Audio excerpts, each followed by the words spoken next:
pin it down to there to speak. You want to speak into here. You don't want to try to avoid like that will pick you up, but it sounds a lot better through here. I know it's not the best, but like if you just hold it right here, you are both speaking. It's gonna pick you up. And then whenever you need to like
Test, test.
Good morning and welcome to the 2021 U.S. Rowing Northeast Youth Championships in Saratoga Springs. Today is Sunday, and you have myself, Hannah Painter, and Meredith Kistine. two Orion athletes that train and coach here in Saratoga Springs. Right now, we are covering the first race of the morning. It is the women's youth single final. Yep, we're here with the final. We have boats just starting up there, the start line. 6 boats across. We're here at the finish line this morning. Really beautiful weather. Couldn't ask for anything better here in Saratoga Springs. Much better than yesterday.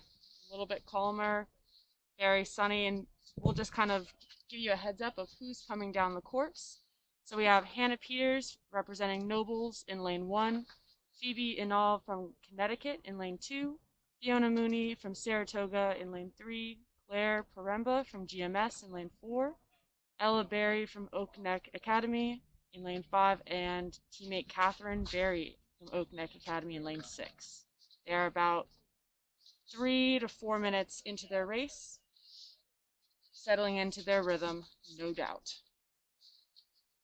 All these athletes should be well into their second 500 here. Coming up on that 1,000, that midway point of the race. Again, great conditions here. Really flat water. These girls all raced yesterday into a pretty strong headwind in the afternoon, so we have some good racing conditions for them here this morning.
All right, we're getting our drone set up for this first race of the day. From here at the finish line, we can just start to see those singles coming through well into that third 500 of the race coming down here. And should have drone footage shortly.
All right, we have a drone shot of this first race coming down, the women's youth single.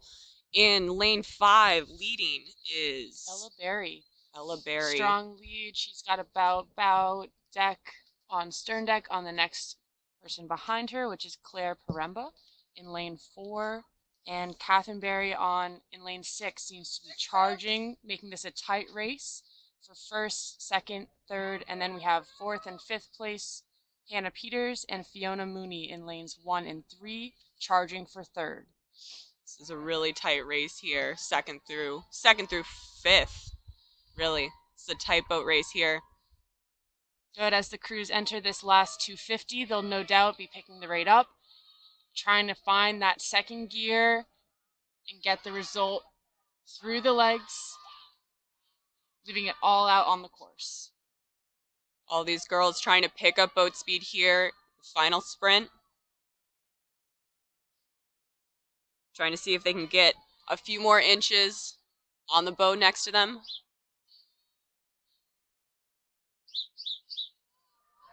All right, in the lead here. Still looks like Ella Berry taking the lead here, lining herself up, trying to get herself over the line first. And it looks like it's really shaping up to be a really tight race for second and third here. Yeah, it's too close to call. In this close lane here on the screen, that's lane 2, Phoebe Innell. And she and Claire seem to have a photo finish. We'll have to come back to here now for the full results. Good, as they're crossing the line here, coming through this finish line.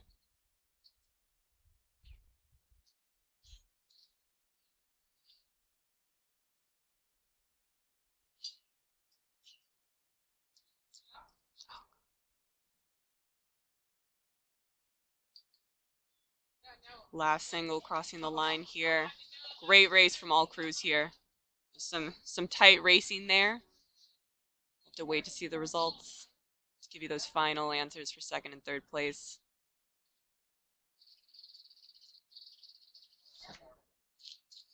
Drone here showing us this beautiful flat water we have on this morning here in Saratoga Springs. It's not like this every day. Definitely not. Anyone who's been here before can tell you that this is a rare weekend for regatta weather. So we've been pretty lucky. Besides that wind we had building there yesterday for these women's youth heats that we had yesterday afternoon. Right, and we have some finish times coming in. So the winning time was 8:35.63 from Miss Ella Berry from Oak Neck Academy. And then less than 7 seconds off, we have Claire Paremba at 8:42.245. All right, and our footage here now is another event, the second event of the day. We have the women's youth single with the BC boats. 3 boats here. In lane 2, and at the bottom of the screen, we have Alina Kelly from Oak Neck Academy. In the next lane, we have Rose Kelly from GMS. And then on the far side, closest to the Saratoga shore, in that orange boat there, we have Maeve Walsh from CRI. Excuse me, that must be a red boat here. Of course. Of course. The fleet of red. Yes. Very uniform color scheme there at CRI. So we have a tight race here between Alina and Maeve, trying to get their bow ball across the line first. There's several lanes apart here, so it might be hard for these girls to see one another out of their peripheral vision, but they are definitely in a competitive race here.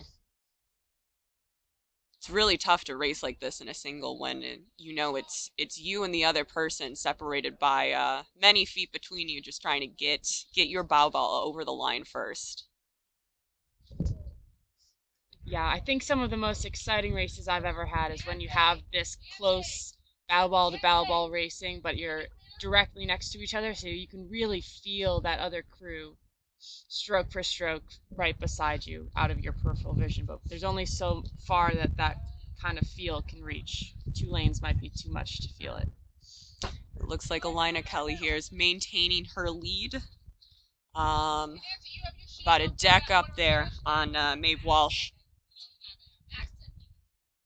But anything could happen here in this single event. So it's all about maintaining your speed, being ready to attack. This is good racing from these boats.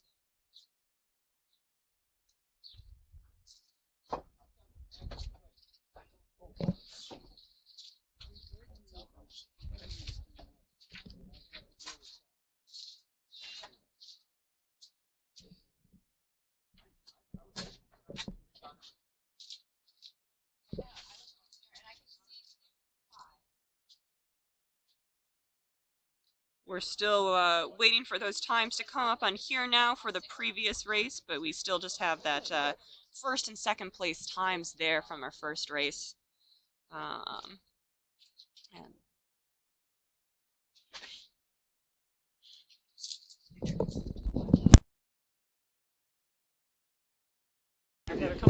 And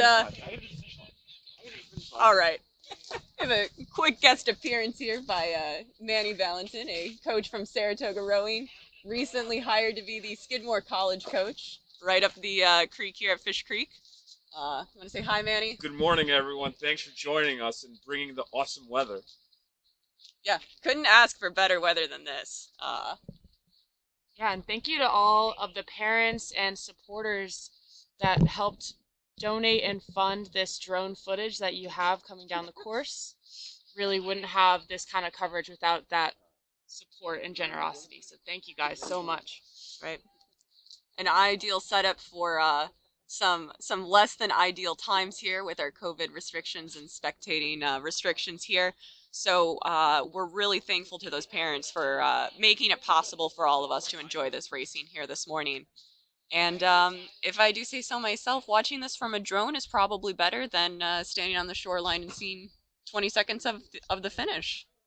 I would have to agree. Yep. All right. Still 2 boats pretty tight here in this race. Still CRI's Maeve Walsh and Oak Neck's Alina Kelly trying to get down the course here.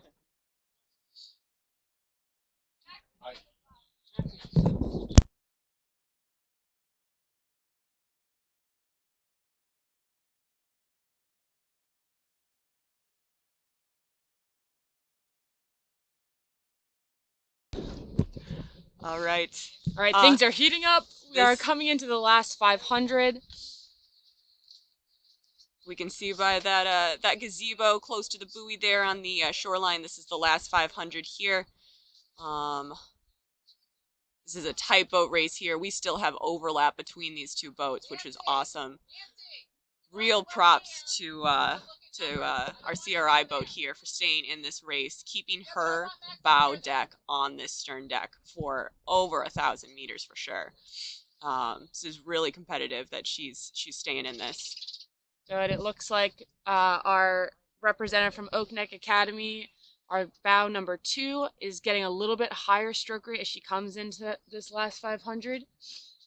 It's always a gamble and a strategy decision for when you start to sprint. The athlete has to really know themselves, know their own body, and how far they can push their body to that limit and for how long. Yep, you come in that last 500 and you're trying to decide when you can start your sprint. Is it going to be sustainable? Are you going to keep that? Is your boat speed going to go down to begin with? Are you even going to pick up speed, you know? So it appears that our bow number 2, Miss Kelly, is having a pretty effective step in rate as she lengthens her margin out to just about a foot of open water. And now we just wait to see if Maeve can respond.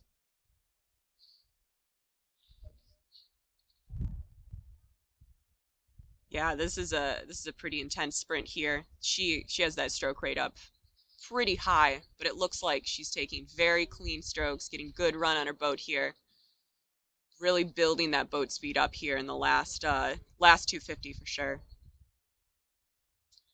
Good. And one thing to also consider is not only physiologically, can you push harder, can you go faster, but also can you hold your technical changes as you do so, or do you fall apart and lose boat speed just from losing that technical finesse? There's a serious balance at play. Good, coming through the line here. Looks like Alina Kelly's going to take this one, followed just by Maeve Walsh. Nice job to both of those crews.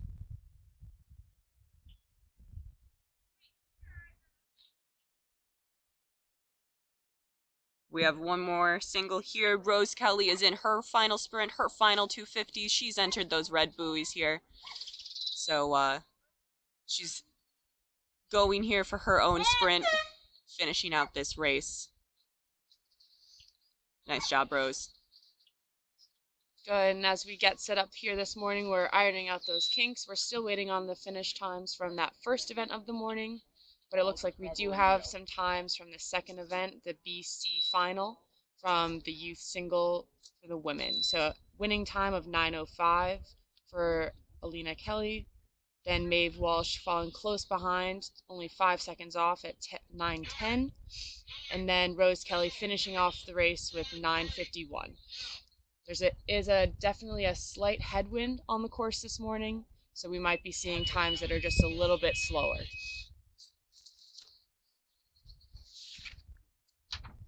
But this could even be the type of headwind that might make these small boats feel a little bit more secure. A headwind that's not disruptive, but just sets up your boat.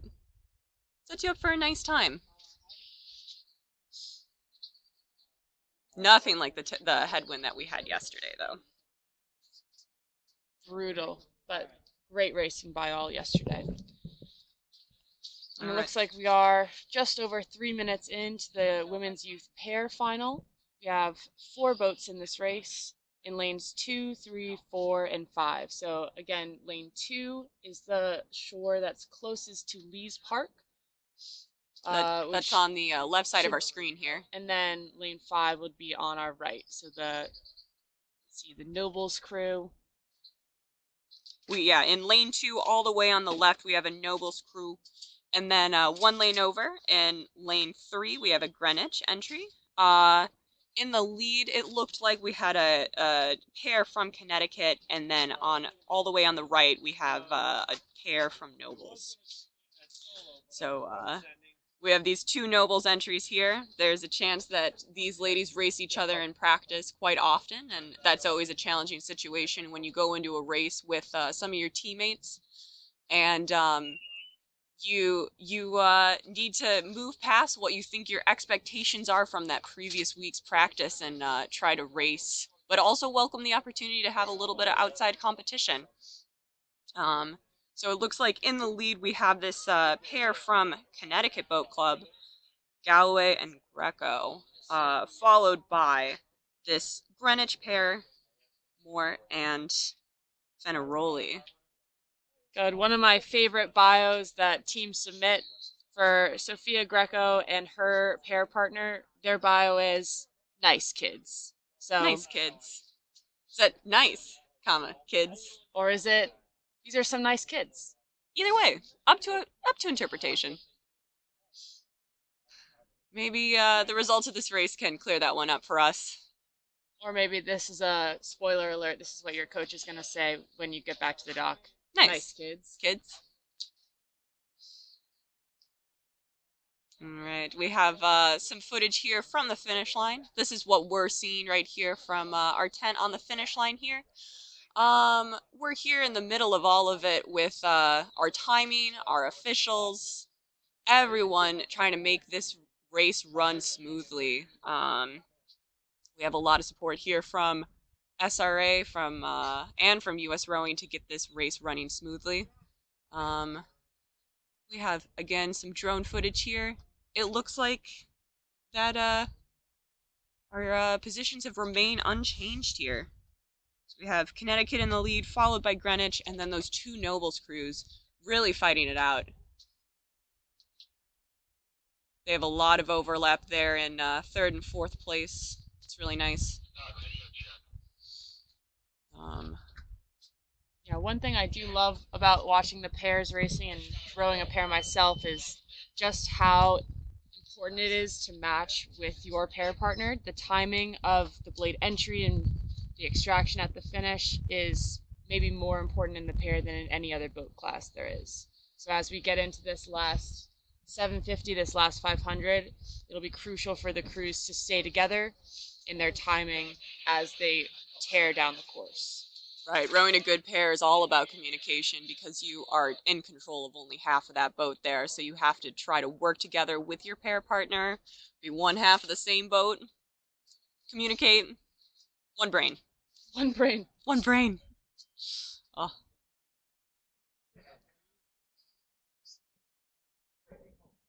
It's looking like that Connecticut pair is still in the lead here.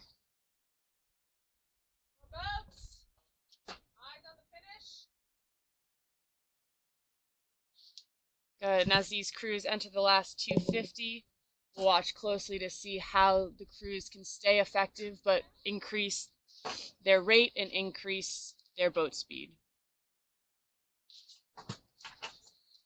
Right, as these crews practice their sprint over and over again in practice, they're going to have a strategy that works for them so that they can stay technically effective and still pick up boat speed here in their sprint.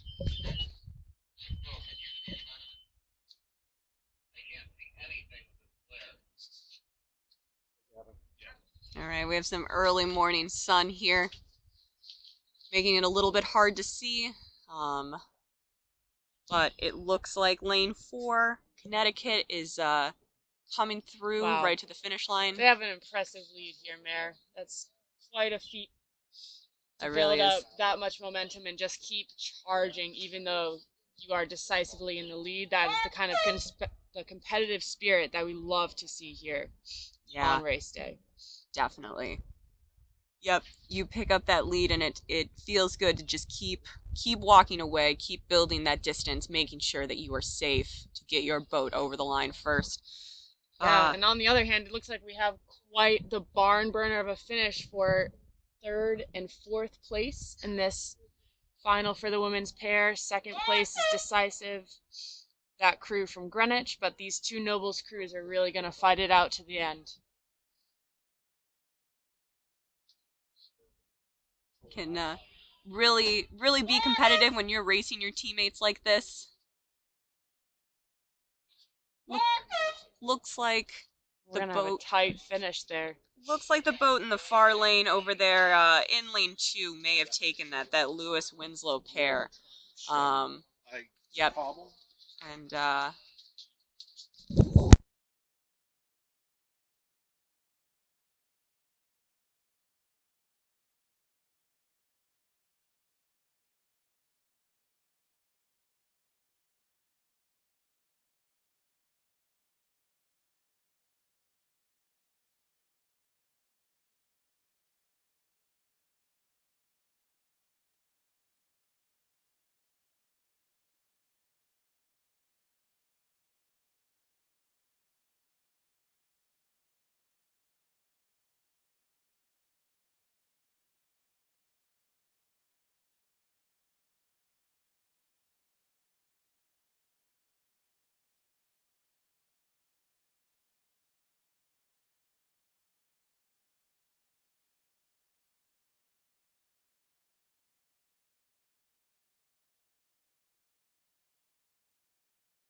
All right, we're back to you with those times from our first race, the women's youth single final. Again, Ella Berry in the lead with at 8:35. Really tight racing then from Hannah Peters and Claire Paremba. Hannah Peters came in second there with 8:41.8. Claire Paremba in third with 8:42.2. Less than half a second there separating those second and third place boats. Yeah. I challenge everyone to actually take out your phone, go onto your clock app, and try to double tap between, what is that, 0.36, quick maths here. Try to see if you can actually find that separation yourself just to get a sense of how close that was. It's really exciting racing, and I'm happy that we have that result to share with you guys. Right. So, well done to both of those women there. Then rounding out that event, we have Catherine Berry in fourth at 8:47, Fiona Mooney in fifth at 8:57, and Phoebe Inall in sixth at 9:12. Nice job. We have some drone footage here from our race coming down the course, the women's youth double final. Closest to us on the screen, we have Oak Neck. Then in lane 2, Maritime.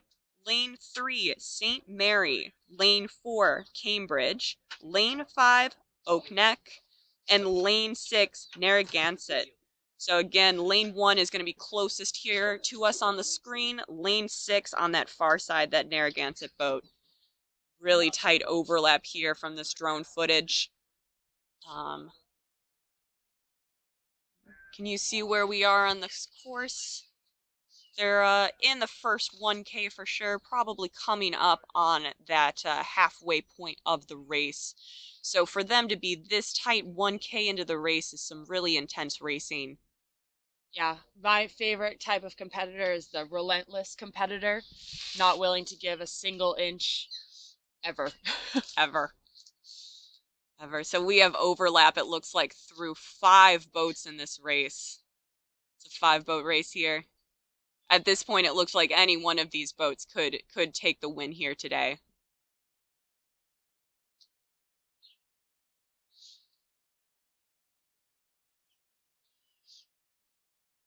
All right, it looks like in the lead we have lane 3, St. Mary, crew of Williams and Leary. But they are being challenged. Oh no, that's lane 4, excuse me, Cambridge. Cambridge and Oak Neck here in a tight battle for first place. And it looks like that battle for third is incredibly close. You have all lanes 1 through 3 from Oak Neck, Maritime, and St. Mary's battling it out, all overlapping. It looks like that crew in lane 3, St. Mary Bayview, is taking a very effective charge as we cross into that last 400 meters. Yeah, the first and second place crews here. That battle for first, pulling away from the field here, getting a little bit of separation. These ladies are focused in on each other, trying to respond when that other boat moves. Got to make calls together to make sure that any move they make is effective here. Can't go alone. You got to go with your pair partner. Have about a bow deck lead, half boat lead there. Now, oftentimes in this sprint, you're so exhausted and your brain is giving everything that you can to tell your body to push through and ignore the screams to stop. But oftentimes, the only thing you can think about is match, and some people like to count. I'm personally a fan of counting to 10, but some people like to count to 7. Some people do a 5 and 7. I don't know. A lot of variety there. Really infinite options. All right. Coming here with this footage. Yeah, we have just overlap, bow to stern overlap there in lanes 5 and 4. But Cambridge looks like they have the lead here. I think we're going to have a photo finish for this 4th place here, Mayor. Yeah, no, this is tight. This is very tight. Wow. Fantastic racing. Coming over the line here in first, we do have Cambridge, followed by Oak Neck in lane 5. Looks like lane 3 then did take 3rd place, but really tight there in lanes 1 and 2 for that 4th place finish. We're going to have to wait and see the times on that one. Good, and then our lane 6 from Narragansett is just coming through the line. Good. Really.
Okay, these times are starting to come in from the previous race, the women's youth double final.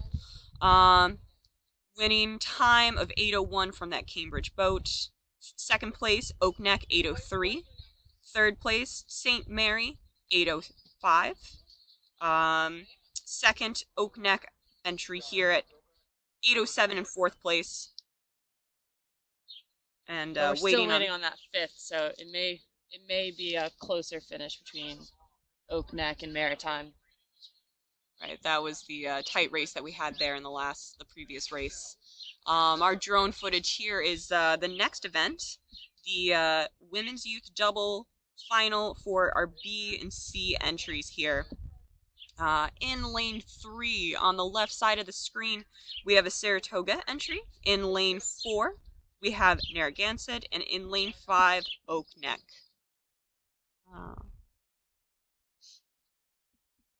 Looks like Oak Neck has broken out to a really strong lead as we near that halfway point in the race. Yep, and then still overlap here on the other 2 doubles from our Saratoga and Narragansett entries. Slight lead from the Saratoga boat, it looks like.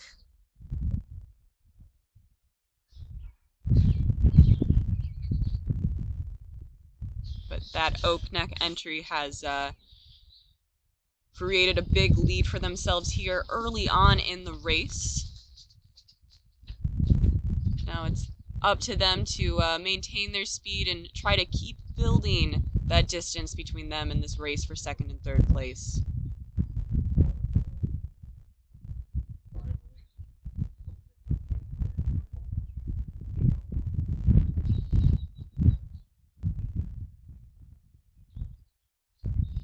Just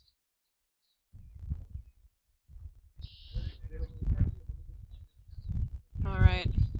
You can see some of the crews making their way up to the start line there on the far left of the screen. So that is the side of the creek that the boats do go up to the start there. So they have about 2,000 meters to start warming up here.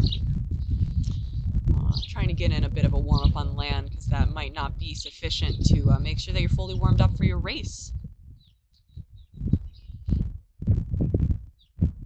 Josh, and similar to that pairs race earlier with Greco and Galloway, we have a pretty decisive front runner here, just charging ahead, getting in full race experience. So even though they might not be bow ball to bow ball or tight with other crews around them, they're racing against the clock to see just how fast they can go as race prep for future races and trying to test their speed as athletes. Right.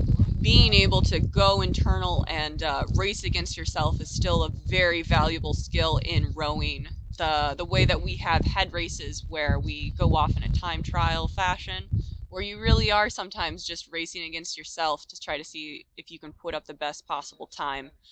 But these ladies coming through into the last 500 of the race here with a decisive lead. Looking very nice. Together, long strokes, wide hands at the catch. Gosh, everybody knock on wood at home. This water is really nice for this racing this morning.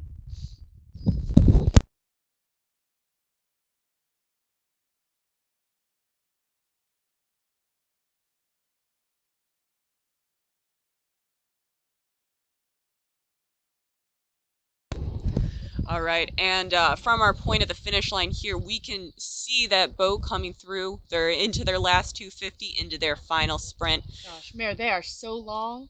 Look at how long their blades are in the water. Even as they bring the stroke rate up, they're still maintaining their length, keeping that boat running smooth underneath. It's really nice racing here from our crew in lane, what is that, lane 5 from Oak Neck Academy. Yep, lane really 5. Nice racing here. Yep, this double of Mayo and Kennedy coming through. They're into the last 100 meters here. They're just trying to build up boat speed. Now, I know you can't compare across conditions here, Mare, but if I'm racing this event in the BC double and I have other boats in the A boat final, I'm comparing my time to theirs. Right.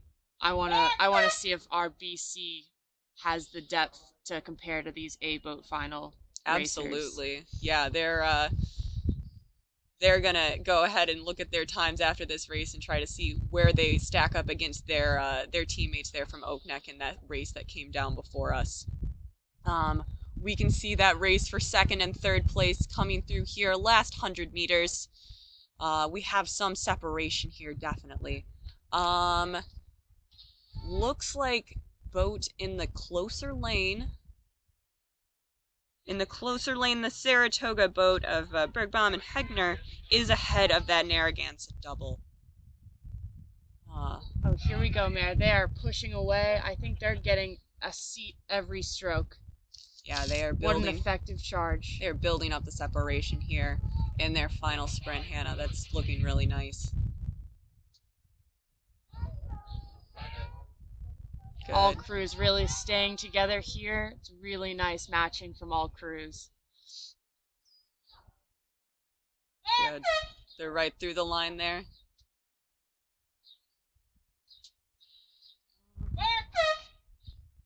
Oh, and here we go. We have a time from that first place finisher, the Oak Neck Academy pairing of DeMeo and Kennedy of 8:13. So only, let's see, only 7 seconds off from their teammates in 4th place from the previous race. Good. So second and third place boats through the line there. We'll wait to see those final times on here now.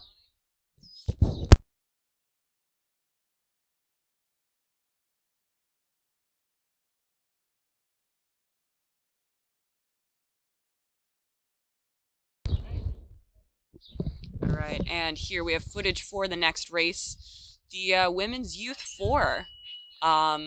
Early on in the race, but it looks like a pretty tight race is shaping up here. In lane 1, closest to us on the screen, down there at the bottom of the screen, we have Saugatuck. In lane 2, CRI. In lane 3, Row America Rye. Lane 4, Greenwich. Lane 5, Saugatuck. And lane 6, Nobles. So it looks like we have two tight battles shaping up here. Lanes 2 through 4, CRI, Rye, and Greenwich really fighting it out for first place here. Closely followed by 5 and 6, Saugatuck and Nobles looking to see the remainder of the Now, field. Mayor, correct me if I'm wrong, but I think we've seen H. Peters already this morning in that Nobles crew. Did we really? If I look back to the single results that were raced just 42 minutes ago, we had a Hannah Peters take second place in the women's single. Wow. We're going to double check that this might in fact be the same person throwing down twice in one 45-minute stretch. It's one way to gain fitness, just never stop racing. Never stop racing. I love it.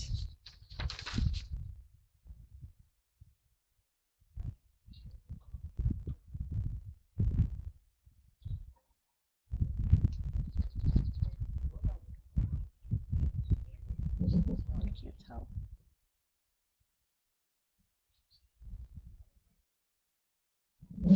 Looks like our sheet is cut off there. Can't confirm that at the moment, but we can go back to our footage here. Rumor mill, spread Rumor it. mills. Hannah Peters won't stop racing. All right. Jinx. Jinx. All right, so we got a nice close race here.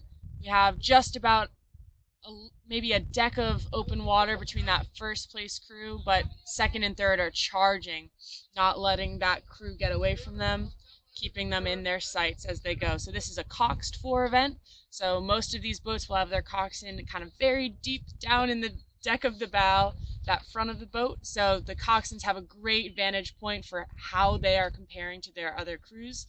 It's less about that peripheral vision for the coxswain and more about just actually peeking out to the left and right and seeing where other crews are matching up and giving that feedback to the rowers so they can just focus facing forward and getting into rhythm with their boatmates.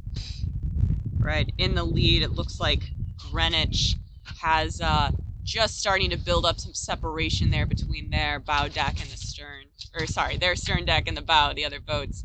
But second and third place, very tight here. CRI and Row America Rye look to be even from this angle.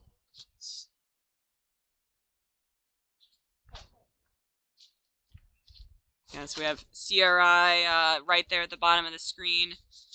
Row America Rye just above them in lane 3. Gosh, and it seems like this Greenwich crew is just begging for that open water, but these crews from CRI and Row America Rye are not letting up. No, they are being relentless here. It actually looks like they've walked back up onto that Greenwich crew. We have more overlap there, definitely. That Rye boat is trying to walk back up, taking one seat at a time from that other crew. Now, Mary, you know it's dangerous for a crew that's ahead to just sit. So just sit there and kind of allow the boats to stay at the same pace. Because when you know that you can match the pace of a crew that's ahead of you, it gives you that much more confidence that you can actually build speed and take seats and move on that crew that's ahead. Right. Everyone is in the race here. No one is just going to let anyone take this race here. It is relentless. We have that Rye crew building back up, taking more seats from the Greenwich crew in the lead. Wow, look at this move from Row America Rye. Oh my gosh, like a runaway train. Yeah. They can't be stopped. They're off the rails. No. Everybody get out of their way. Get out of the way. Yeah, Gosh. They are building up speed here. They have a lot of momentum going. It has to feel pretty great in that boat. You feel that you can take seats from your competitors and you feed off of that. They have separation there from that CRI boat in lane 2. Can they get even in the meters that are left? Here we go. We'll We're in see. that last 250. There's a lot of overlap here. Oh, this is a tight race right now. God, and we have a really tight finish here for those 4th and 5th place crews as well. All crews laying everything they have Watching here from the finish line, these boats look to It's be bow ball even. to bow ball. It is surging. It depends back and on forth. who's on the drive and who's on the recovery. It looks like Greenwich is going to take that. Greenwich followed by Rye. CRI close behind. CRI close behind. Wow. Very nice charge from that Rye crew to take a really. And it's going to be another photo finish here for 4th and 5th. 4th and 5th. It looks like just this farther lane in lane 5 is going to take it Saugatuck over. No, is that Nobles over Saugatuck? I believe it was Nobles over Saugatuck there, but those two 4th and 5th place crews, very tight race, and Saugatuck B is finishing out the race here. Wow, really well rode from all crews there. That was an exciting race. Gosh, and Mary, that's what I love about watching these finals is that it's all about the decisions you make when you're racing, when you're feeling fatigued. Do you decide to ignore that fatigue, to ignore your body basically saying, please stop, Please and stop. say, no, I'm going to do it anyways, and I can do these hard things, and we can do it together. It's really fun to watch. Yeah, we have some times there to just show how close that race for first place was. Greenwich at 7:38.8. Row America Rye then in second at 7:39.25. Another race within less than half a second. Take out your phones. Try to see if you can do it with just your fingers, fast twitch muscles. Challenge for everyone watching at home. Can you recreate that separation? Yeah, and then we have an even closer finish for that 4th and 5th place. 7:55.03 for Nobles. Again, the rumor is Hannah Peters racing twice in 45 minutes. And then Saugatuck at 7:55.36, so only 0.3.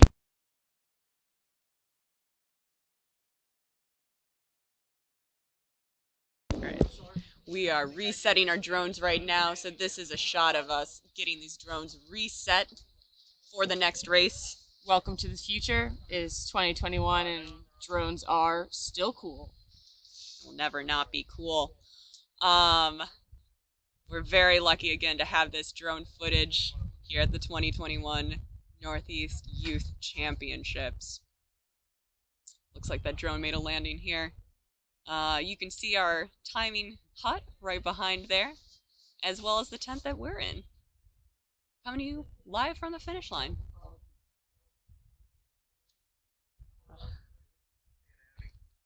So once those drones are reset, we'll have some footage for the next race, the Women's Youth Straight 4 final, with 2 boats.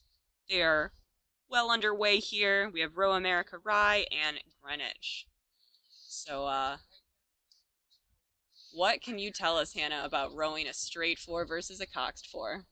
Well, most coxswains weigh close to 120 to 130 pounds, Mare. So if you can imagine holding 120 pounds, let's say sacks of flour, I guess that's a nice visual for people. Yeah.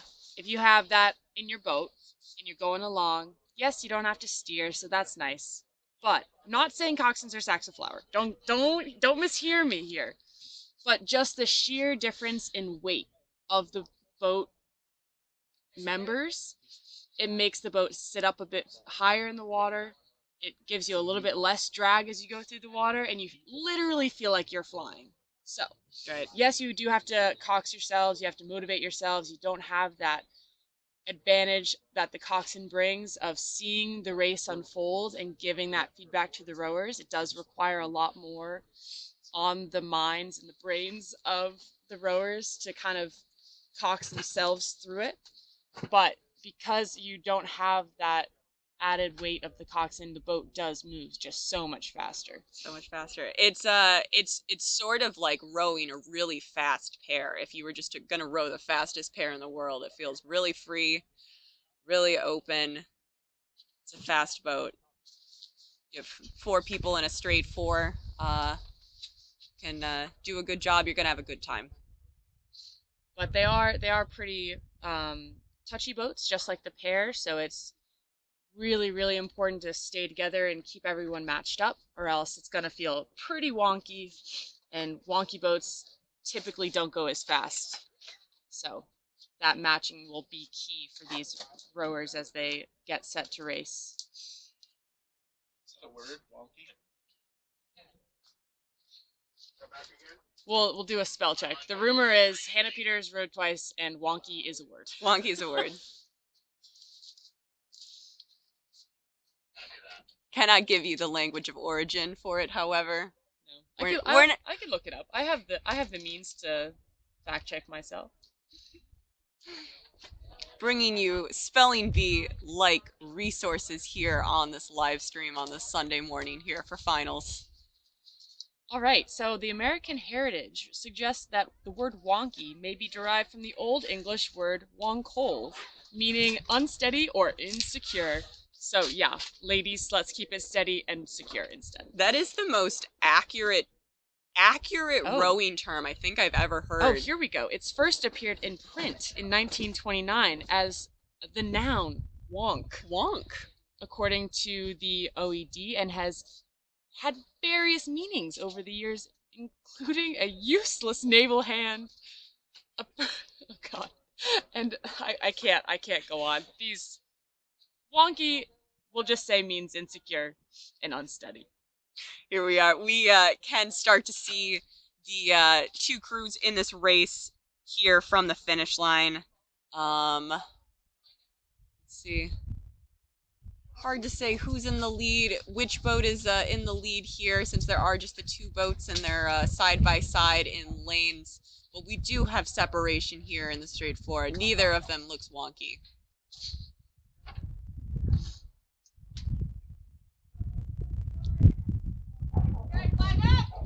Oh, we do? Okay, so the boat on the higher lane side does seem to be in the lead from this drone footage. So that would be Greenwich. It looks like Greenwich is leading Row America Rye.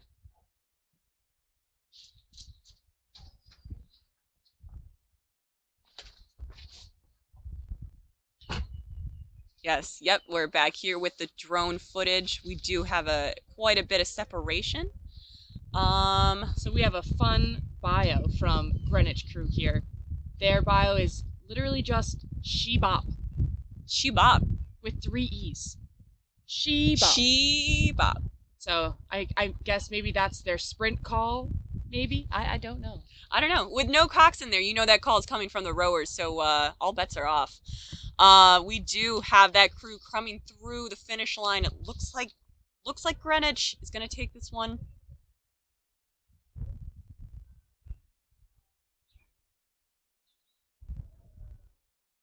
All right, they're setting themselves up well, getting good boat run here through the finish, through their sprint, making it look effortless here, even though there's a lot of exertion going on there within that boat. Same thing from the Row America Rye boat, bringing it through over the finish line here, coming in second. Good job. It would appear that she-bop was effective. She-bop.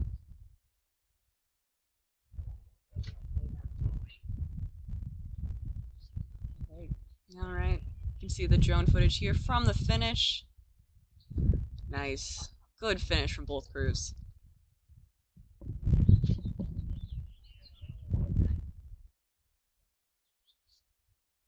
Right, and starting any moment now, we'll have the youth quad final. So the quad, basically how boat speed works, the more people you have and the more oars you have, typically the faster you'll go. So the pair will be a little bit slower than the double, and this quad should be about the same speed without the coxswain. It's hard to, I can't remember if straight fours are just that fast. Straight fours are not as fast as quads. Okay, quads, good fact check. Quads are fast. Quads are fast. So this upcoming race should be a little bit faster, and with 6 boats across, let's hope it's another barn burner of racing from some relentless crews. We'll have CRI, Connecticut, Cambridge, GMS, Maritime, and Row America Rye, some powerhouse clubs, some powerhouse athletes coming through. They are just off the line over a minute in. So right now, although we can't quite see them on our drone footage, that first 2 minutes of the race is critical for setting rhythm, setting the tone of the race, and hopefully we'll have some close margins as we start to pick them up with our drones. Yep. You have a lot of boat speed in a quad. You have just as many oars as in an 8, but half the number of people. So just as many oars, half the body weight of athletes. So you're able to make a quad. A good quad goes pretty fast. There is an algorithm or an equation out there somewhere, but Yeah. then you have to consider the blades are a little bit smaller, so little they bit don't have smaller. quite as much purchase on the water. We'll try to outsource that equation to someone else. Yeah.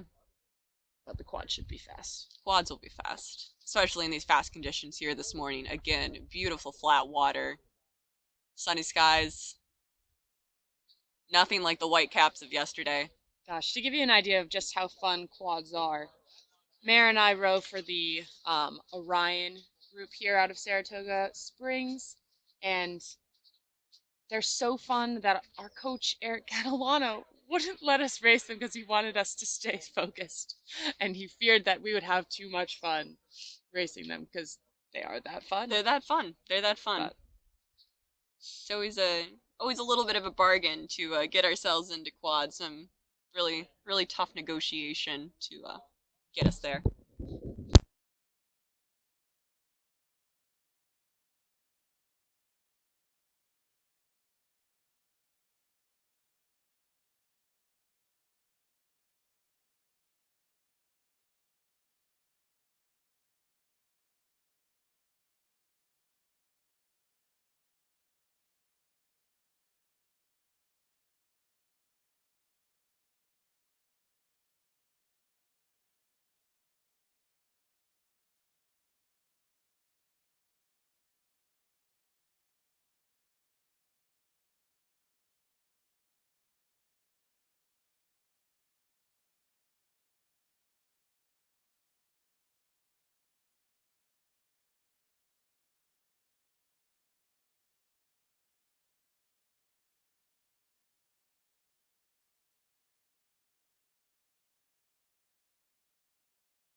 So, all right, we're coming back to you with that drone footage from the quads.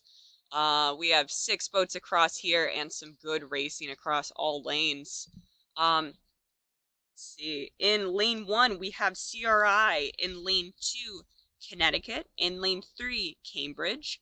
Lane 4, GMS. Lane 5, Maritime. And lane 6, Row America Rye. looks like GMS is the crew with that lead there. Yeah, they've built up a pretty decisive lead. Oh gosh. No, that's lane 3. That's lane 3. That's lane 3. Cambridge. Cambridge. Yes.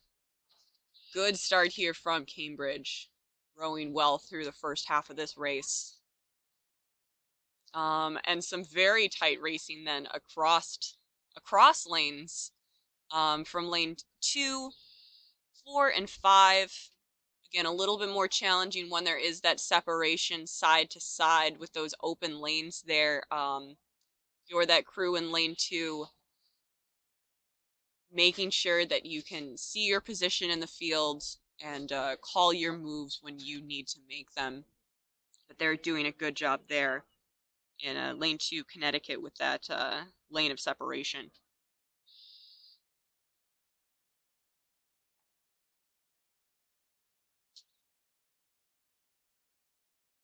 All right, we can see the whole field here. Race is shaping up pretty well. We do have that Cambridge boat there in the lead, but very tight race for second place. It looks like it's gonna come down the course. Wow. That Cambridge crew is at a pretty high rate. They're moving really clean. You just see one flash of the blades as they square up.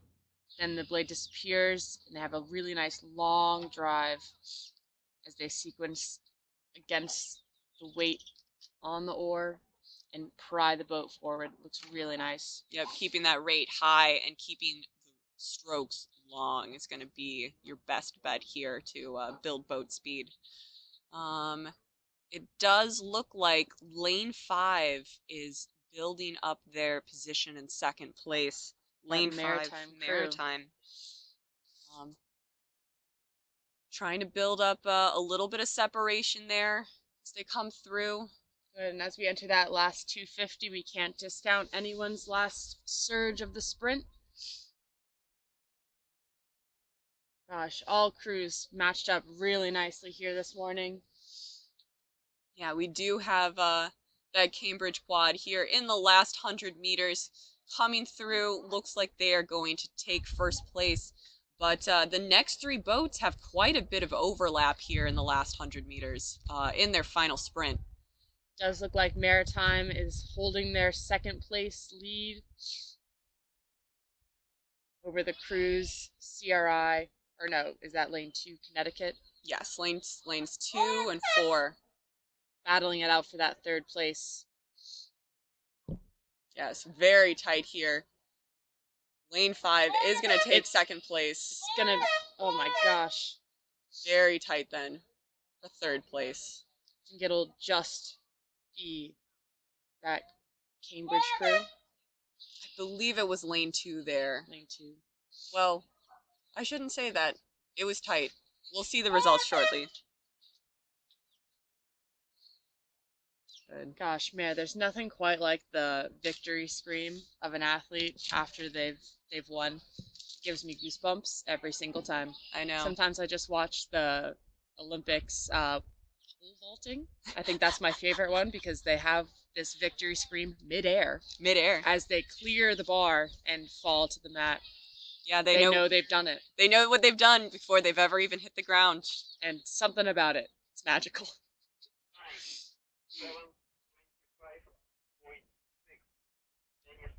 All right, we do have a time for that winning crew there. The Cambridge quad came in first with 7:24.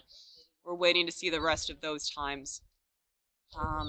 Good, so that'll be the fastest time of the day so far. As we said, the quad is a very fast boat class, so times will be faster just by nature of the boat. But you can imagine it's much nicer to exert yourself at 100% effort for only 7 minutes and 24 seconds compared to our 4 singles rowers who took a whole extra minute of being in the dark pain cave, excuse me. Yeah, spending more time in that pain cave for sure. It got to be mentally tough to row the single. We do have times there for the other places. In second place, Maritime 7:33. Third place, just 2 seconds back, GMS at 7:35. Then very close back to fourth, Connecticut 7:36. Less than half a second of separation between those 2 boats. Fifth place, Row America Rye at 7:45, and CRI in sixth at 7:52. Very exciting race coming up next. We have the Women's Youth 8s. 6 boats across here. Some of the top clubs in the country. This could be a preview of what's to come for later championship races this spring season. And we have CRI at the bottom of your screen in that red boat. In lane 2, Saratoga. Lane 3, it looks like in the lead, Greenwich. Then lane 4, Row America Rye. Lane 5, Saugatuck. And lane 6, Greenwich B. So it's really exciting to see 8s racing here this spring after the year that we've had, the year of spending a lot of time in small boats. To get everyone back into 8s is really, really exciting. One of the most fun boat classes to row because you have such a big team with you, everyone working together. And it's kind of like a daredevil act. Like you're going so fast Yeah. that it almost feels out of control. Yeah. But you have a coxswain trying to keep everybody safe and steer you straight and out of harm's way. And you have a lot of fun with all of those teammates that you trust and you spend a lot of time with, just literally gelling together as one entity of 9 people together. Yes. So in the lead here, we have lane 3. Greenwich has about half a boat up on Row America Rye, followed by CRI. But this is still a tight race. That race for first is going to go down for the remainder of the course. It looks like in 4th place we have Saratoga, then followed by Saugatuck, followed by Greenwich. It looks like CRI is making quite the charge as they come across well over halfway. Perhaps it's always interesting to see which crews have that fitness to have a stronger second half of their race. Oftentimes, teams, again, they strategize how to pace themselves. Some crews find it in their best interest to go as hard as possible off the start to gain a mental or psychological advantage, knowing that they are up and that they have that space ahead. Other crews know that they have the fitness to really be relentless all the way down the course, but maybe a little bit more composed in the starting half. So we'll watch CRI closely to see if they have that fitness to have a strong finishing 500. Right. If you can make moves in that third 500, you're doing a lot of things right. You have that fitness that you built up all through the winter, all through the fall to be able to attack in the point of the race where it hurts the most. We still have a lot of overlap here in this battle for first. And CRI in third, trying to close that gap, closely followed by Saratoga and Saugatuck.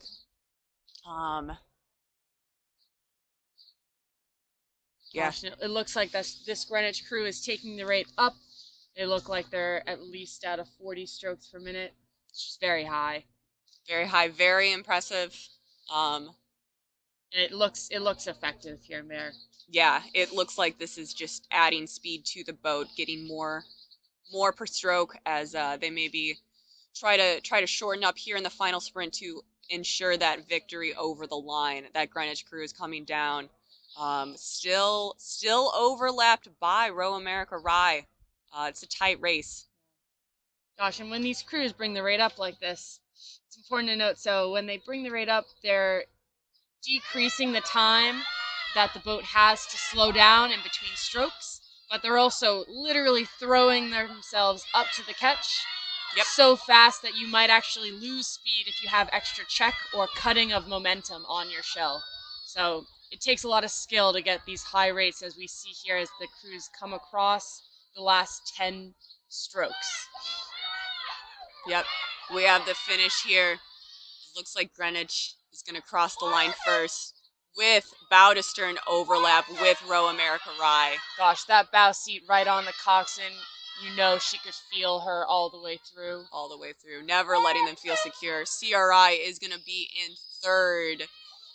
In fourth, it's Saugatuck here, closely followed by Saratoga.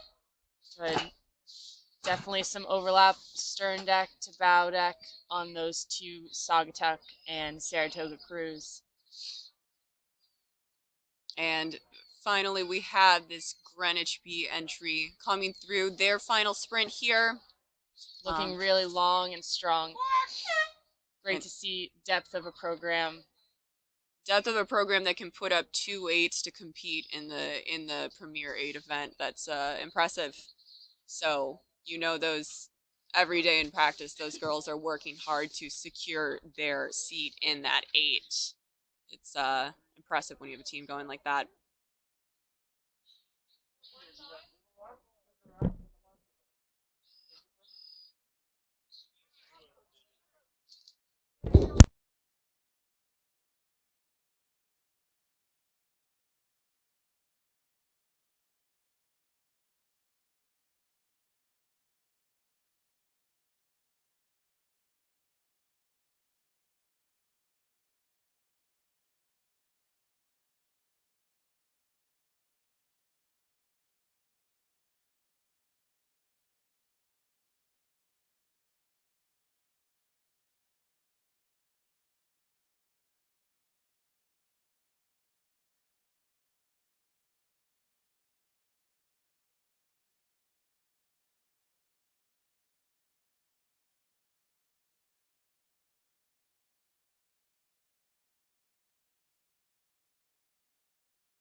All right, we do have some times here there from the Women's Youth 8 final.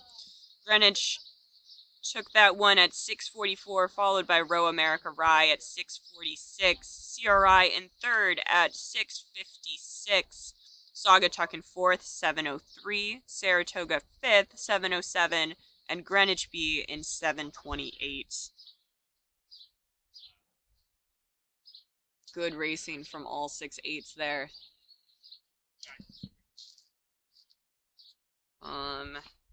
Our next event is going to go back down to a smaller boat class. We have some singles starting up here in the first part of their race.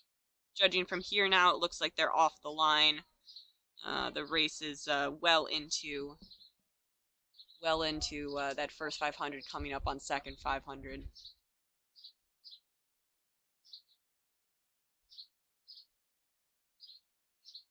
Oh, excuse me. I missed some valuable bios from those two Greenwich 8s. So our Greenwich Crew 8 with Sadie Goodman. Quote, "This boat is made people who row and like to ballet about." Period. Is that a haiku? Do we think that's 575? This boat is made enter pull who row and like to ballet. No, that doesn't work. Okay. I don't think it's a haiku. I don't think it's a haiku I'm either. sorry. Very close. But definitely what do you call it when you abandon all grammar? Just in taking poetry, some artistic freeform. license there. And then our second Greenwich Crew with Francis McKenzie is "This crew looks like to scat." To scat. Oh, we are Interesting. really going into some free form here. But great racing from both Greenwich Crews. We love the fun bios. Keep sending them. Okay. I'm just looking at other bios. So in lane 1 of this U17 singles, we have Charlotte, who, quote, "is very excited to race." We're excited to see you race, Charlotte. We're excited for you, Charlotte. And no other bios. That's okay. That's all right. Yes, in that women's U17 single, we do have Charlotte Bourne in lane 1. Zay Scratch in lane 2. Lane 3 is Micah Benabraham. And lane 4, Sophie Ulinski. Lane 5, Eliza Strayer. And lane 6, Sarah Lauser.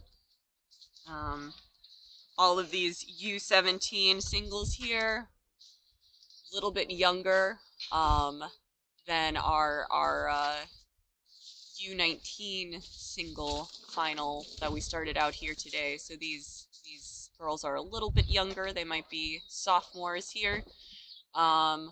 Trying to get in good racing experience in the single and competing against crews the same age as them. So exciting opportunity for them here to race against each other.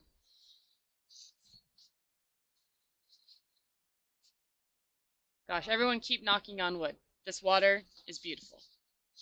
Couldn't ask for anything more. Oh my gosh. Do you see this small child who's fishing? I do not. Right here. Oh, To right the off left. the docks. Right off the docks. So there are several docks here on the Saratoga shore. We are lucky to have a lot of launch boats and the support that we need for everything to run smooth. But there is a dock with a small child, probably 3 feet tall, and this is the most picturesque thing I've ever seen. Really, scenes here at the U.S. Rowing Northeast Youth Championships. Feeling lucky to be here. Lucky to be here, lucky in this weather. These kids are lucky that they get to fish here on this Sunday morning with these impressive athletes. Just really tearing up the course behind them. Gosh, we're really starting them young with the fish pictures. What is it? What is it? Can I have just anyone tell me the appeal of holding up a fish and cheesing for the camera? Starting them real young. Starting them real young. You gotta have it down as muscle memory by the time that you're I suppose. by the time that you're graduating high school, for sure. Like I guarantee. Oh, he's reeling something in. He's gonna pull up a tiny little minnow and turn to his mom, and she's gonna say, "Come here." Well done. All right. We can start to see those singles here from the finish line. A little bit hard from this vantage point to see who's in the lead, but we do have 5 boats in this race. It looks pretty close. Again, in that single, you really have to go internal. You have to row for yourself. You're spending a lot of time in the Pain Cave alone, and really just trying to race side by side with these other boats. Really pulling on whatever you can find in your brain to motivate you as you go through it. As I said, your body, as you're pushing this hard for this long, it's telling you with all of its might to stop. And so you have to really do some mental preparation to psychologically set yourself up to ignore those signals from your muscles and find the motivation to keep going. Usually I have a song that I get stuck in my head and I repeat it over and over. Yep. Yep. It looks like lane 3 is in the lead here. I believe that's lane 3. From Oak Neck, Micah, and Abraham.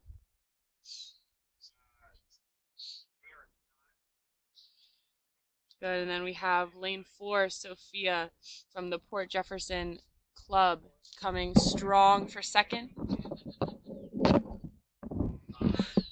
All right. And it looks like a close race between our, let's see, 3rd and 4th crews. Yeah, third, a real battle for 3rd here is shaping up. The good thing about the single is that it's very responsive to just yourself. So if one of these ladies can make a decisive move, it's all on them to get that boat moving a little bit faster.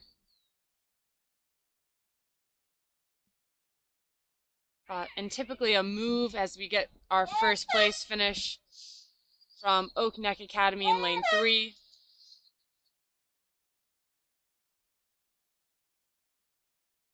So that's a 2nd place in lane 4, maybe? I think so, from Sophia, and then lane 5 for 3rd, lane 1 for that 4th place.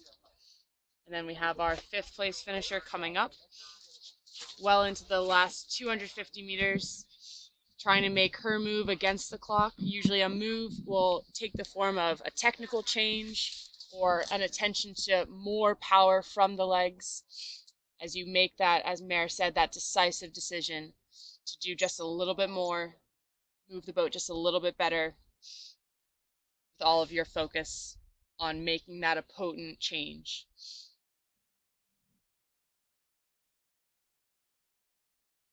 And we do have some times coming in here. It looks like Sophie Ulinski from Port Jefferson team came in first at 9:04, followed by Eliza Strayer at 9:08.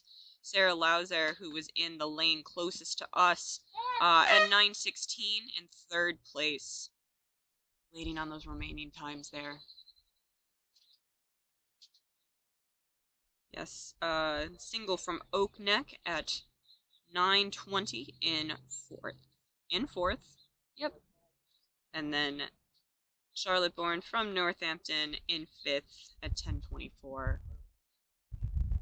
Well done, singles.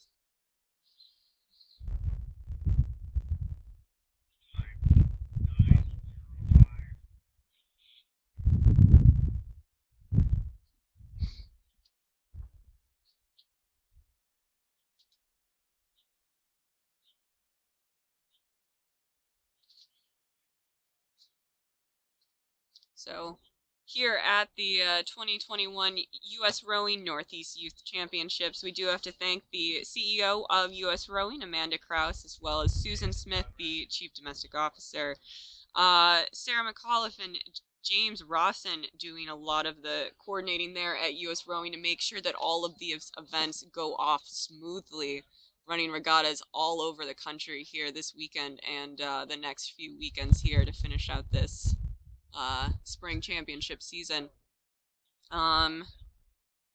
Chris Chase at U.S. Rowing of Saratoga, the director of junior rowing, organizing all of these regattas for years and years, like a pro.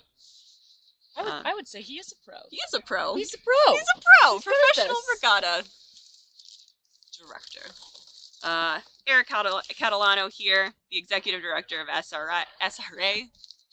All of my vowels are just leaving me. The CRI and SRA are forming one giant club called SRI. SRI. Yeah, no, It'd not be happening. Cool. It'd be not cool happening. But both the crews, distance is tough. I It'd don't be a- know where we would meet in the middle. really tough commute. I don't know. I don't think it would work. Yeah. But yeah, both crews are launching here from the boathouse side of Fish Creek. Some of the people behind the scenes at SRA making sure that these races go off without a hitch are Catherine and Scotty. And then huge thanks to all of our U.S. rowing judge referees, making sure these races are safe and fair. They're the ones we can thank for following the races, making sure each of those crews stay in their lanes and compete fairly, as well as yesterday. Oh my gosh, they were crucial in making sure the boats got into the stake boats at the start line. I know we can't really show you guys that today, but the wind at the start line yesterday was this horrible cross, pushing the boats to the side, and so their sterns were locked onto the stake boats. Shout out to the high schoolers from SRA that helped us there as volunteers. And so they would be holding onto the stern, and their bows were just getting blown over to the left. And so the referees were a huge help in coaching these athletes on how to handle the extreme conditions. We couldn't have done it without them. Absolutely. And there's a lot of volunteers behind the scenes here at SRA, parents, siblings, other family, friends helping out, making sure that these regattas happen year after year. Huge team of volunteers.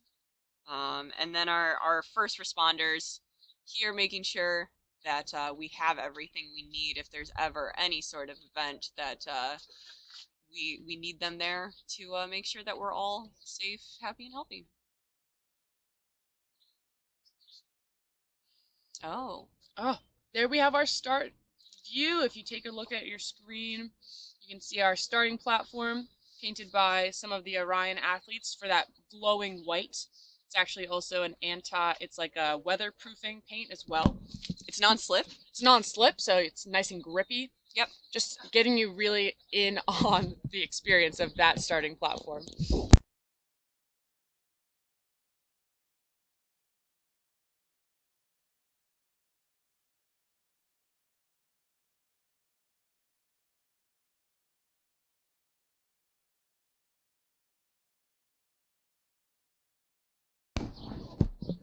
Yeah, so our drone company and SRA have been working together actually for over 4 years to create one of the first and only fully viewable race courses. So as we all know, standing at the finish line, just waiting for the crews to come, having that horrible angle as they come across, unable to tell who's up and who's behind. With the help of SRA and our drones, we can actually give you the full race course from here at the start, where you can see these boats getting locked on through the starting 500 all the way through the body of the race into the sprint. So yep, really special technology at play. Yep, this is 2,000 meters away from us. We can see those 6 stake boats there, each one with a volunteer holding the stern deck of these doubles for this next race, the women's U17 double final.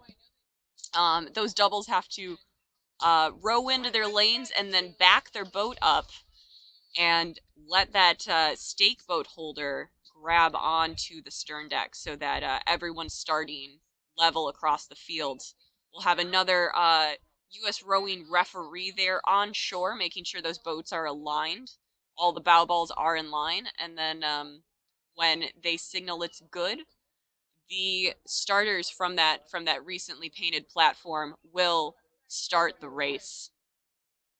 And now, something people might not realize, especially those who haven't raced before, is this platform that we're mentioning that was built by SRA. It has several pontoons underneath, but it's raised up, and so you can kind of faintly see there's this scaffolding to hold up 2 referees at the top of it, which is in the vantage point or in the view of all rowers competing.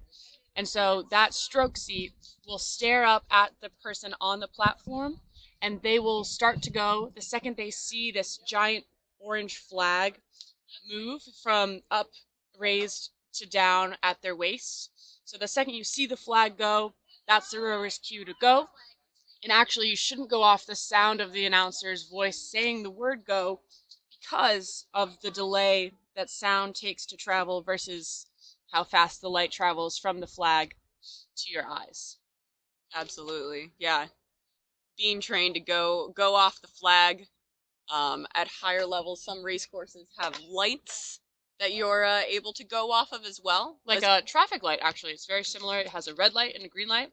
Obviously, we go on green light. On green.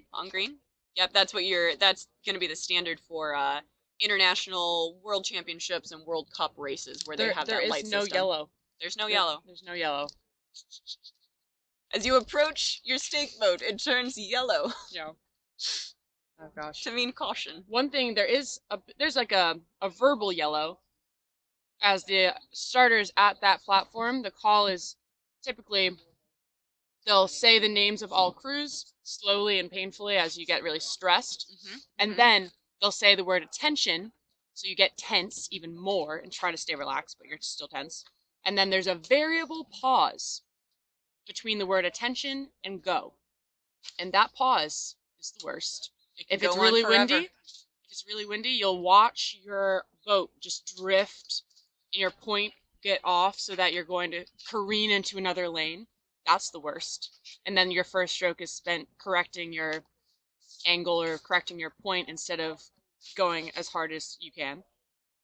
But we can just kind of imagine what these rowers are going through as they sit up at those starting blocks, waiting for the start line to give the race clearance to go off ahead. Yep. Not too much wind this morning, so we probably have pretty nice conditions for those rowers to sit up at attention and wait for that signal to go, start the race. It looks like on here now the women's U17 double final has started. We have 5 boats here. We have 4 boats here in this race, 1 scratch. And we do have some drone footage here. Now, Mayor, I'm going to challenge you to say this last name of our bow number 2. Are you? Gendro Distiller. I think your confidence is key. That was good. Apologies to her family for my butchering of your name. But also, it looks like it's French, and I love the French language. So, great. That's good. Okay. So, we have Miss Z and Walker. And then in lane 3, we have the duo of Bessart and Kelly from Oakneck, Heedman and Sakira from CRI, and Blinn and Klavi from GMS.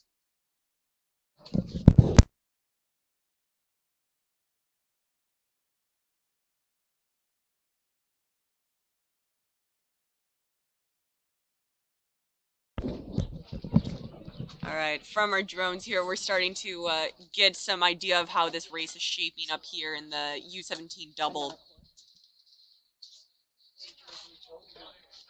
Have some separation here between boats. Trying to figure out where the field is.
felt so bad. So if I go in from the front, All right, we're getting some drone footage here from the middle of the race.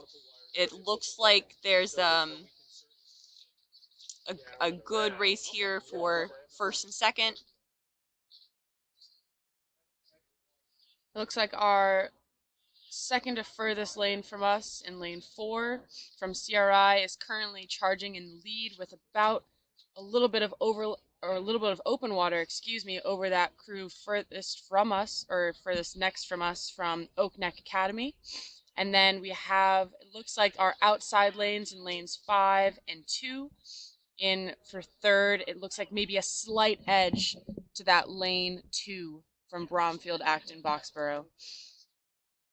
Yeah, but it does look like the CRI double is setting themselves up well here, trying to open up that gap any way that they can between them and the second place boat from Oak Neck.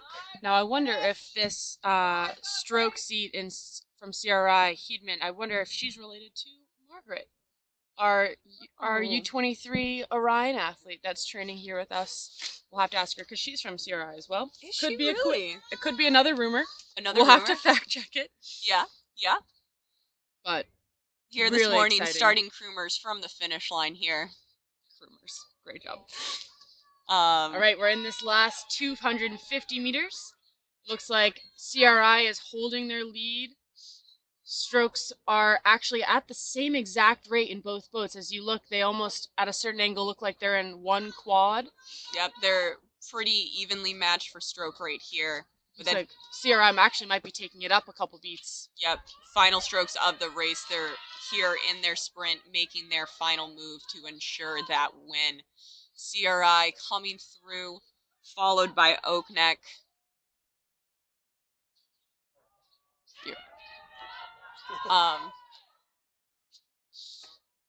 But it does look like we have a pretty close race for this third place finish, as CRI comes out with about half a boat length of open water across the finish line. Really effective through the line there. Really nice job. Good, and our finish line here at Saratoga is not actually these big giant red and orange buoys. It's actually just before them, so as the crews cross the big orange buoys, they know 100% they are done.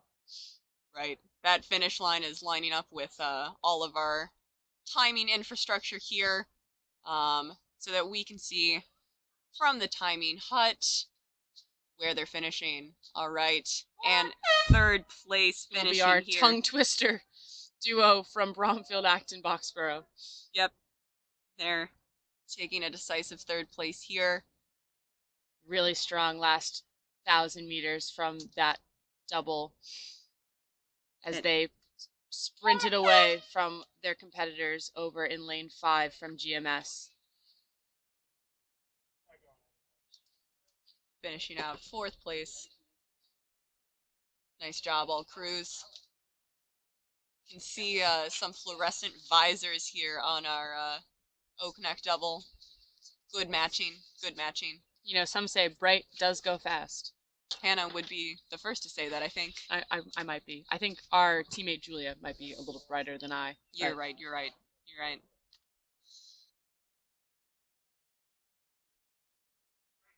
Sometimes when you just match your crewmates, you can go a little faster. You find a little bit of extra speed in those visors. We're getting down to the 1%. Yeah.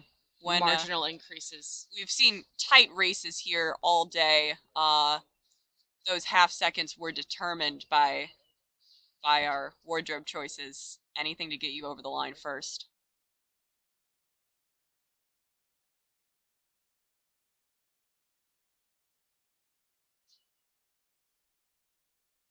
All right, when we see these drone shots here past the finish line, we have some crews docking back at Lee's Park, some crews making their way back to the SRA boathouse docks, using both sides of the creek there as these athletes make their ways back in.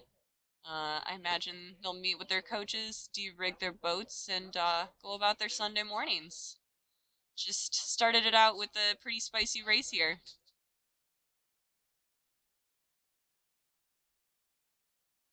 Good. And big thanks to both SRA, Saratoga Rowing Association, and US Rowing for keeping us safe as we still have COVID-19 to consider. And everyone, thankfully, is fully masked up when they're on land. And everyone's taking all the precautions and thankfully with spreading out on land as much as we can. Again, yeah, we thank you from watching from home today or wherever you may be through this drone footage generously made possible by donations from parents of athletes. So really thankful to all of the donors who made this possible here. Again, an optimal viewing experience. But the weather's so nice here that would not be a bad day to spend it standing on the shore.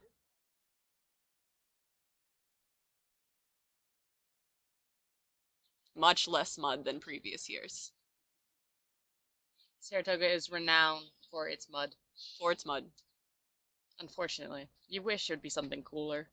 Horses? Health history horses mud? That is the motto of the town. Can we vandalize the signs and just add And mud? add mud? Add mud?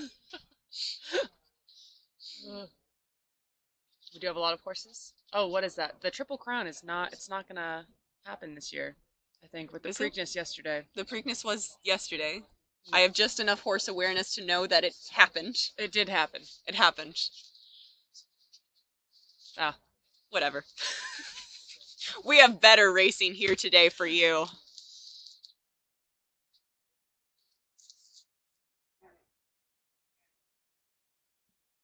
I'm choosing the Northeast Youth Championships over the Preakness any day of the week, any day of the year, really. It's not even close. Never, never an option. I don't need a horse. I just need a boat and a couple of sticks to pull on. Some spoons. Some spoons. Yeah. Well, while we're talking about spoons, no, I won't even go there. No, I will. Now you've just made it weird. Continue, Hannah. Tell us. Keep it weird. Keep it weird. So one of my favorite things when, all the Orion athletes here at Saratoga do coach the Saratoga Rowing Association athletes, and one of my favorite things that I tell my athletes is when you're rowing, it's like you're scooping ice cream. This is my favorite thing to tell them. That's fair. I was told once to scoop peanut butter. Just make it feel like creamy peanut butter. So if you imagine it, you're looking at a tub of, the hard ice cream. You're not talking soft serve. And if you take an ice cream scooper and you whack at it, you just pay no mind to how it goes. You put some blunt force to it. Smacking that ice cream with a scoop. Right. What happens? You have a shard of ice cream flying across the countertop, streaking down to the floor, and you've made a mess. And you don't have that round ice cream scoop at the end to put on top of your cone. So to recap, we have a mess and no ice cream in our bowl. Right. But if you place the spoon into the ice cream, as you would place the blade into the water. Yes. And then apply the pressure horizontally. Horizontally is key.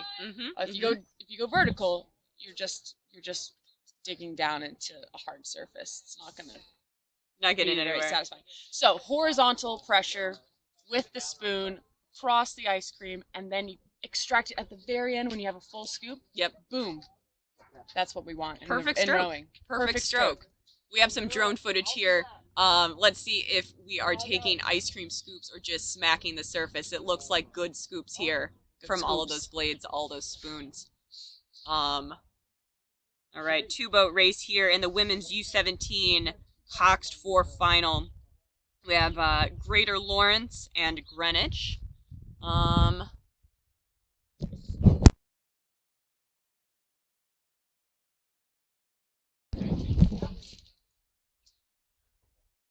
Good. So we do have a bit of separation as the crews enter into the last 250 meters of their race. It looks like Greenwich here in the lane closer to the finish line is coming through in their 4. Greater Lawrence there in second place.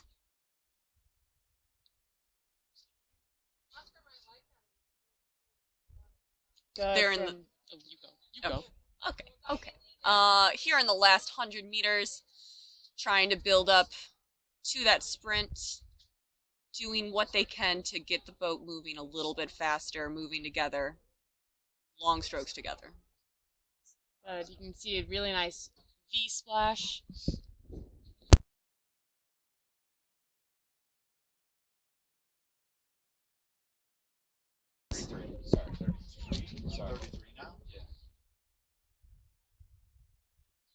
All right, yeah, we're here watching the finish, watching this Greenwich crew come through.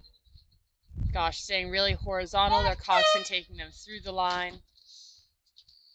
Through the line, then through those big orange buoys at the finish.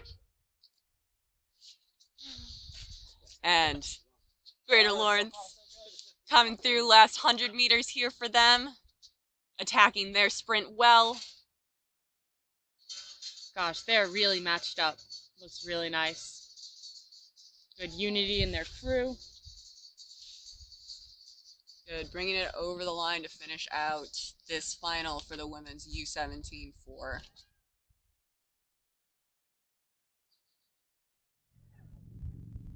I wonder if they're thinking about ice cream. You know, you finish and just down the street is the Stewart's Shops ice cream. Shout out to Stewart's. Shout out to Stewart's. We are not paid for that. That was free advertising. You're welcome. You're welcome, Stewart's. All right. That crew through the line. You can see here on the screen the Greater Lawrence 4. You can see the coxswain there in the bow, her head just barely visible, steering that boat, making those calls, making sure they're working together as four rowers and their coxswain. So it is faster to put the coxswain down there in the bow of the boat. Before the wiring was possible, the coxswain always used to sit at the stern of the boat so that they could project forward to the rowers and their voice wouldn't just get lost projecting away from them. Yep. But with the technological advancements of the cox box and wiring throughout the boat, coxswain can take the more aerodynamic spot in the boat, tucked into the bow, and communicate with her rowers through the speakers that run throughout. However, in 8, we always do still have that coxswain sitting in the stern facing her rowers because safety. Because of safety, yeah. 8s are just too fast, and if there was any sort of accident on the water, that would be a dangerous position to have that coxswain tucked away in the bow. And she's in an 8 able to see all 8 blades going in, able to make calls to get the crew together, synced up, back on course, effectively acting as the coach's eyes from a different vantage point in that 8. That is the challenge of coxing a 4. A cox 4 is that you can't see. I guess you can see the bow seats and maybe the bow pairs blades. Right, but you can't see if that crew is matching up. You can feel it, maybe. You can feel it. If you have that proprioception, that body awareness. Yeah, built up from the boat responds. From years of coxing 4s like that. A really good coxswain then is able to make some directional calls to fix handle heights, fix hand speeds, fix timing, but fine tweaking. That coxswain then needs a lot of experience to make those kind of technical calls when they're tucked up there in the bow. Our next race is off the line, the women's U17 quad. We have 6 boats there. Looking forward to bringing you footage from that race. One more in the range here.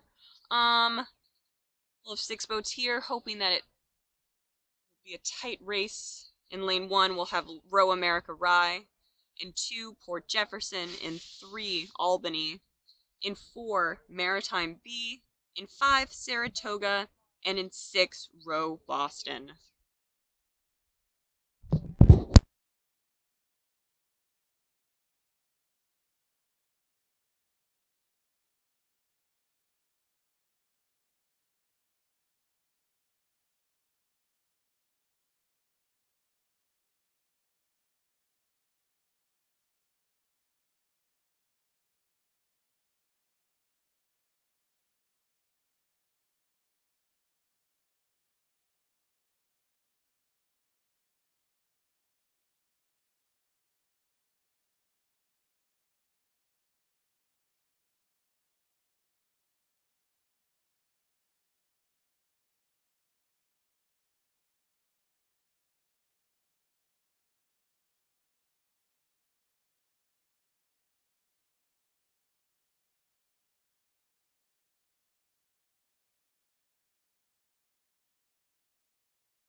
Good. So we're over halfway through this U17 quad final.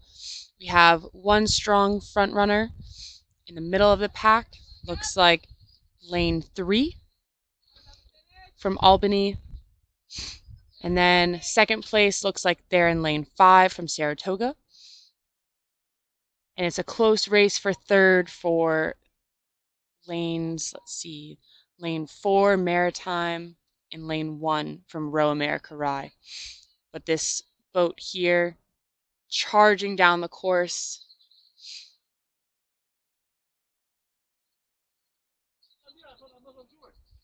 Yes, this crew from Albany in lane 3 has a quite decisive lead in this U17 quad final. They have at least 3 boat lengths of open water up on the field, but it looks like a tight race for the remaining 5 crews. Good, and the Albany crew is entering that last 250 meters. Finding that extra motivation to go a little bit faster, racing against themselves and against the clock.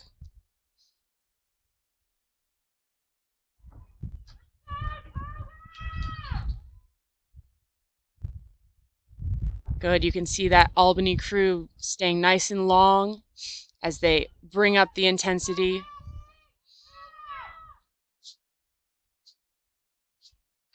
Good, and it looks like it will be Saratoga in second place as they pick up their sprint.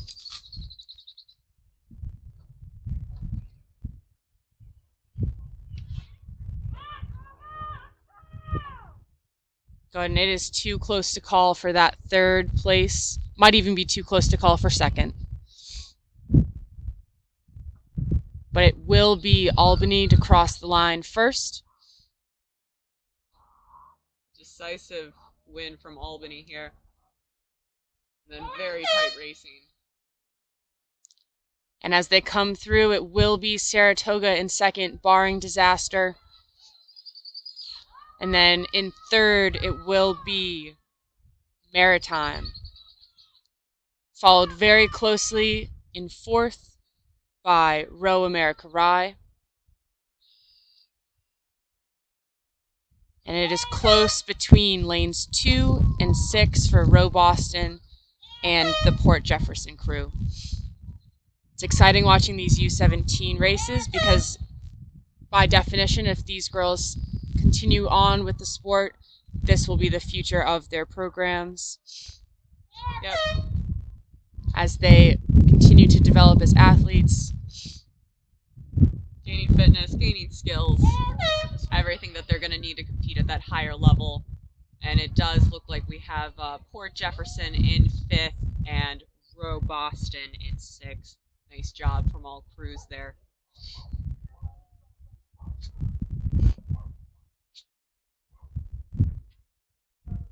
But wow, what a strong showing from that Albany U17 quad. Really exciting.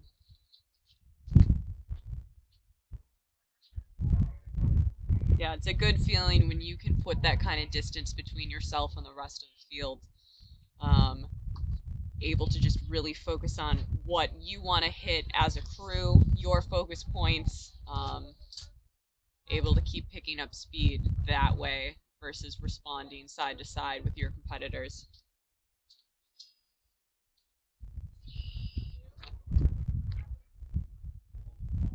Good, so that Albany crew recently actually got first place at a recent regatta. It's abbreviated here as the Shan Invite. So that's a Shen invite? I don't know. Possible spelling error there, but regardless, this crew has some racing experience under their belts, which no doubt helps both to create a cohesive crew, but also understand the mentality of racing and knowing what to expect from one another. The Saratoga quad, their bio is, quote, fun, with an exclamation point. Fun. Racing is fun, going fast is more fun. name of the band? Fun? Oh yes, maybe Yes. maybe they're inspired by Nate Roos. 2012 hit. Timeless classic. Timeless classic. Fun. Row America Rise bio for this past race that we just watched come down the course is ... Dot, dot, dot. They let their actions speak for themselves. Yep. Or they're just typing that text back to you. You're waiting for them on iMessage to see yes. how they're going to respond. They are typing. They're currently. They're typing. They're in progress. It's really a statement of action. It's a statement of rumination. Now, I want to make sure I don't miss this upcoming bio of the U17-8 that will be coming down shortly. But the Greenwich Cruise bio is "We bop bop bada boo" with 3 O's. Are they who brought us she bop earlier? Now today? I'm going to have to check. Is this a unified vision across all crews in that We are a boathouse? scatting boathouse.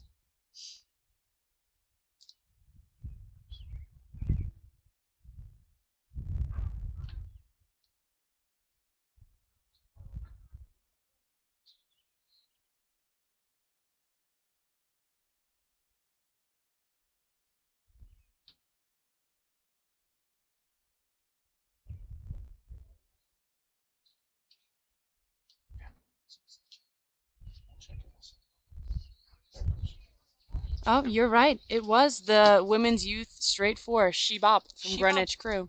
All right. A theme. A theme. Unified vision for this program here this year. We do have eyes on the U17-8s coming down the course. 5 boats in this race. On the right hand of the screen, we have Row America Rye B in lane 3. Next to them, Row America Rye in lane 4, Saugatuck B in lane 5, Greenwich, and in lane 6, CRI B. So it looks like a pretty strong early showing as they cross about 2/3 into this race from our crew in lane. Is that lane 3 or lane 4? I believe that's lane 4. Lane 4 from Saugatuck B. Saugatuck B. And they're coming into the last 250 meters.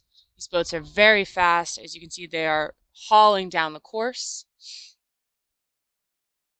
Saugatuck maintaining that lead, trying to build a little bit more open water between them and the rest of the field. But Row America Rye, those relentless racers, are not letting them get too far ahead. And then we have Greenwich Crew coming in hard as well, challenging this front group to step higher and go a little bit faster. It does look like Row America Rye in lane 3 and Greenwich in lane 5 are pretty tight here. That'll be a close race for second place coming down to the line. We have some Greenwich Crew fans here next to us in this commentating tent. But it does look like Saugatuck is maintaining their lead through these last strokes. Beautiful catches here coming through the line from Saugatuck. And these 8s for second place are pouring everything they have out on the course. Looks like it will just be Row America Rye over the Greenwich Crew. But bow to stern overlap there. What a last finishing move from Row America Rye's A boat in this U17-8 final. In 4th, it's Row America Rye B. And then CRIB in their last strokes of this race, in their sprint, taking it up, finishing it out. Really fun to see this intensity coming through the finish line.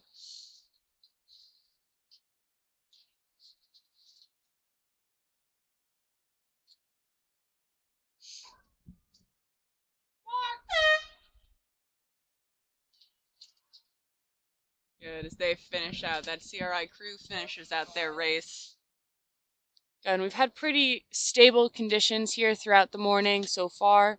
As we can see, these times are just a little bit slower than the Youth 8 final that we saw earlier at around 9 o'clock. So we can see that we do have some development and some growth looking forward as we kind of follow these U17 athletes on their rowing careers. Right, these U17 athletes who are probably all likely sophomores in high school.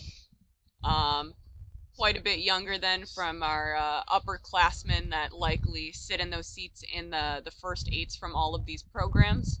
Not to say that there aren't some young, talented, ambitious people in those 1Vs, but these athletes are a little bit younger and showing us that they are no less competitive.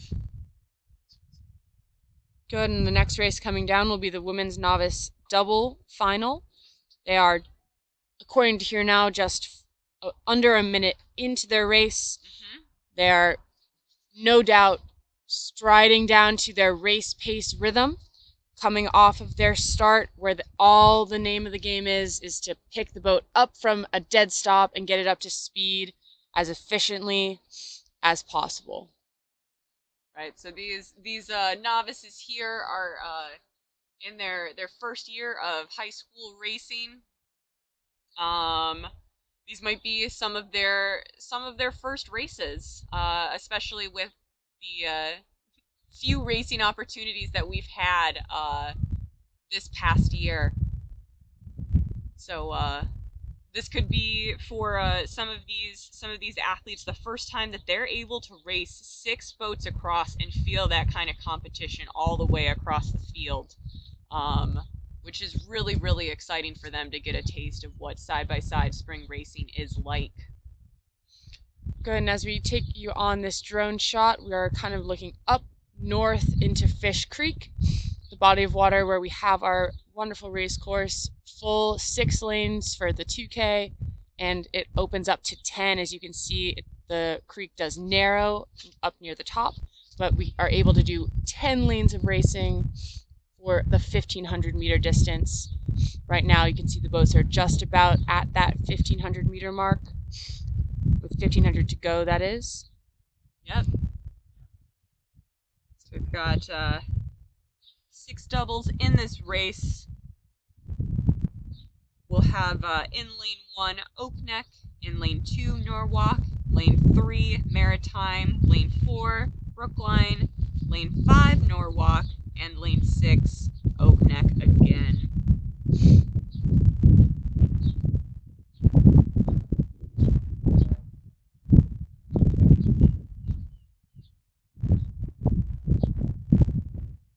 Good, so just for anyone just tuning in, we do have the lower lanes, or the lane 1 side is to the east, so on the right of our screen, and then lane 6 is to the west on the left of our screen. So it does look like we have an early front runner in lane 2 from Norwalk River, and then second place close, if not charging for first, in lane 5, again from Norwalk River. A battle between 2 boats from the same club. Exciting to see, exciting for these athletes to be battling it out with their teammates. It actually looks like that boat in lane 5 might have the lead. They might be about astern over. Well, it's very tight. It is very tight. These boats are right there. Good, and then we might have a slight edge from over there in lane 6 from Oak Neck Academy, just about a deck, if not an inch, over our lane. What is this? Lane 1 or lane 3? Lane 3 from Maritime. Lane 3.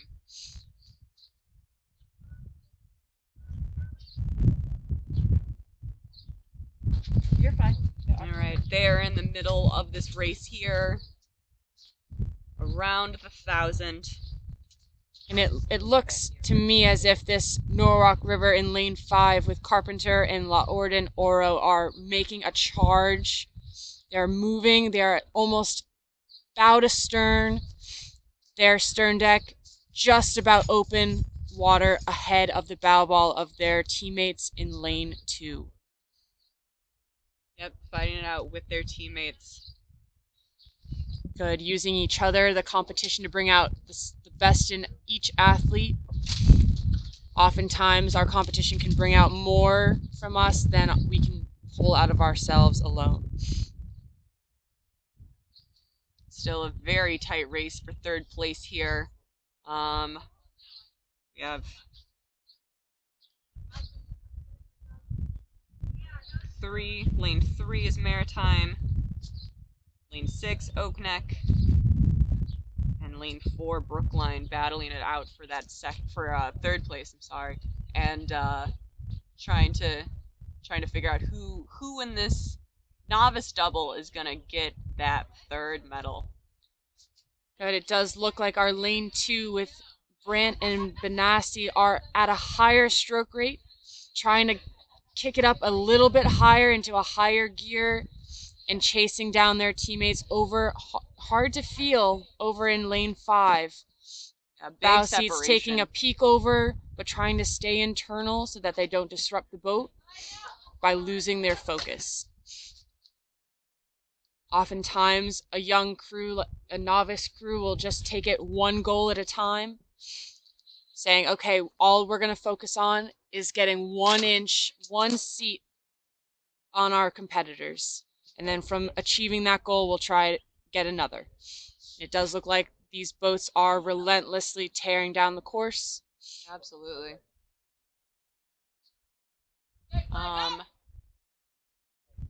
It'll be interesting to see where these two crews if they have room to go up from here. If someone is maybe understroking but providing a really powerful stroke there, maybe they have a secret sprint that they might pull out at the end and snag that lead. It is hard if your base rhythm is at a really high stroke rate. It's challenging to find extra stroke rate, extra intensity to go up if your base is already that high. Absolutely.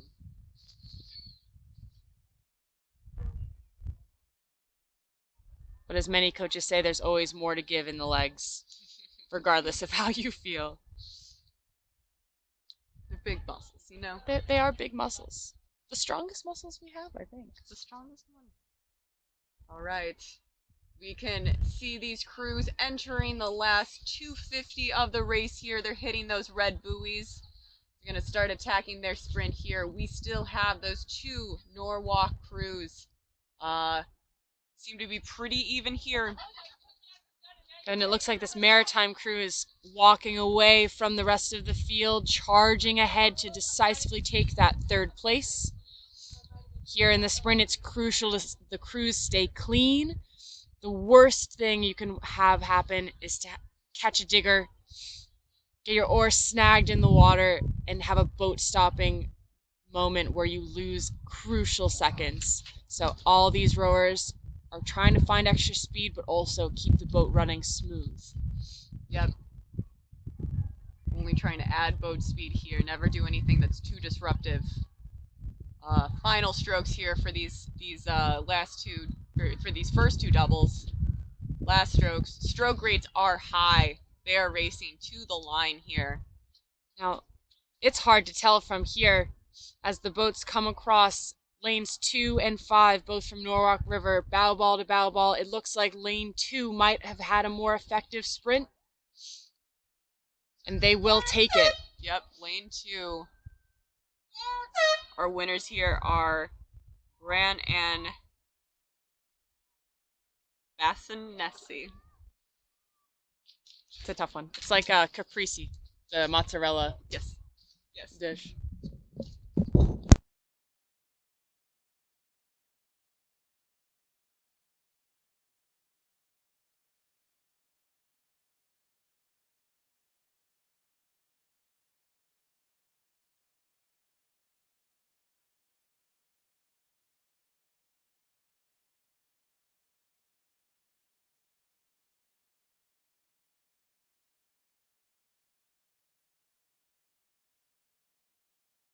Did you do it visually that time? And we have our next finishers here in this event. We had Maritime come in 3rd. Let me know, because I might be wrong. Good. Followed by directly next to them, lane 4, Brookline. And followed by the 2 Oak Neck Academy crews in lanes 1 and 6. First in lane 6, and then in lane 1. Really close, aggressive racing from all crews. Again, we do have a slight headwind condition, slowing the crews just marginally, but enough to take a little bit of an extra toll on the speed of the boat, and requiring a little bit more strength, a little bit more power to move the boat at pace. Yep. The advantage of that headwind, though, is that it's going to feel a little bit more stable, a little bit more connected, and in some novice crews like this, it might actually they might feel a little bit more secure, a little less wonky, if you will, and able to take good, effective strokes. If you're racing in a tailwind, it's going to require a little bit more skill to keep that boat moving as you try to match that fast-moving water. Again, good job to those first and second place crews. Tight race all the way down, and then that race for third place over most of the course was impressive. It's awesome to see these crews racing all the way down just like this. Competition level is high.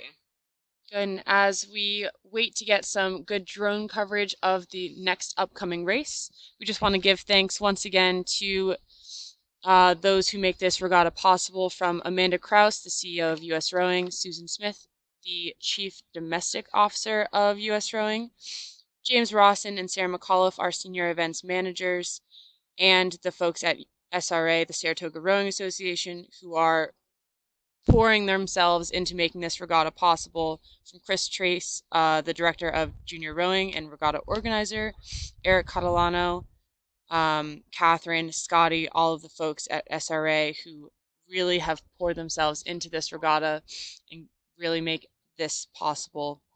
In addition to our U.S. Rowing judge referees who keep the athletes safe and in their lanes, and the countless volunteers and first responders.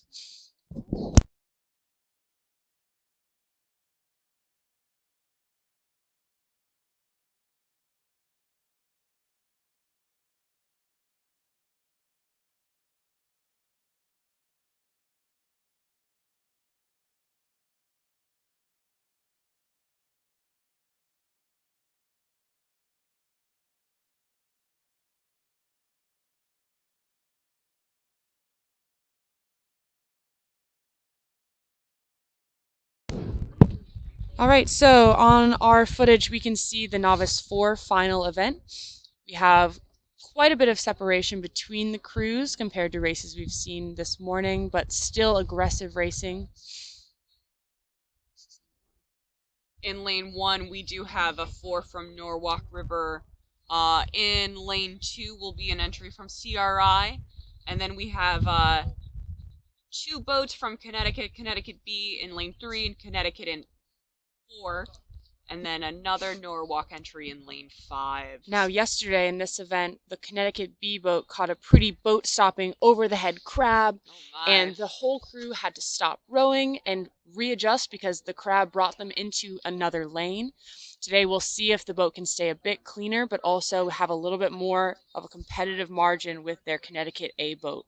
I know when that kind of event happens in a race, the rowers, all they want is to find that second opportunity, a second chance to see if they can improve.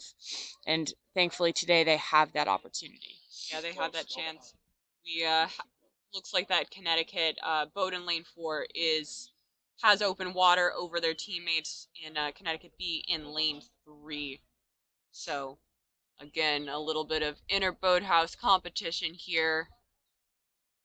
Teammates going head to head, side by side. If you look closely again, we can see our coxswains tucked away in the bow.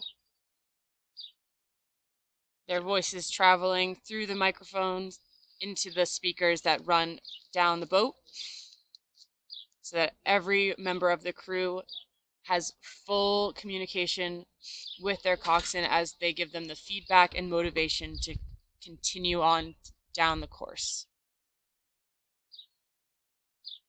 Again, those coxswains from that vantage point in the bow when they're coming down the course and they're not in the lead, they can very clearly see the distance between the next boat that they're trying to catch there.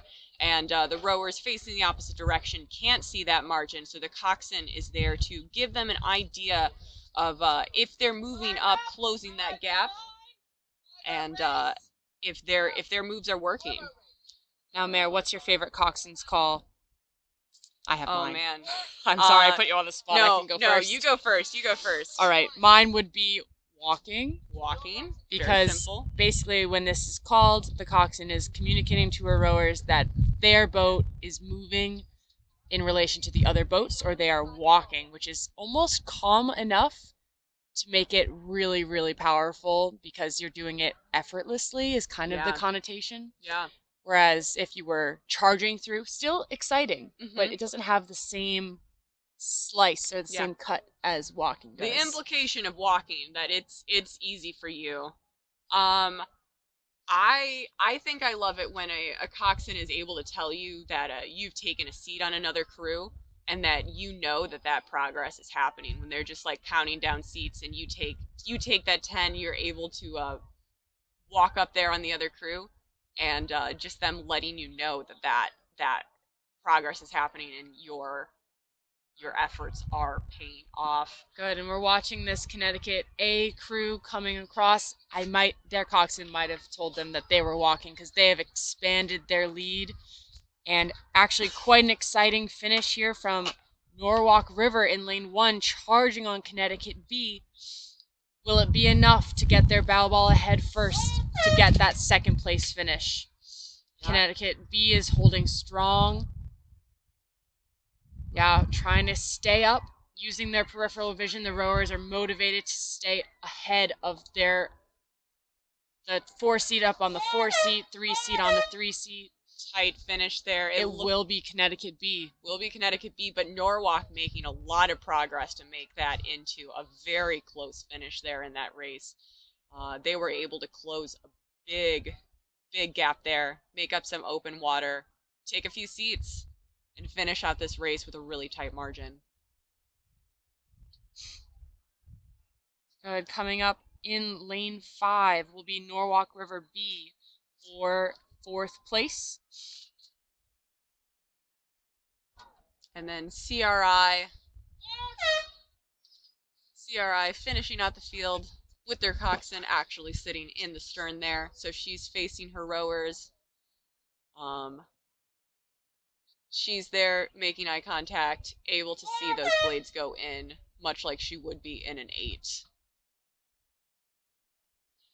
Good, and that will close off our Women's Novice 4 final.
Novice 8. Good, and we have times for that women's novice 4 final. So first place, Connecticut A, 8:37.9.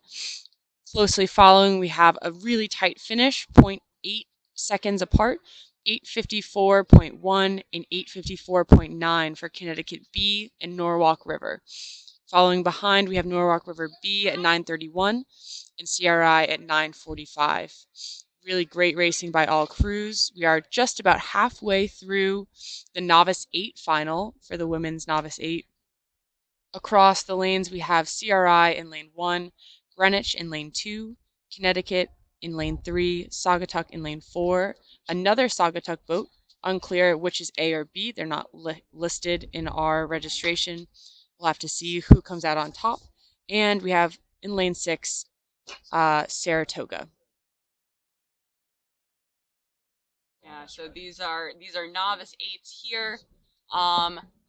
Again, this could be some of their first side-by-side 6 boat across racing here for these 8s. Well, really second because they all raced in the heats yesterday afternoon.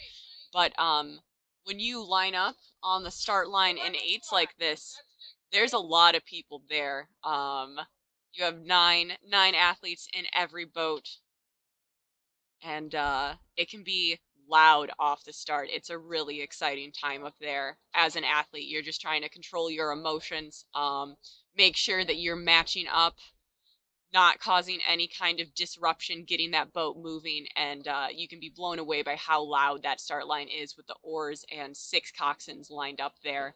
It's a really special moment. Good, and in terms of bios, we don't have a lot to go on for all the personalities in this boat, but we do have something on our very own Saratoga crew. Quote, "These kids are cool." Short, sweet, and you know they're cool. They're cool. Let's hope they stay cool under the pressure of racing.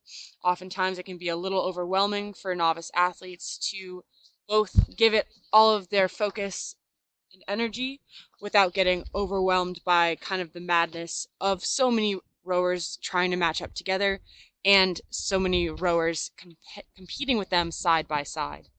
Absolutely. We're coming just about to the 250-meter to go mark, and we have some lanes and some current places as they come into their sprint.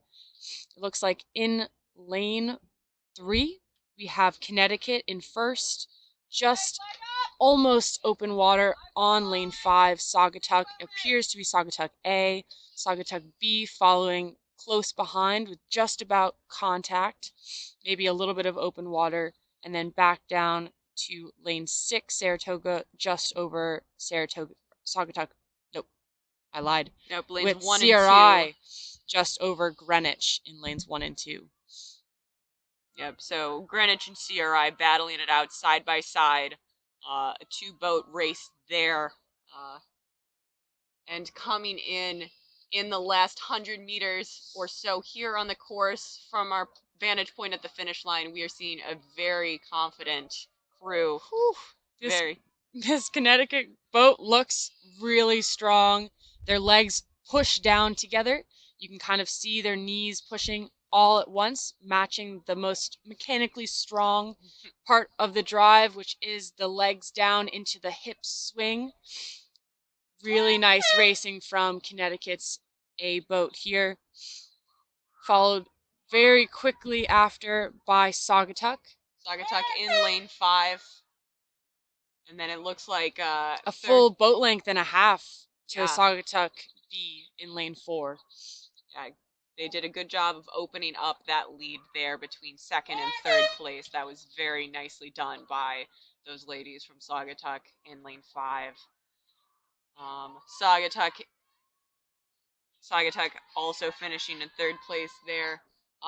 These 2 crews in lanes 1 and 2, CRI and Greenwich side by side, all the way down the course. They may have had contact all the way down the course. Very tight racing there. CRI is going to take it, followed by Greenwich. Good, and coming up we have Saratoga over in lane 6. Blades matching together. They have all 1 catch. Really nicely done from this crew from Saratoga. Yeah, one thing you can actually hear from the shore is one catch, one release. You can hear it when the blades enter the water and when they all come out together. Really solid matching from this crew as they come through the line. Yep, and in an 8 with 8 oars moving together like that, it can be a loud sound. It can be a motivating sound, and it's exciting to row big boats like that. It's a full sensory experience, It really. really is, taking it all in. Sights, sounds. There's a lot coming in.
Yeah, these should be good races. All right, so we have the youth second four race coming down the course now.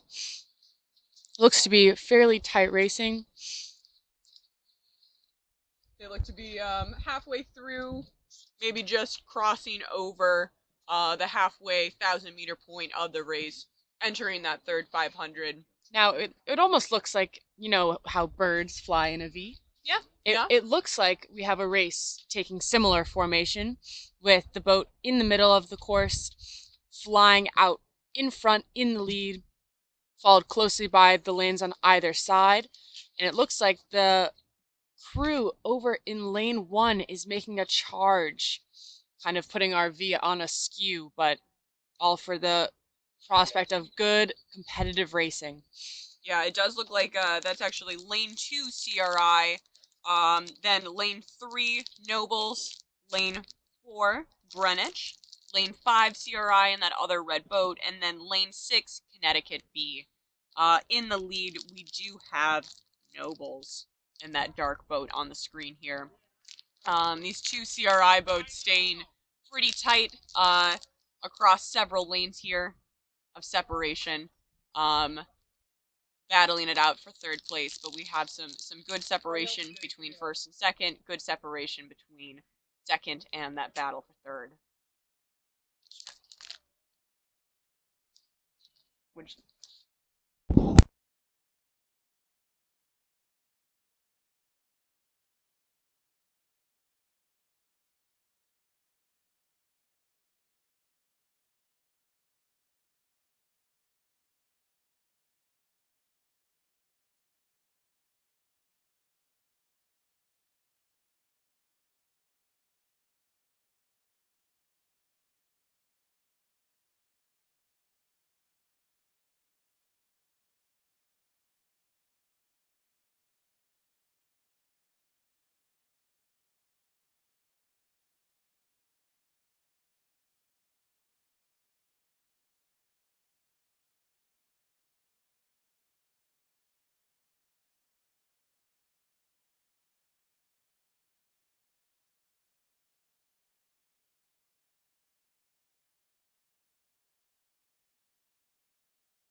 Good. So the crews are coming in here into the last 300 to 250 the meters of the race. We have lanes 2 through 6. We had a scratch in lane 1, but it will be lane 4, Greenwich B, taking the charge. And over in lane 2, we have CRI, lane 3, Nobles, lane 5, another CRI boat, and then lane 6, Connecticut B. But it will be your crew from Greenwich B over in lane 4 that is decisively taking it up through their sprint. Absolutely. Yeah, and this crew probably trying to compete, trying to put up a good time here to compete with the other four that came from their club that raced earlier in the day. So definitely motivated by trying to prove that they can be competitive with their teammates there. And now, Mayor, I know we're not supposed to compare times across different races because the conditions do change, but Absolutely. I can't help but compare. This Greenwich B boat is no doubt gunning for that Greenwich A boat time of 8:19. Currently just over 8 minutes. It'll be exciting to see if they can put up a similar, if not competitive time. Definitely. Yeah, coming through the line, rowing very clean, very strong. Long strokes here. Nice. Greenwich. I think they might have done it. Having a good race there. Good, and we'll have that crew over in lane 2. That was lane 2, Nobles taking second place here. CRI close to us. CRI in lane 5 taking fourth, followed by CRI in lane 2. Those two CRI boats keeping contact through the entire 2K there, racing with a few lanes of separation between them. Finally, Connecticut B is finishing out this race here. Another bright team. They have their bright neon lime green accents on their black unis. I always find that combination to pop. It's a good color combo. Very striking. Good, and we have some times for you here. So that Greenwich B boat actually crossed the line at 8:09.9. Again, we can't compare, but I can't help but compare. It's like I just can't stop. Can't help it. They actually posted a time that is 10 seconds faster than the race previously, where Greenwich posted a time of 8:19 in their novice 8. So kind of fun, 4 versus an 8. And then Nobles 8:20, CRI 8:28, CRI B, you might say 8:31, Connecticut B 8:45. Yeah, some tight racing in the middle of that field there. Yeah, you can see some overhead drone footage. See all of these fours spread out as these athletes regroup and make their ways back into those return docks.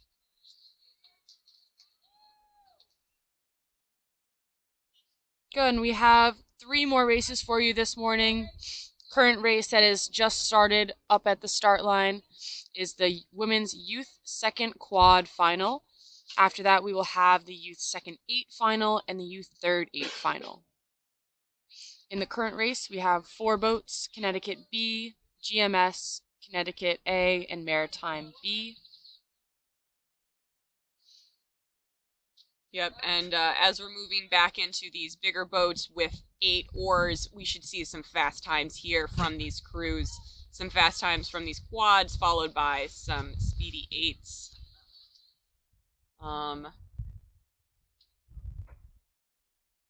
Have 4 boats in the second quad final.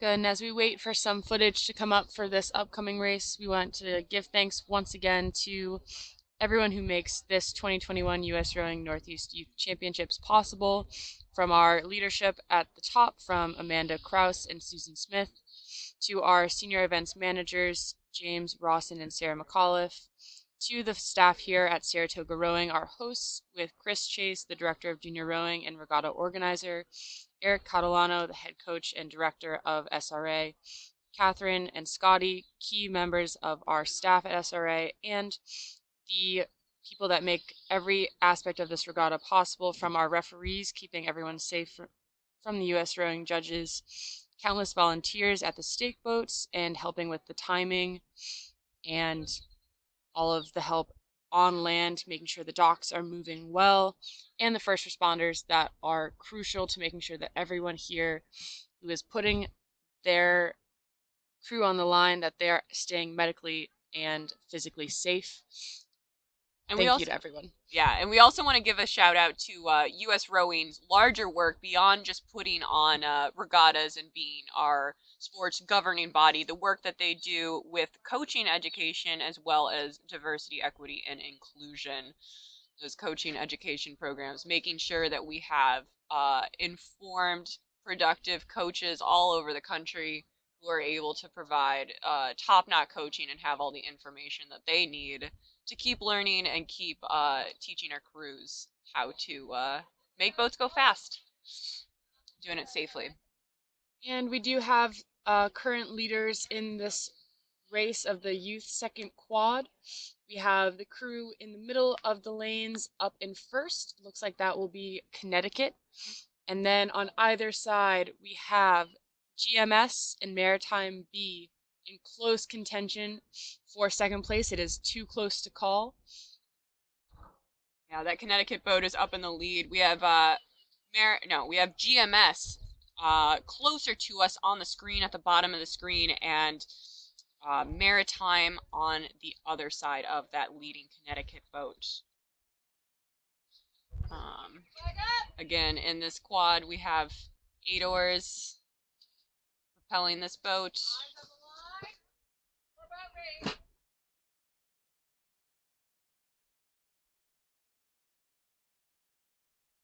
It does look like the that GMS boat has a high stroke rate, but they're looking effective here. Perhaps that Connecticut boat is maybe a little bit lower, but very strong to produce the result that we're seeing here right now. But very tight between GMS and Maritime. Both of which seem to be making quite a charge on the leading Connecticut boat in lane 4. Just off our screen in lane 2 is Connecticut B.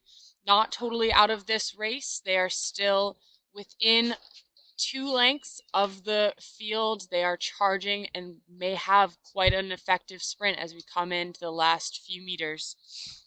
Right, there's a lot of overlap there between Connecticut and Maritime.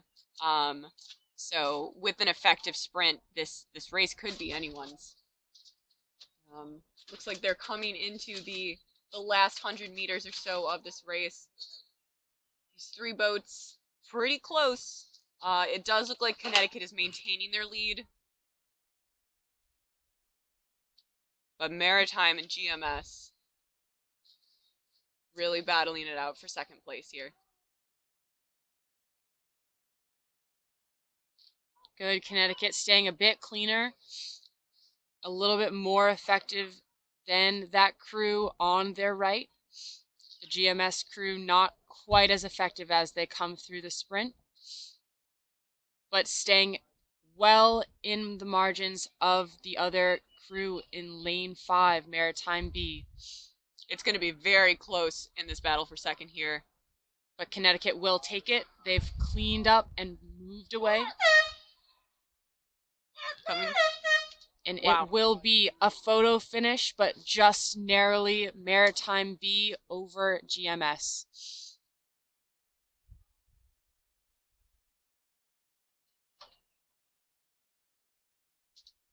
Connecticut B in their final strokes here. Looking clean, looking like they're taking effective strokes.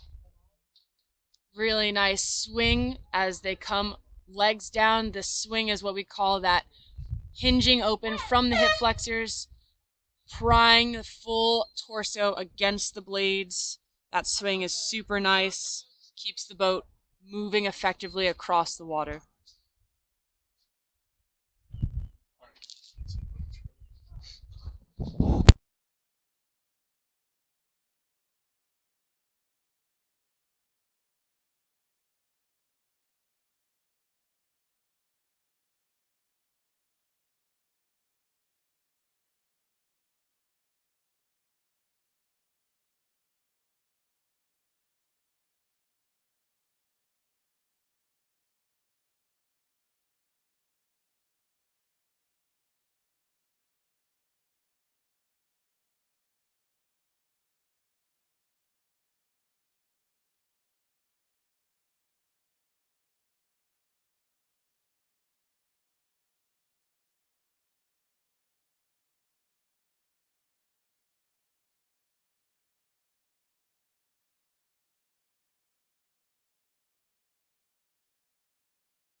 right, we do have those times here for the women's second quad that came through and finished a few minutes ago.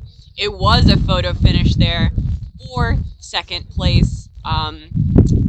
In first was Connecticut, as we saw, with 7:49. Then we had Maritime B 7:51.9. Then we had GMS 7:52.09. Just barely two tenths, under 2 tenths there of a second, separating those two boats as we heard Take the out horn. your clock apps. Try to do it yourself. It's very close. For everyone playing along at home, this is your chance.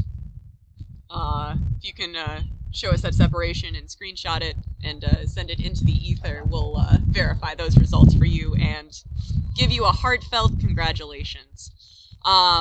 Fourth place then is Connecticut B at 8:23.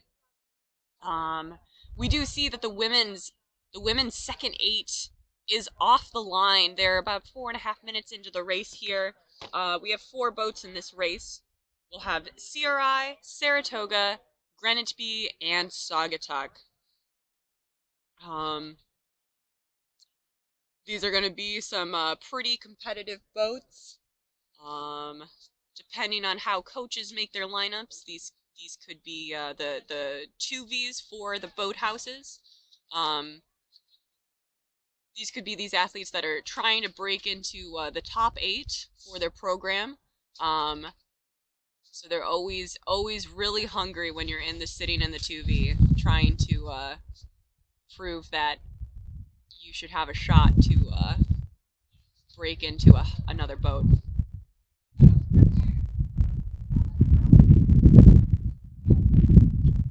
Good. We can see there is one front runner coming out on the screen.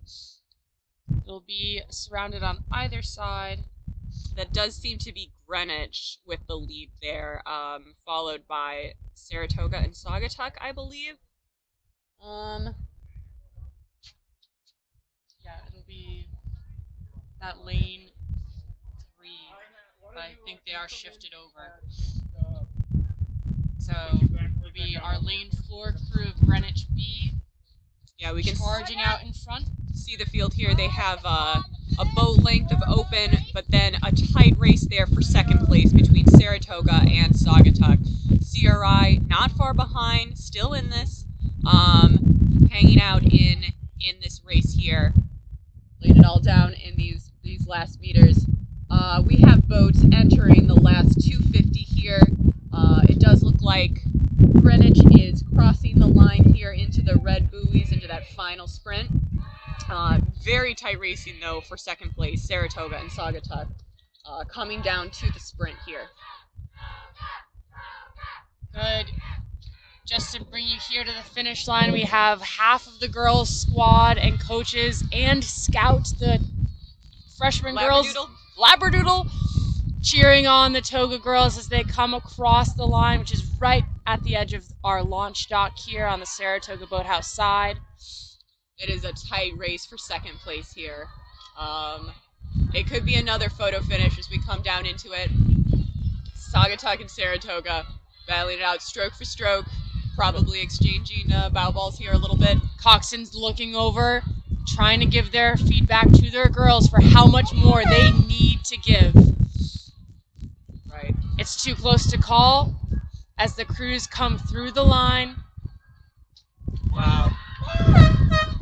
It does look like Saratoga took that one. From our vantage point, which it granted is not quite the line, but from our vantage point, it did look like Saratoga with a slight edge. Maybe about a seat, maybe an inch there. Maybe an inch, maybe less. We'll have to wait and see those times. Just crossing now, finishing off this race in 4th place. Strong finish, really, really competitive racing with all 4 crews.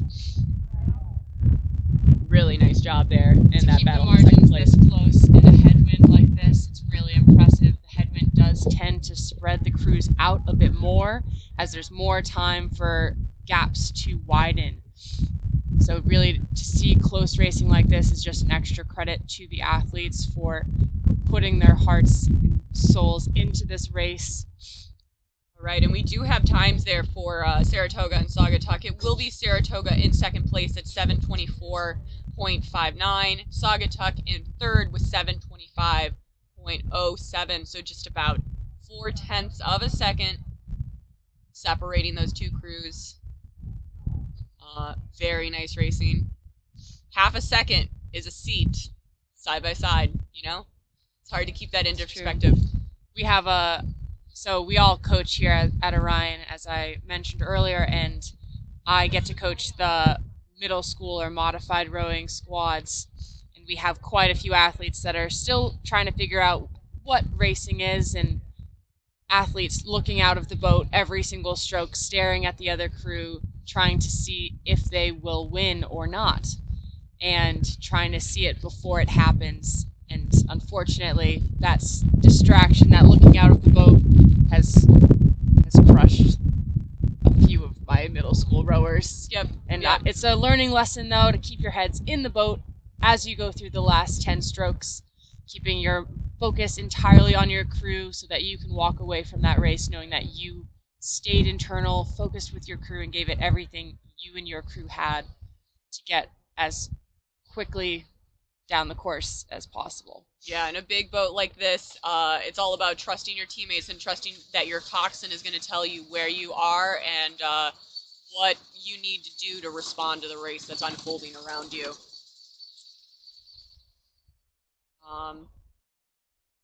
We'll be going shortly to our last race of the day, or last race of this morning session, the women's youth third eight. Again, we have 4 boats here. We'll have CRI, Greenwich, Saugatuck, and Saratoga. Same four clubs, same 4 programs here as the last heat. We'll see if we have some similar results here.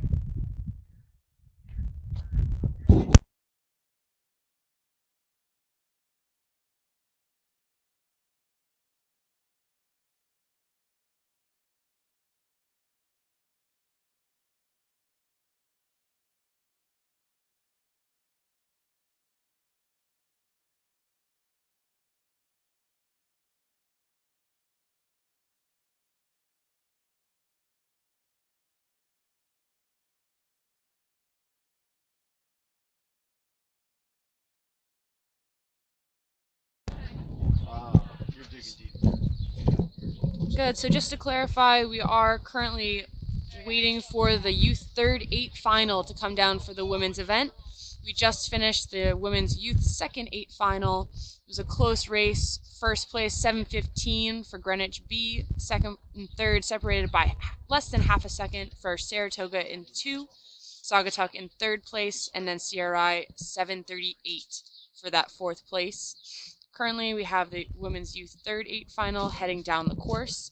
They're just over 4 minutes in, so they should be crossing that 1,000 meter buoy line, coming into the second half of the race where they will be proving the strength of their third 500.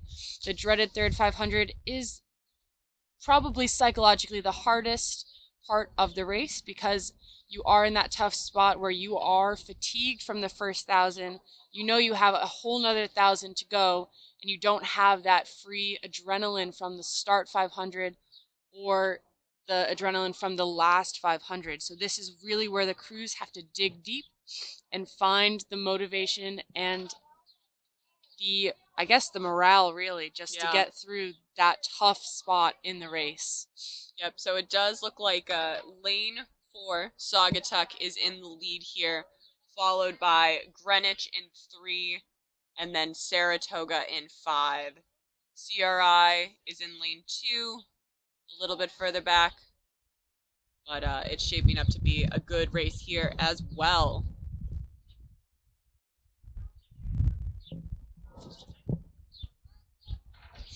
Again, we have great racing conditions here on Fish Creek this morning. We've had pretty flat water and just a puff of a headwind all morning, trying to push on the crews a little bit. As my college coach, Lori Dauphiny, would say, that's just extra fitness. And it's true, it will make your race longer and will require you to be at full 100% effort for that much longer on the race course. Right, but any chance to steal a little fitness is good. You have to thieve the fitness. Anytime you can go rob the fitness bank, it's a good day. You have to steal it and run. Run away. Don't look back. Much like Sagatag is doing here in this race. Running away, not looking back. Decisive lead here over the rest of the field.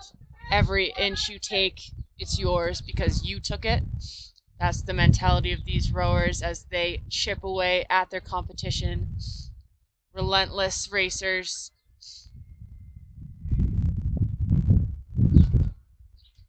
We're starting to hear some screams of teammates from across the creek. Some of those. This is one of the last races of the morning, so everyone else is on shore cheering on these teammates, cheering on these 3v8s as they come into the last 250. Saugatuck does have the lead here, followed by Greenwich, followed by Saratoga, and then CRI. Good, so we are entering that last 250 meters. Saugatuck looking strong here. Good catches all together throughout the boat. Looks to be an effective sprint here, maybe adding a little bit of distance between them and Greenwich in lane 2. Sorry, in lane 3. And Saratoga trying to fight back into that Greenwich boat, trying to close that gap, see what they can make up in this final sprint. Final sprint push here.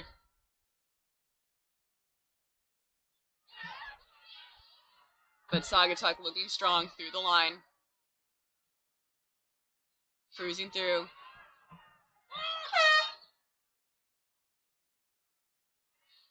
And it will be Greenwich over Saratoga. Just about a foot of open water between the two crews. Good. So seeing just a little bit of reshuffling from those 2v results that just went down before us. Still, Greenwich, Saratoga, and Saugatuck up here in the top 3, just trading places a little bit on that podium. CRI finishing it out here, well into their sprint, into the final strokes of their piece. Final strokes of this morning session here. Rounding us out, we have CRI and the women's 3v8. Good, great racing by all women this morning. Many athletes have double raced and gone down several times this weekend for potentially up to 4 or even 6 races, all out, full pressure, a draining physiological feat. So great job by all athletes. Respect for all of their efforts. Showing up is half the battle, so really great to see all of these strong athletes coming out to compete. A great opportunity for racing here this morning in this race, put on by U.S. Rowing, hosted by SRA here on Fish Creek in Saratoga Springs. We're able to put on a safe regatta and get us all back to side by side, straight down the course, 2K sprint racing with stake boats, the whole 9 yards. All right. The whole 2K. With that, we'll be back shortly to resume this live stream for the boys racing that starts at 1:00 p.m. today. But for now, this is the 2021 U.S. Rowing Northeast Youth Championships. This is Hannah Painter and Meredith Kisting. Thank you, Yep. guys. We'll be back in a little bit. Thanks, guys.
should hold it where we'll actually be speaking.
Test.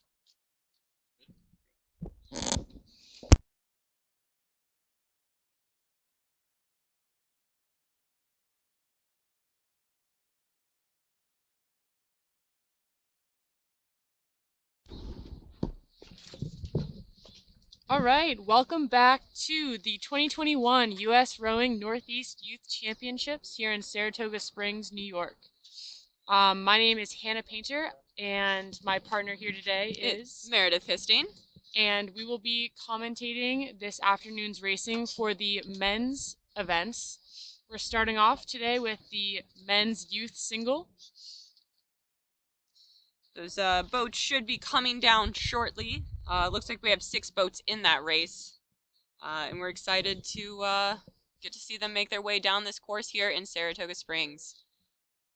The wind is picking up here a little bit from this morning. We had pretty nice conditions this morning, but this doesn't look anything like the wind that we had, strong headwind we had yesterday afternoon for those women's heats. So hopefully the wind holds off and you guys have a nice time down the course. Yeah, Mara, I would say we had a puff of a headwind this morning. We now have, I would say, a whistle. A whistle? A steady stream of headwind coming down the course, maybe even across from that eastern shore. These boats warming up from the docks down here by the mouth of Fish Creek into Saratoga Lake. They are flying up towards the start line, making their warm-up extra speedy. Yeah, see some square blade rowing there, just trying to be super efficient, catch that wind, sail on up there. Minimal effort to make your way to the start line that way. Reminds me of shout out to Kara Kohler, our Team USA women's single, who just effortlessly pulling off that square blade practice start the day before the Trials 1 began. Wow, I missed that one. There's a great reel of it on Instagram. I can't remember to go find it. which. There's so many different cameramen down in Sarasota. What a beast. Documenting, but she did it, and it's on video. Yeah. In slow motion. If I could do that, I would want a video as well. All right, waiting for this youth men's single, this A final to come through here. First race of the afternoon. We'll have 6 boats here.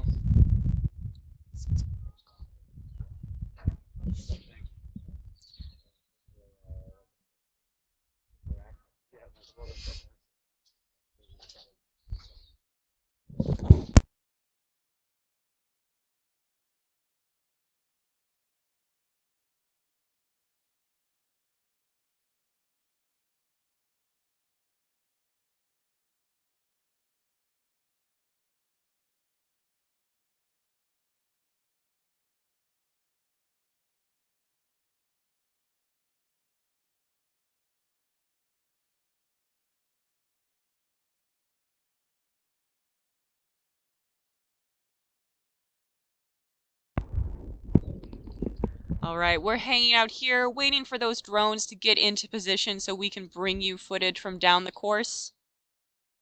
It does look like our youth men's single is underway. We can start to see those boats making their way into the last 500 here. So it's a 6-boat race in lane 1, far from us here on the finish line side. We have Tiernan Green from Riverside. Then we have Johannes Bressel from Oak Neck. Lucian Gateskelf, unaffiliated. Trevor Cooper from Norwalk. Tristan Artides from Oak Neck. And Brooke Moss from Pioneer Valley Riverfront. So, 6-boat final here. Starting to see some of our leaders. It looks like we have 3 boats up ahead, battling it out to see who's going to take gold in this race here.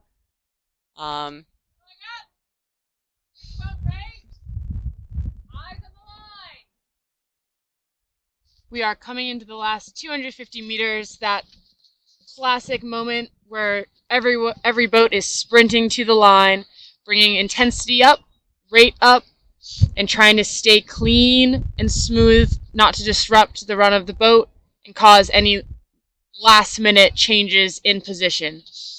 All right, so we have 2 boats out up in front here. challenging to see bow numbers here to give you an idea of who that leader is.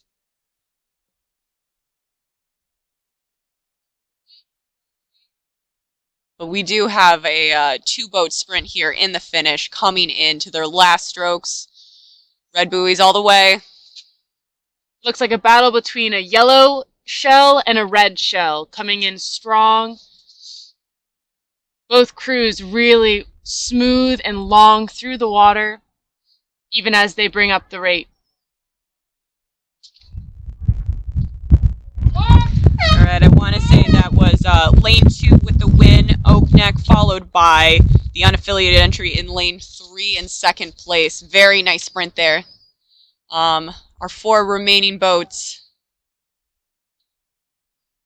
It'll be a fight for fourth. Third is decisively taken by, looks to be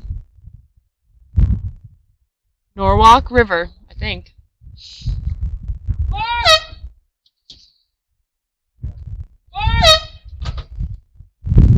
Tight racing here in the final 3 positions in this A final. All 3 singles there really racing through to the end. Great effort from all crews there.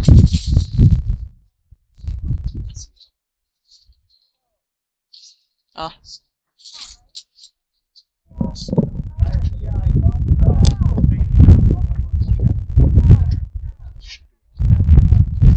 All right, we're starting to get some times there from our first place entry. Johannes Bressel at 8:29, closely followed by Lucien Gateskell at 8:31. So very tight racing in there. When you think about this is a 2K all the way down, taking 8.5 minutes, just separated by 2 seconds there. Very tight, very impressive. Neither boat ever giving up there to ensure that they had that win. One of my favorite things to think about in the sport of rowing is just how long 2,000 meters is. If we equate it to football fields, these athletes are sprinting well over. How many football 20? fields? How Is many it football 20? fields are you going to tell me are here, Hannah? I think it's 20 Okay. in a row, back to 20 back. in a row? Okay. You can't count the end zones, but it is 20 football fields. Some numbers are just unknowable. All right. We'll keep you posted on the progress of our next races here. We're waiting for those times to come in. It actually looks like those times are even tighter. They've updated here. Oh, nope. Nope, still at 8:29 and 8:31, so very tight racing there.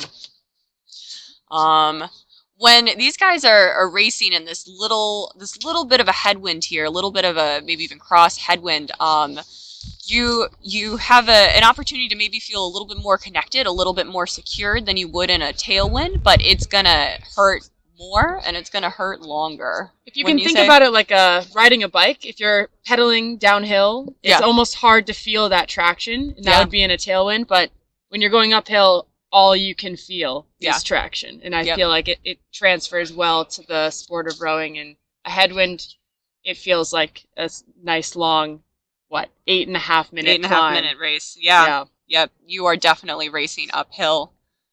Yeah, this is a U.S. rowing race here today, hosted at SRA. We just want to give a quick shout out to all the people that make that possible. Amanda Krause, the CEO of U.S. Rowing, and Susan Smith, the Chief Domestic Officer. Then we have James Rawson and Sarah McAuliffe behind the scenes as senior events managers, making sure that all of these events across the country for U.S. Rowing go smoothly. Chris Chase, U.S. Rowing Director of Junior Rowing. Also our regatta director here at SRA for years and years, putting on all of these events over time. Eric Catalano, the Executive Director of SRA, making this very multifaceted program work. And then behind the scenes, we have Catherine, we have Scotty, making sure that this organization keeps working and we can keep communicating. We have a number of U.S. Rowing judge referees today, making sure that racing goes safely and fairly all the way down the course, getting us aligned, getting us in our lanes. And truly a ton of volunteers out here in the sun, hanging out, doing all of the important jobs, managing our docks, making sure that things go off as planned. And then our first responders on both sides of the creek, making sure that we are safe. One of my favorite things about our volunteer staff is the amount of sun protection we've seen out of this group. We have sun shirts with hoods, With hoods, visors, hats.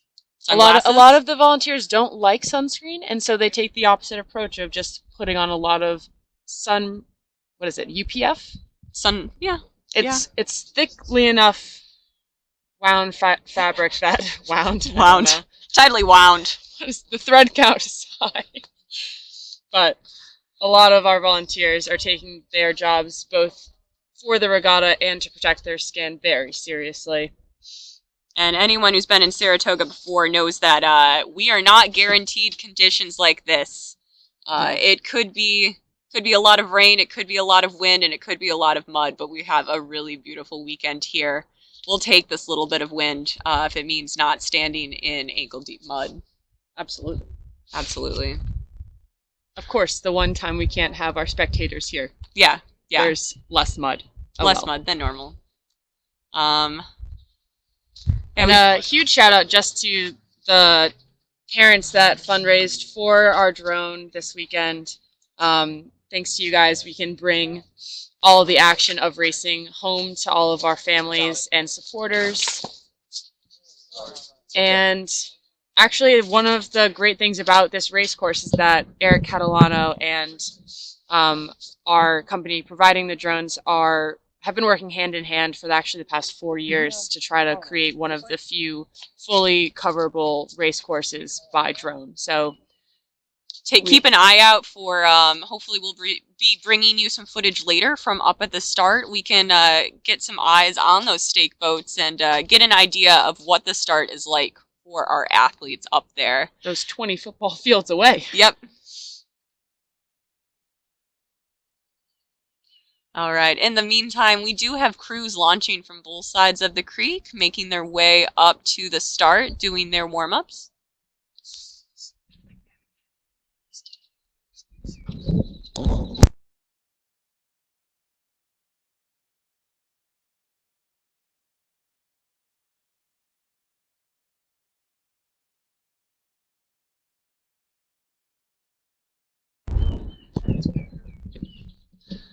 So, and in addition to our crews competing here today, we are sharing the water with a number of kayaks and other boats. But being good neighbors, keeping out of each other's way, everyone's out enjoying this beautiful spring day.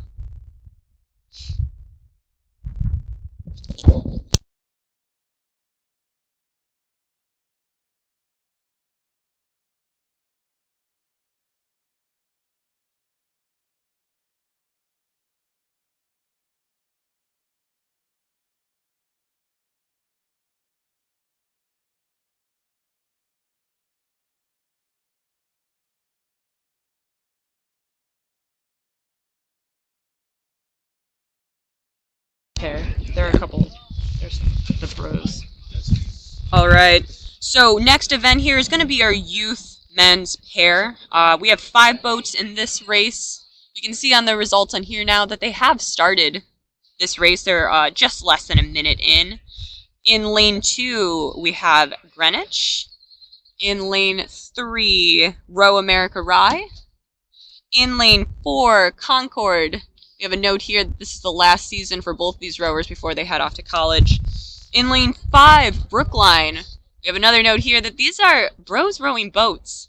And finally, in lane 6, we have a pair from Riverside.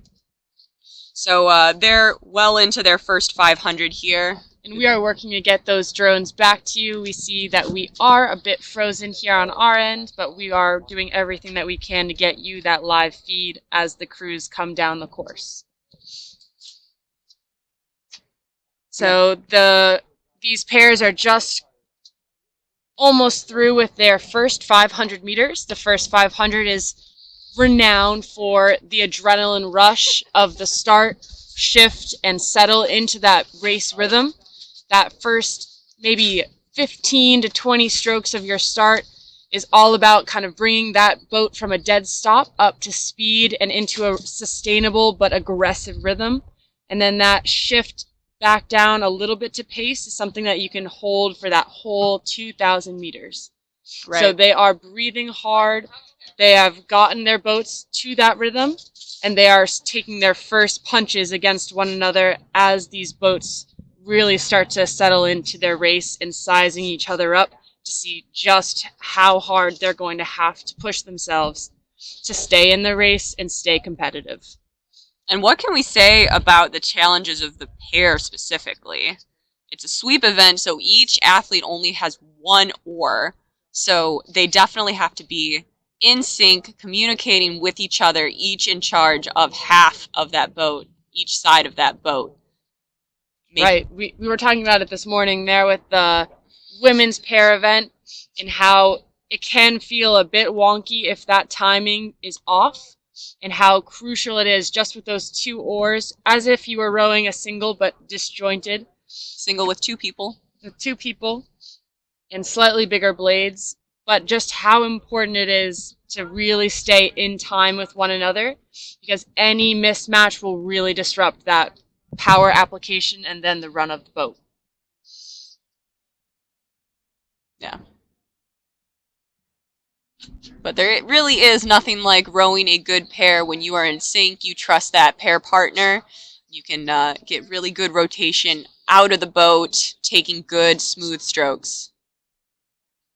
Good, and we're getting glimpses of our current race here.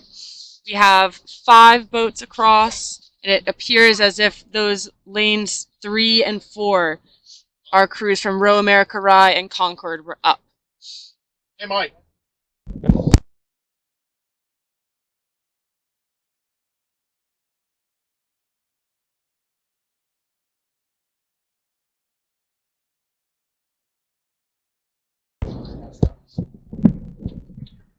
All right. Trying to get that drone footage back to you there. We're close here. Boats are just over 4 minutes into that race. They're entering the third 500 here. Arguably the hardest part of the race. The equalizer.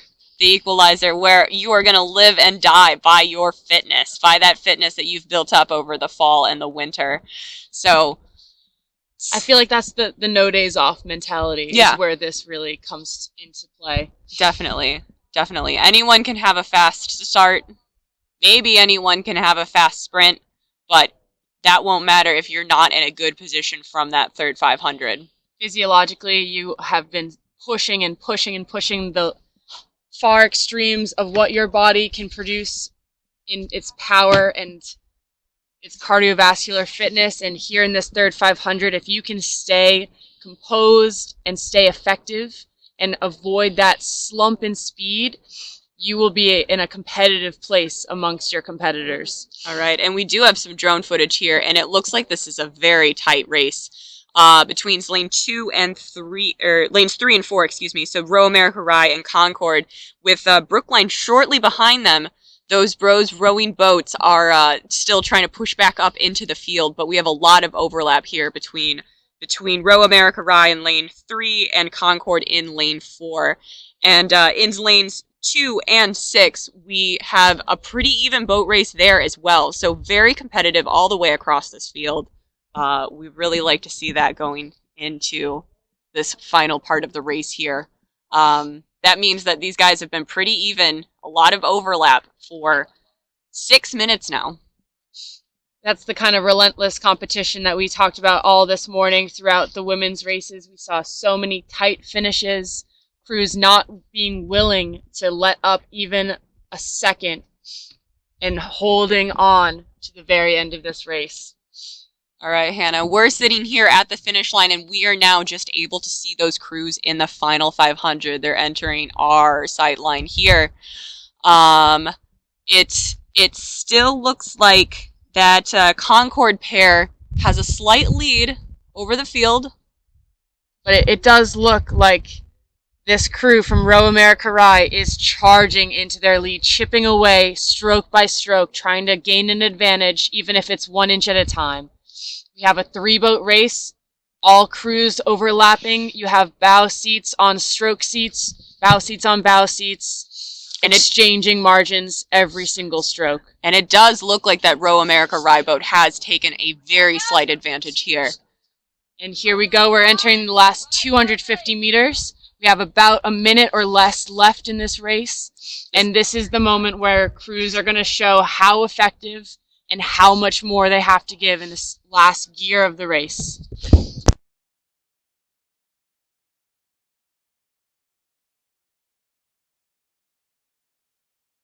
Just kept looking down. All right, so we do see this finish here. We have a pair that has taken a lead.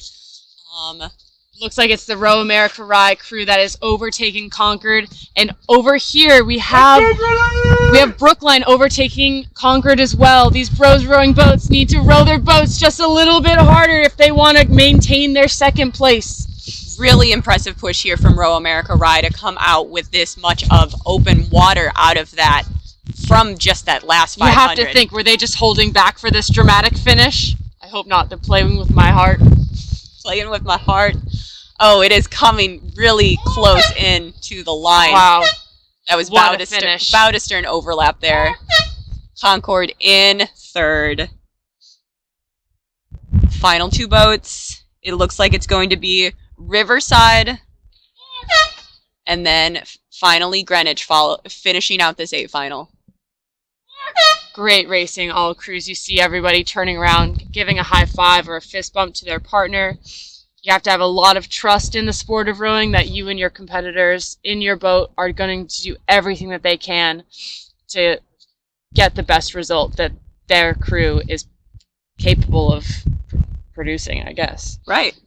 And we are getting some times here for that race. Row America Rye, pair of Oliver and Morin, finishing at 8:14. Then just 2 seconds behind, we have the Concord pair at 8:16, followed by Brookline at 8:20. So just 6 seconds between first and third.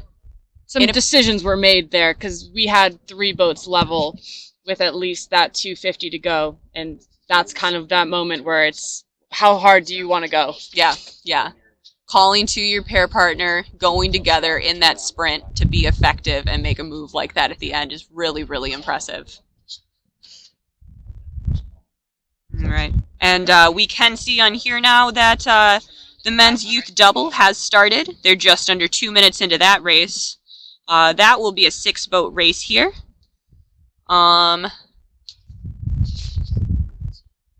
Bringing you drone footage when we can to get an eye on this race.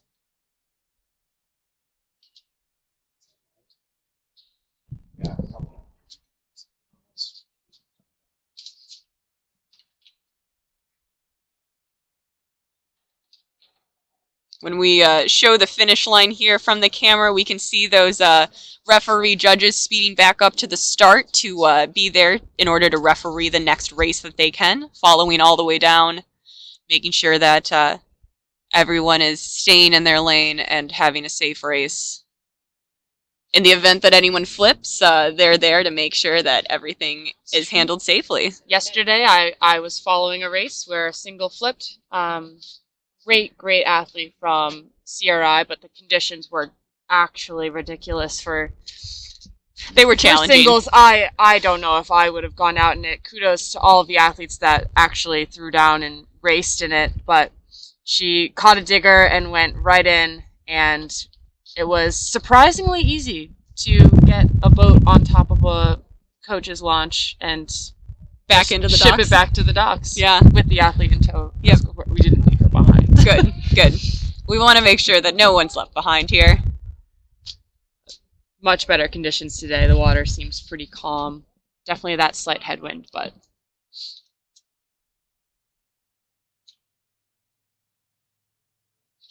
all right, so it seems like we have a battle of it'll be an exciting race for these 3 boats from the Boston area in the lane 4, 5, and 6, we have 2 crews from Cambridge, 1 from Riverside. And then in the lower lanes, closest to Lee's Park or the Eastern Shore, we have GMS, and then 2 crews from Oak Neck Academy. I always say Oak Neck on Oak accident, Neck? as if oats had necks. I don't know, but I guess the oaks of the tree sort don't have necks either. So Now that we've gone through this like Quaker Oats dissociative fugue, let's bring it back to where we are in this race. 6-boat race with a couple of doubles racing their teammates. So that's always challenging when you might race each other in practice every single day. So you might go into this race with some different expectations, but also maybe a little bit excited to have some outside competition, right? Like there might be a boat that feels like they have something to prove. There might be a boat who feels like they have a lot to defend. So a lot riding on the line for these crews racing boats from their own boathouse. But then you have the added element of you want your boats to beat the other program's boats, so you want your B boat to be competitive with another team's B boat, and even their other team's A boat. So there's a lot of almost, I wouldn't even say it's conflicting, but it's definitely a nuanced kind of mentality going into a race where you have so much familiarity mixed with this stacked competition beside you. Mixed with some unknowns. Always the unknowns. Right. And so these crews did race yesterday in the heats to make this A final today. So they do have one race under their belts on this course with this setup. So they probably go into this with an idea of where their speed stacks up against the field, but also any big areas for improvement, anything that they felt like their race yesterday was lacking in. So hopefully with this second chance today, they get another chance to go back out there and attack and make up all of those deficiencies. What were our fellow commentators saying yesterday? The Gamesmanship? We heard that there was some talk of gamesmanship. Do you shut it down if you're in a place that you don't need to sprint? Do you sprint for the practice? Do you... Yeah, what do you do if you know you're going to advance? Or keep your cards close to your chest? Or get the racing experience? It's a strategy decision for sure. We can see these doubles well into their last 500, approaching the final 250 of these red buoys here. It looks like we have some tight racing here. In lane 4, it looks like we have the leader from Cambridge, the Metalman and Koffler. All right, in lane 4 from Cambridge. But they have contact on at least 2 of the crews charging behind them.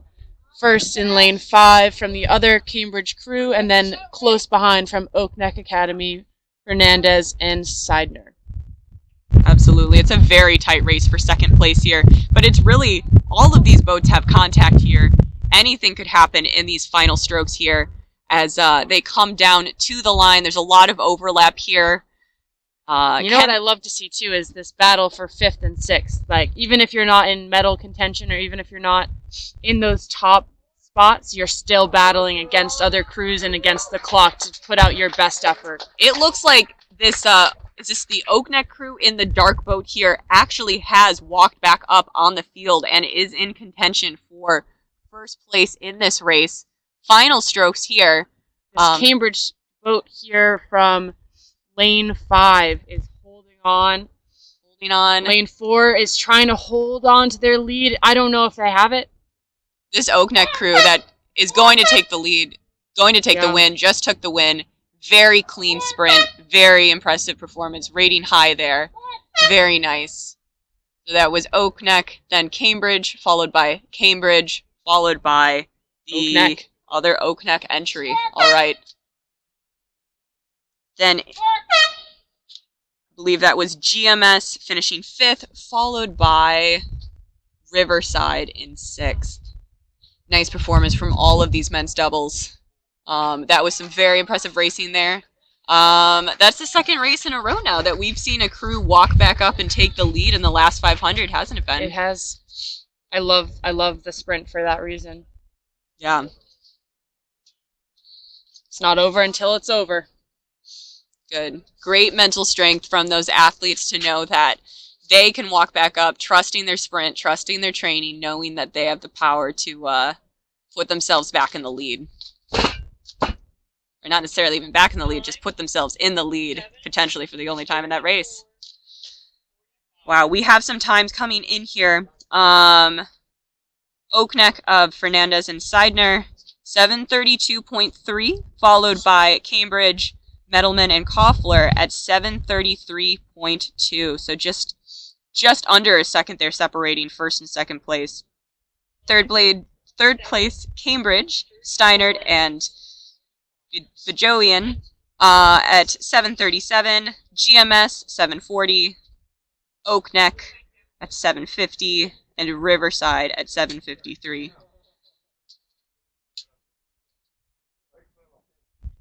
So next race that we'll be getting to you is the men's Youth 4. It's the Coxed 4. We'll have 6 boats in this race as well.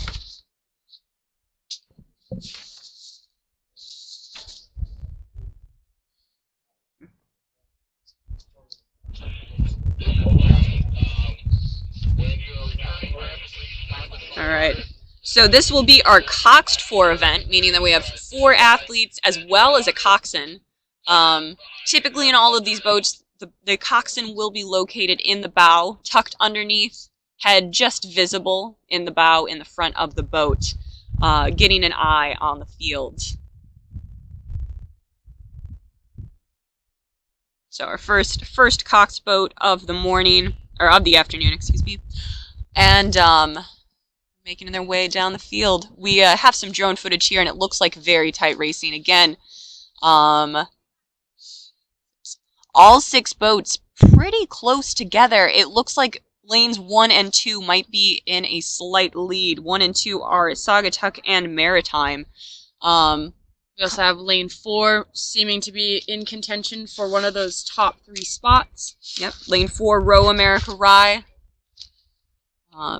And we were talking about it this morning, but having this coxswain in your boat, obviously we haven't had a coxed boat yet this afternoon, but it is a great advantage to have someone whose job is not only to steer, but also is to tell the crew where they are in relation to other boats and give them motivational feedback to respond as other boats make their moves, so that the rowers do not have to lose their focus or do not have to turn their heads outside the boat, but can stay internal and rely on the information their coxswain gives them to get extra motivated to go extra hard, basically.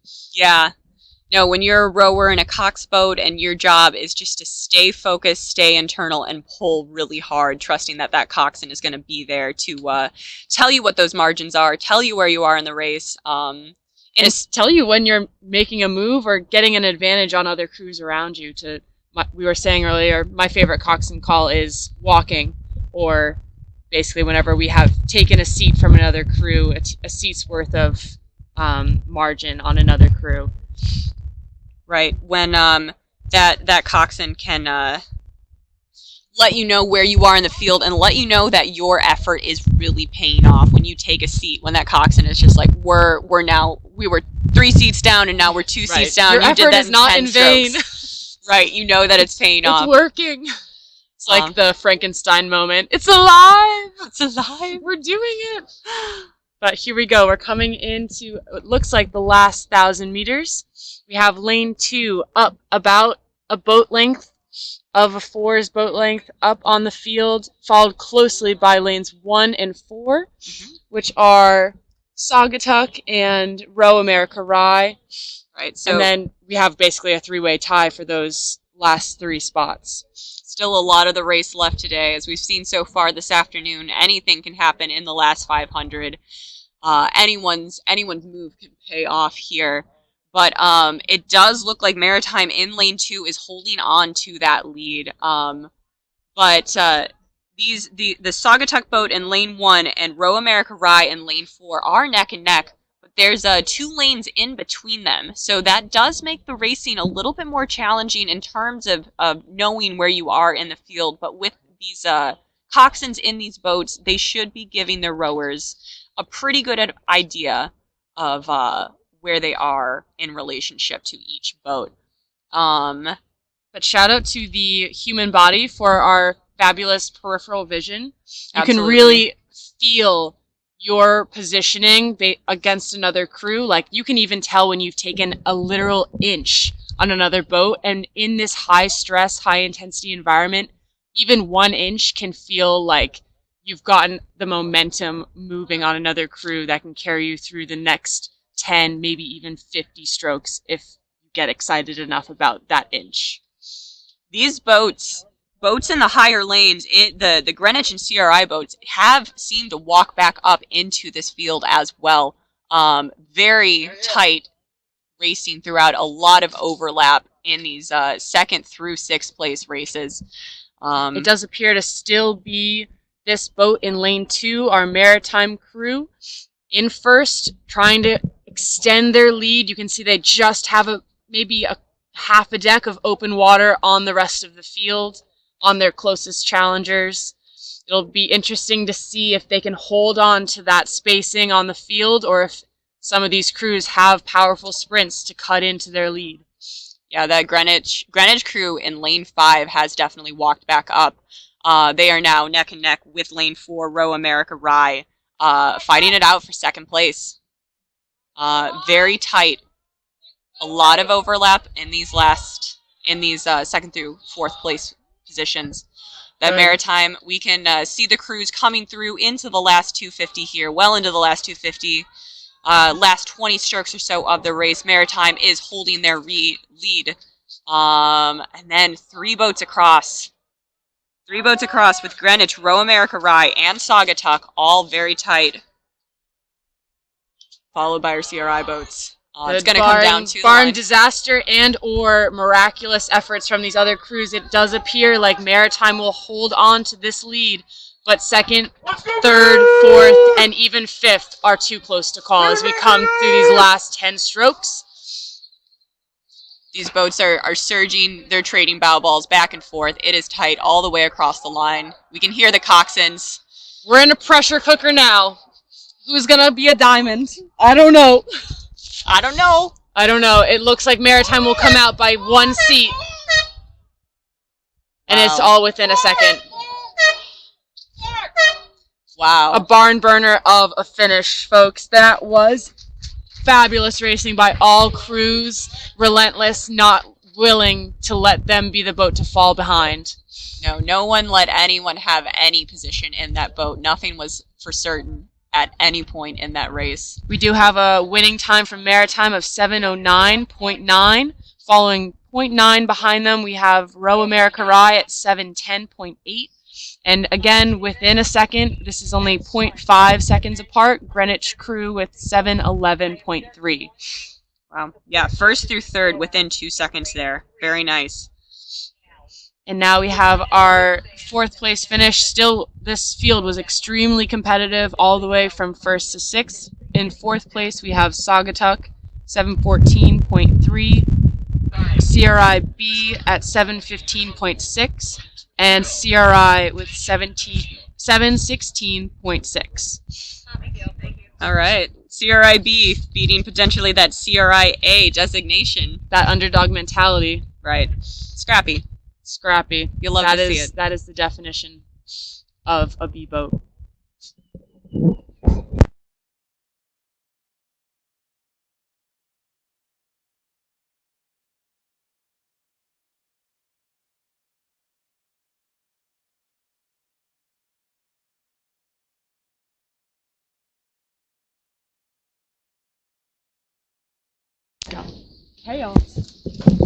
All right, we can see from the finish line that we do have a little bit of rain moving in. We can see some of that from our drone footage, that beautiful drone footage with the rain starting to come down. Probably a little bit of rain up there at the start. Again, reminder of how long 2,000 meters is. You can have different weather at the start and the finish.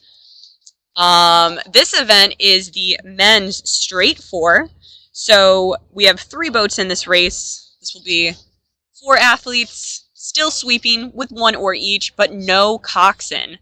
So what can you tell us about straight 4s here? So straight 4s are one of the most fun boats to row when going well. They don't have a weight of a coxswain, so you do have more responsibility on the athletes to both steer, usually on a straight course, you'd have the toe steering in the stroke seat. So basically your right foot is on a swivel, and depending on how you point your toe, you can change the way that your rudder is pointed. So that's the responsibility on either the stroke seat.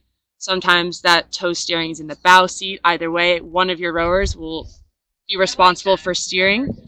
You have to have a coxswain within the boat that is pulling or pushing it at 100% effort while communicating with the crew. And the one benefit is, though, without the weight of the coxswain, you go that much faster. So it's a very fun event to race. It's a very fun event to coach because you literally feel like you're flying and your athletes are very excited to fly. So it should be really fun racing. We are about 3.5 minutes into this race, so our boats should be well into the base of their second 500 and just taking punches and moves on the other crews as they go.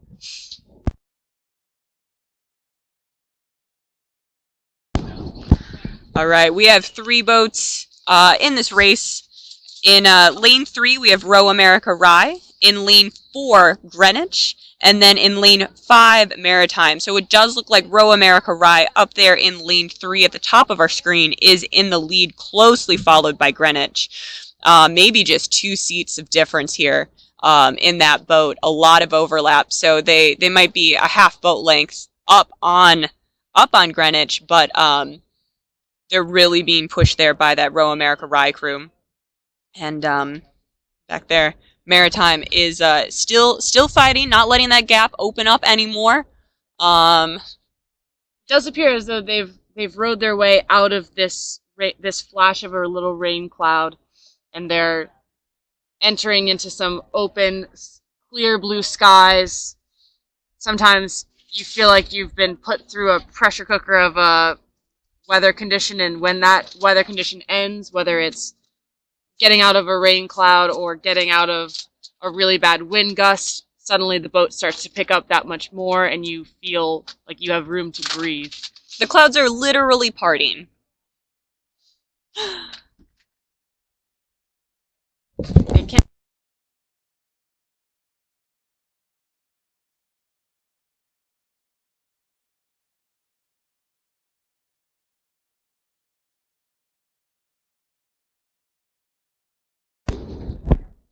All right, the very cool thing about our drone footage here is that we're able to see some of these ripples of water that these athletes are dealing with. If you can see the little bit of variation of water texture there. Each of those is a little bit of a gust of wind. So it looks like those conditions out there might feel a little swirly, might feel like the wind is coming from different directions, and they are constantly responding to the change in wind there. So well done, all crews dealing with a little bit of variable wind. And the key in those kinds of conditions is to try to avoid the body reaction of getting tense.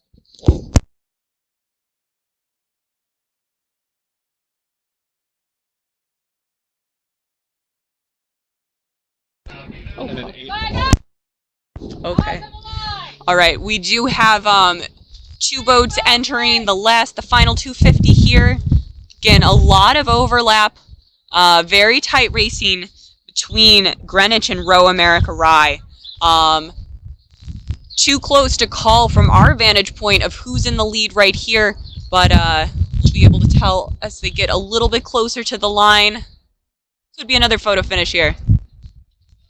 Good. In these conditions, you need to stay clean. You have to avoid these diggers where your blade goes too deep and gets stuck underneath. You need to stay horizontal and smooth in this sprint where you're giving it 110%. I know that's not a real thing, but you're giving as much energy as you can. You need to stay smooth at the same time. It does look like Row America Rye has the lead here. They were able to maintain that lead that they had early on, but that Greenwich crew definitely ate back up into that lead. So well rowed, both crews, very, very tight there. Really love to see that that second place crew stayed relentless. Third place here, we have Maritime crossing the line, rowing well, good sprint there, good internal focus.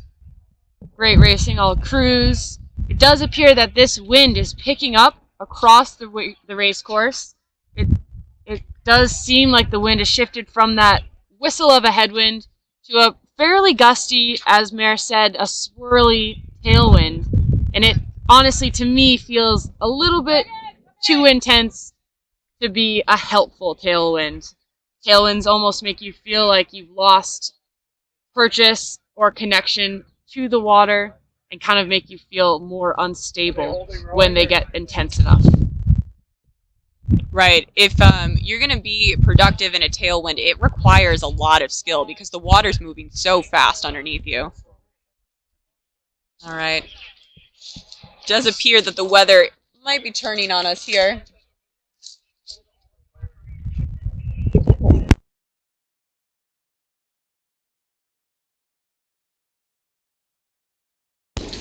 Sounds good. All right. Racing is likely going to go on. And we did, just an update for any parents, do you know the crew? We have a situation with Lane 8 that is flipped, so we're trying to focus on making sure those athletes are safe. And there is a pretty big storm coming through that's very small but intense, so we're going to pause racing just to give everyone an update as we give you the information that we have. Yeah, we can see these conditions changing here. It's been a big change in the wind, so does mean a storm is rolling in.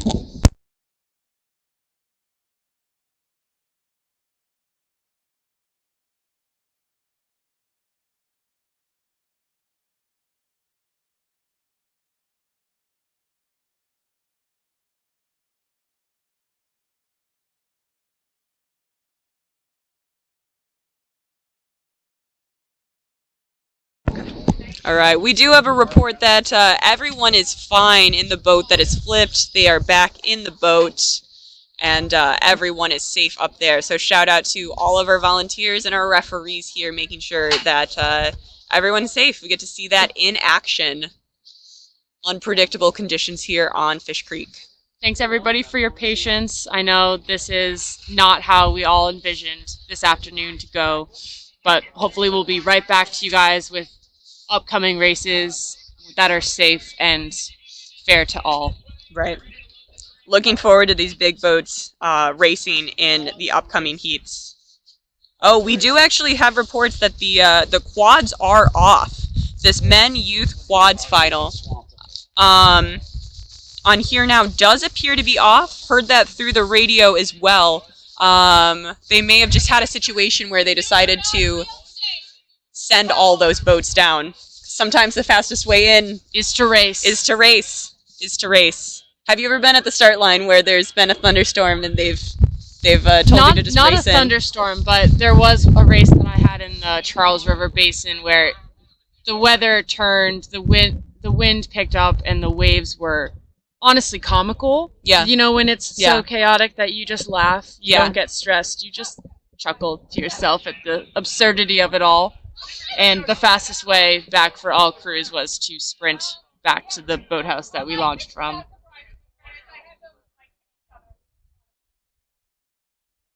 I believe I was once at a start line where they called the race, should have just had us race in, but instead everyone just paddled at a 24 back in. Was it a tailwind? I hope. I don't remember. A paddle in a headwind is honestly a pretty sad way to approach it, especially at 24. All recovery. All right. All check. As far as we can tell, those youth men's fours are making their way down the course. We don't have drone footage because of this wind that has picked up here. But we'll be doing our best to report on the status of that race as it comes into our vision here from the finish line. We should have a full 6-lane race, which is exciting to have so many boats to compete against and push each other. In lane 1, we'll have the Port Jefferson crew. In lane 2, Brookline. Lane 3, Maritime. Lane 4, another Maritime crew. Lane 5, Burnt Hills. And lane 6, our very own Saratoga. And again, lane 6 and the higher lanes are on the western shore, and the lower lanes, or lane 1, is up against Lee's Park or the eastern shore. They were holding them right now. So these youth fours should be pretty speedy. When we get up to a quad, we have 8 oars, same number of oars as you have in an 8. So we're able to produce quite a bit of boat speed in a quad. And no coxswain either. No so, coxswain. Again, flying Down this course. So should see some pretty fast times with this little bit of tailwind. Maybe more than a little. It does appear to be a little gusty. Again, so in a tailwind like this, a more skilled crew may be at a slight advantage if they can stay together and really grab on to that fast water, being really effective up in the top quarter of their stroke. In the quad, keeping wide hands. Wide hands, hip shove, trying to sequence from when the boat is heaviest at the catch. You want to sequence with those big, strong muscles in your legs, your hips, and your glutes. When that boat is heavy, to most effectively use what you have to leverage against the boat. So starting with those big legs, carrying that through to a powerful hip hinge where you kind of leverage your torso against the hips and the legs, and then carry through with the arm draw for that little bit of finesse and squeeze all the way through.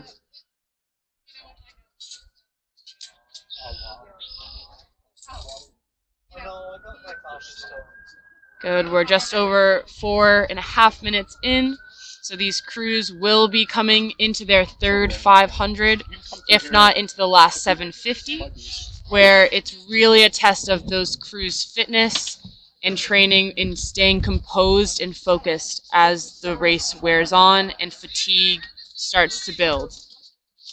Yeah, they are well into their third 500 pain cave here, where that race is going to be. It's a dark place. What's that Michael Phelps quote? It's what you do in the dark that puts you in the light. Yep. What a good ad campaign. Great ad. Well shot.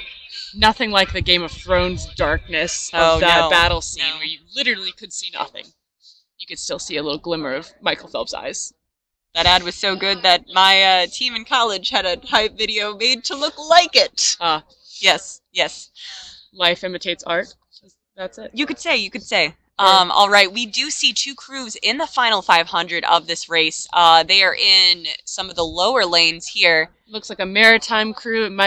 I think it is our 2 maritime crews. Side by side there, in lanes 3 and 4. They are battling stroke for stroke. Stroke rate is higher typically in the tailwind, and it is checking out here to be quite the race. Again, a very exciting last 250 meters. It's about 30 to 35 strokes. Count to 10 3 times and it's over. These crews are almost at the same stroke rate. Coming from the same boathouse, they might have very similar plans here. And again, we have no coxswain, so all of the calls, all of the unifying calls come from within the boat, from the athletes who are currently giving everything they have.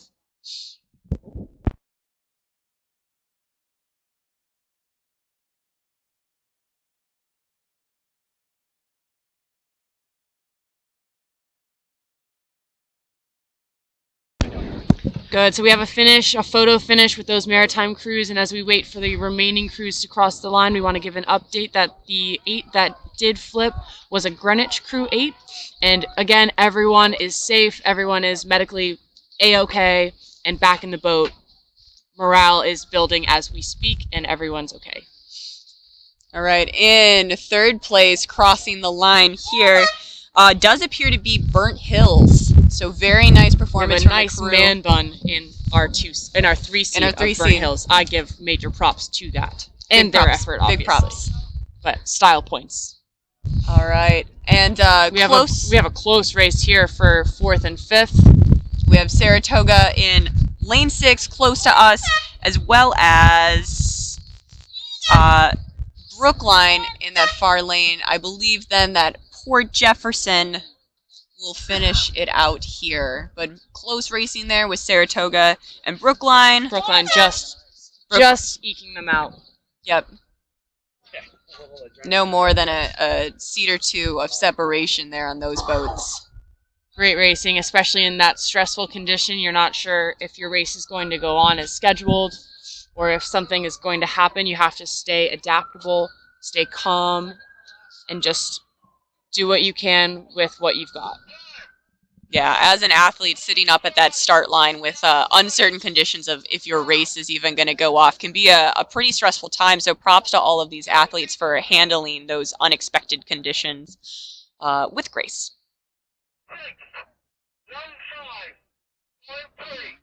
Gosh, a barn burner of a race. We have a time close. It should be reported on here now momentarily, but in the low 6 range. I think I heard 6:15. Oh wow, yeah, that's moving.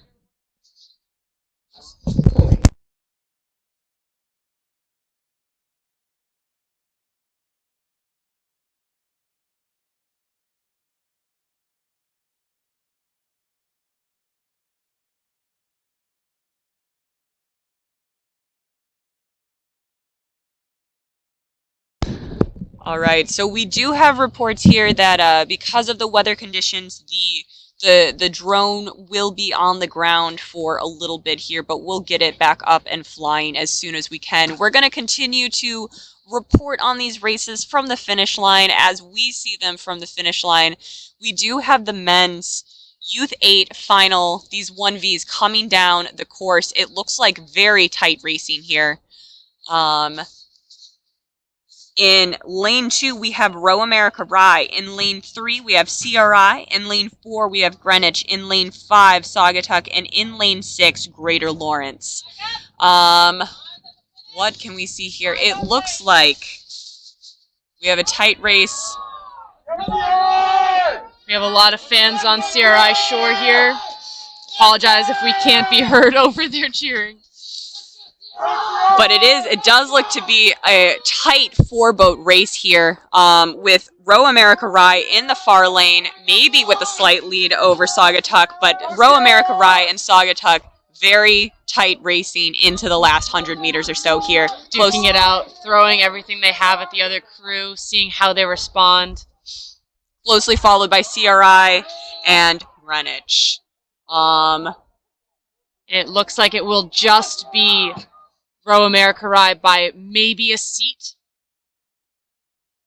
Oh gosh, no. Wow. Photo finish. Photo finish with what a surge from Saugatuck there. Row America Rye and Saugatuck coming through. Oh, I love that moment. Do you see that? Each crew from those top 2 boats turning to their competitors and cheering them on for a good race, thanking them for pushing them to go faster than they thought they could. Like, wow. Wow. Wow. Wow. Owen Wilson. He's here. Wow. Yeah, Owen Wilson in Saratoga Springs shooting a movie. Keep an eye out for Owen Wilson downtown. We do have Greater Lawrence then in the sprint of their race, finishing it out. Less than 10 strokes to go here for this crew. Keeping it together, keeping that rate up. Looking really strong. Really nice legs down together as they press as one unit. Yeah, all crew members sitting up nice and tall as they come through. It's really important to keep that posture up even when you're fatigued, as it primes your body to be in a more effective, strong position. Also kind of the power pose when you have that Superman, yes, open chest, fake it till you make it, but also it works. It works. Our coach used to write in minutes for power posing into the warm-up for some erg pieces. Shout out to Eric Catalano and prescribed minutes of power posing in warm-ups. I just finished my teaching certification, and in my student teaching, I also programmed power posing into my lesson plans. All right, students to power pose before they took a test. All right, we have the times here. Row America Rye did come out on top at 5:52.6, closely followed by Saugatuck at 5:52.8. 2 tenths there separating, less than 2 tenths separating those two crews. CRI in third at 5:55, Greenwich in fourth at 5:59, and Greater Lawrence in sixth at 6:45. Wow. Really fast times there from all crews.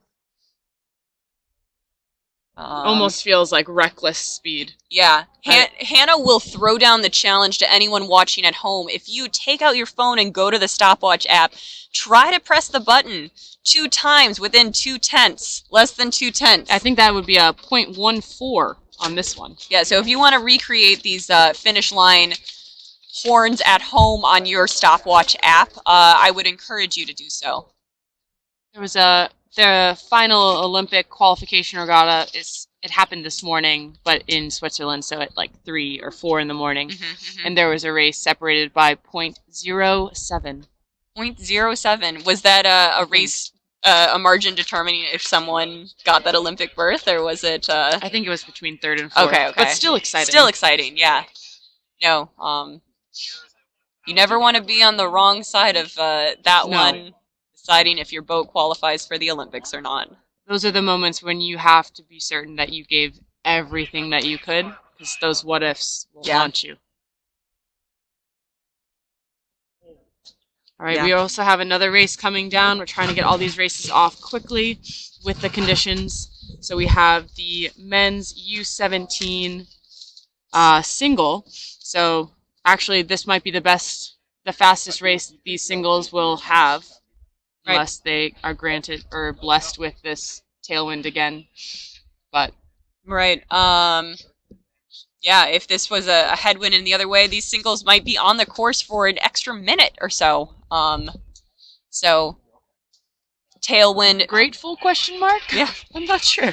I don't know. Hard to say. This might be more stress-inducing than... Up to the athlete on how they rate their experience and how well they can row square blades to catch the wind. The aerodynamics are always undervalued as a consideration for crews as they come down the course.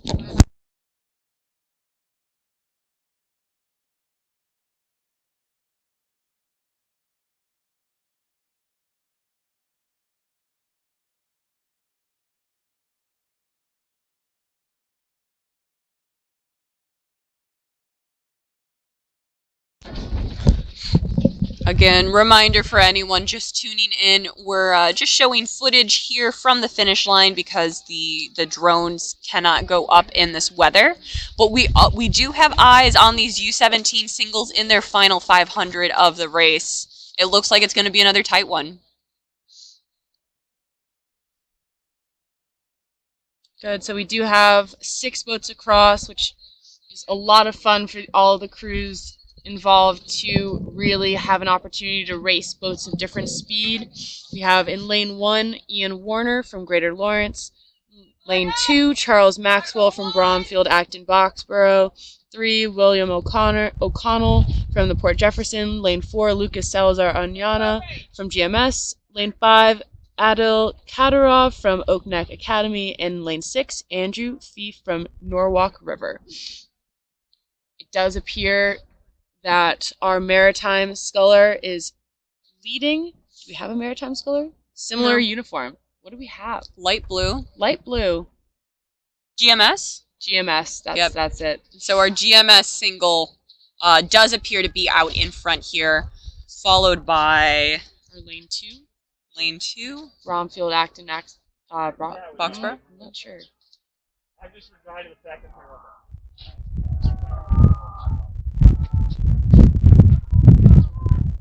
But it does clear to be a decisive win from our GMS single, Lucas Salazar Anaya. He is well into his sprint.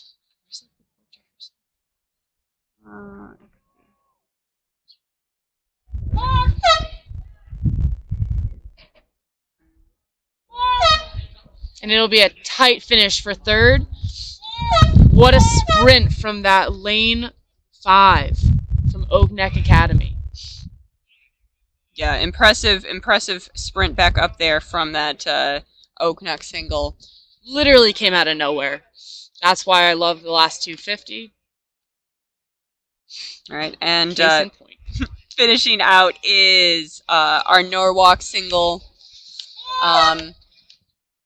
we've now shifted to U17 events, so all of these athletes are, by definition, under 17, not turning 17 in this calendar year. So they are likely sophomores in high school, so pretty young.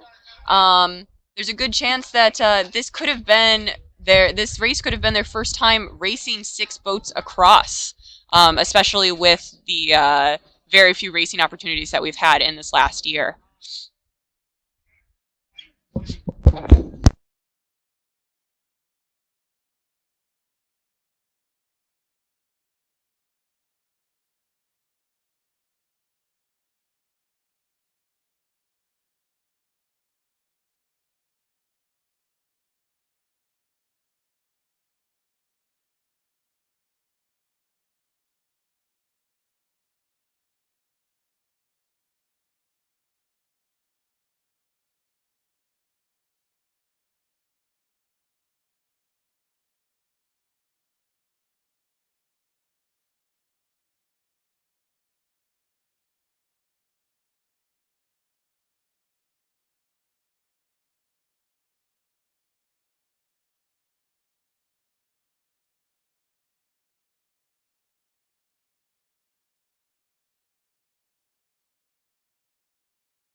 All right, we're still waiting for those final times on the U17 men's single.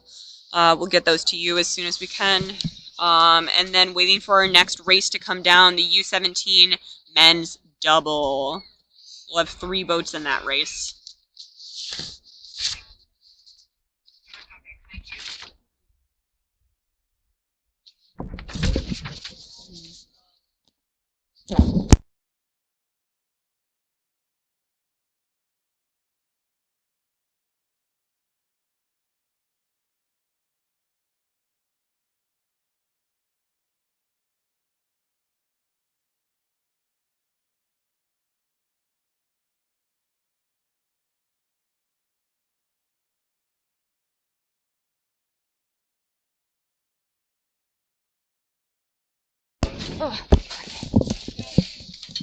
All right. So we have times. Yeah, we do have times for those for that U17 men's single. William O'Connell from the Port Jefferson is in first at 8:21, followed by the single from Bromfield Acton Boxborough at 8:26. Oak Neck 8:29, Greater Lawrence 8:30, and Norwalk 8:55. I see. So apologies and thank you for your patience as we try to make these calls out the drones. It's hard from our vantage point to really determine the lanes of each competitor, and the bow numbers are in fact quite small. They're quite small. We will continue to do our best to give you the results as they come down the course. I do realize now that this actually would have been an ideal situation to wear the glasses that I occasionally wear. Oh, like I actually have vision. Glasses. Yes. I only brought sunglasses for the day. Meredith, your sunglasses are right there. They're right there. You could put them on. No. All right, and we are preparing to get this drone from the finish line back up in the air. But as a real testament to how variable these conditions can be over 2,000 meters, the drone up closer to the 1K is not cleared to go back up in the air. But we're really excited to get drones back up there and get you some footage from up in the sky. Like a bird. What's that? Who sings that song? Nelly? I'm Like a Bird? Yeah. Nelly Furtado? Nelly Furtado. Nelly Furtado. It's like not Nelly. Not Nelly, but Nelly Furtado. Only fly away. Never know where my home is. Just slam poet style delivery of Nelly Furtado's I'm Like a Bird. We do have a start from this men's U17 double final. They are just over a minute and a half into their race. We do only have 3 boats racing this event. We have a CRI crew in lane 3, a Oakneck Academy crew in lane 4, and a Narragansett crew in lane 5. From the finish line, we just watched the drone go back up the air. We can hear the soft hum of the drone. So we're excited to get that vantage point back to you all. We were joking that we wish that we could have a live stream from a GoPro fixed on the stern deck of every single boat in every single race, and thinking about how fun it would be, kind of like a Mario Kart game. Yeah. To have a little view of each boat rowing down the course, kind of like a Mario Kart with the quadrants. Splitting up the screen, you can see each coxswain's vantage point. Just the full face of anguish as these athletes pour everything that they have into their race. But a really immersive experience. But coxswains are usually a little bit protective over their calls. I don't know if they would like that to be broadcasted. Yeah.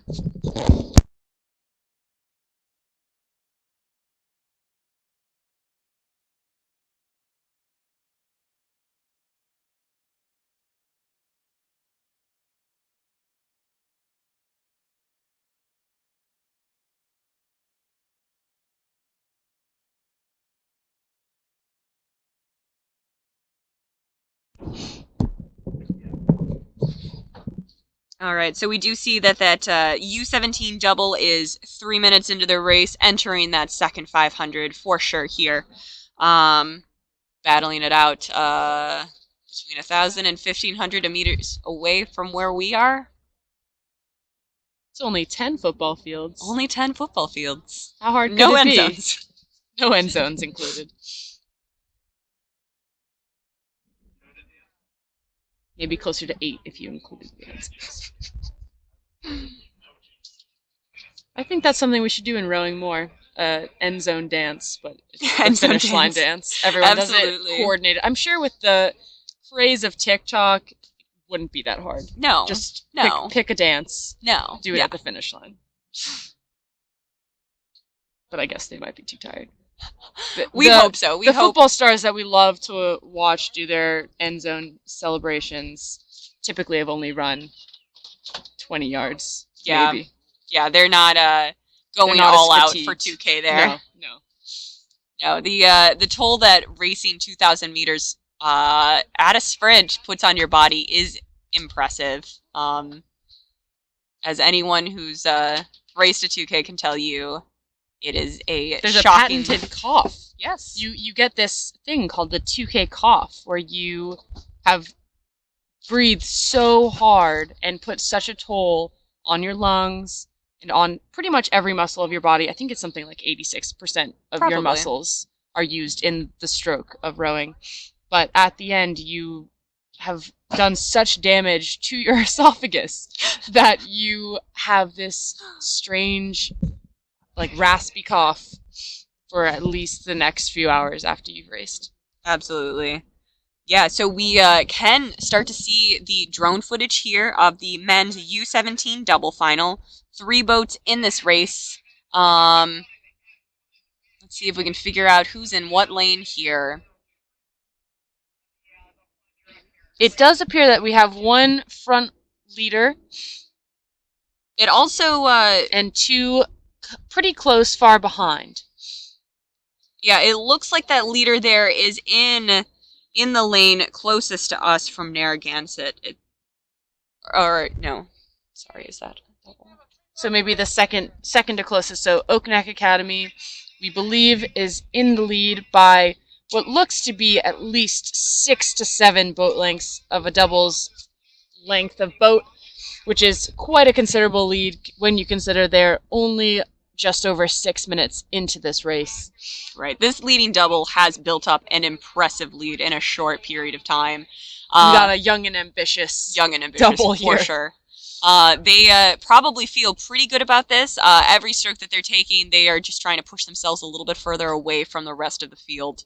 Again, many people that are racing here at this championship are looking towards future regattas, whether that is the state championship or the national championship, which will be held in Saratoga, Florida in just a few weeks.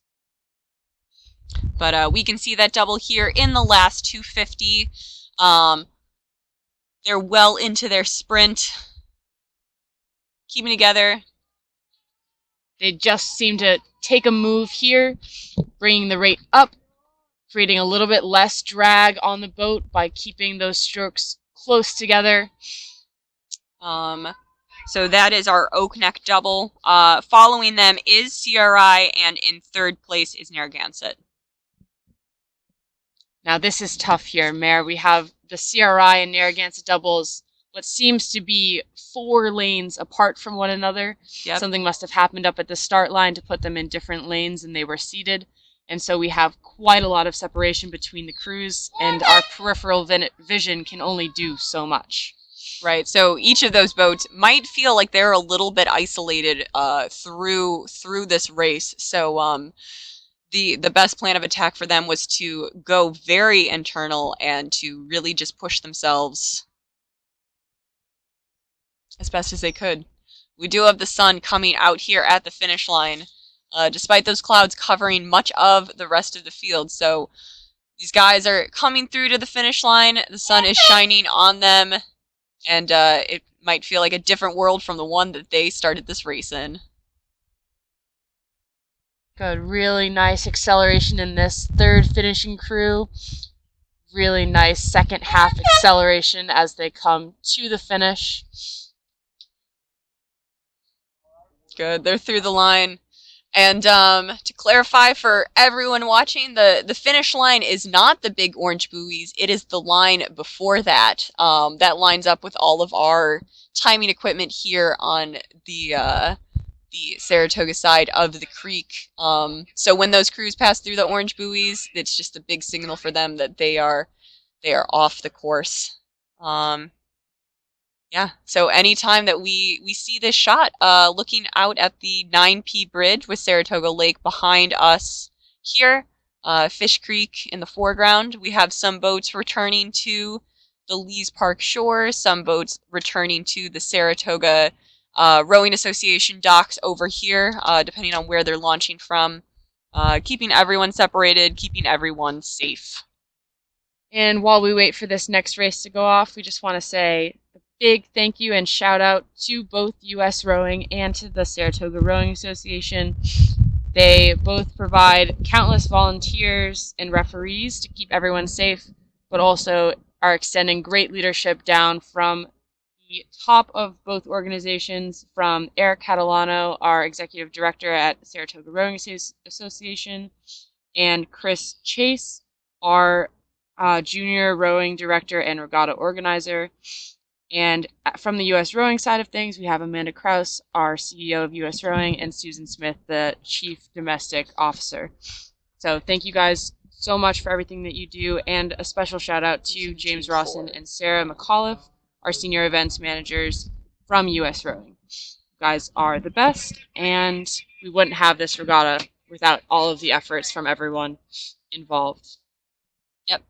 And this is just one of several regattas that U.S. Rowing is putting on at this level all over the country, gearing up for Youth Nationals in a few weeks in Sarasota. So you have some of the crews racing here today, looking to race at that national championship at the highest level of youth racing in this country after a 2-year break. So very exciting for them. We have plenty of seniors who were robbed of their junior year championship, haven't raced since they were much younger sophomores, and some underclassmen who this will be their first time getting to race at that level. But this is just one of many steps that they're taking throughout the spring to get them there. One of those times that we're really excited to provide that race experience to get those doubles ready to go, or get those boats ready to go.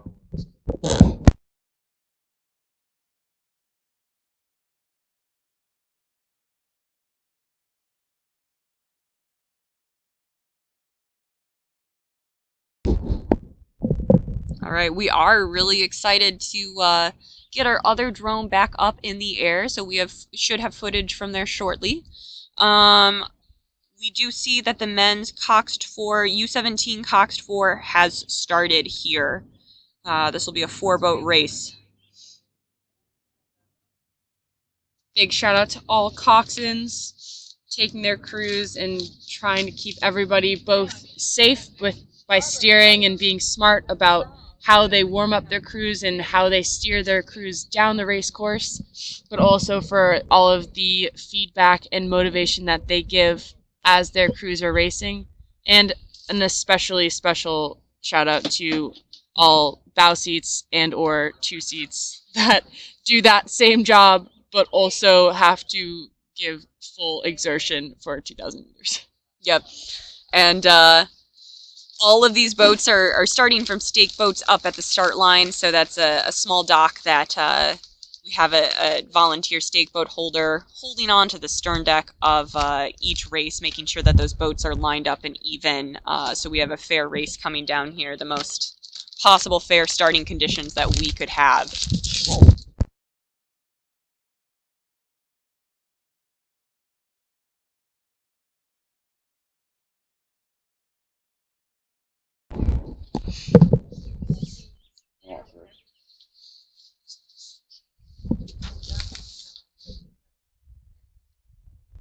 All right, so we're just about 3 minutes into this men's U17 4 final.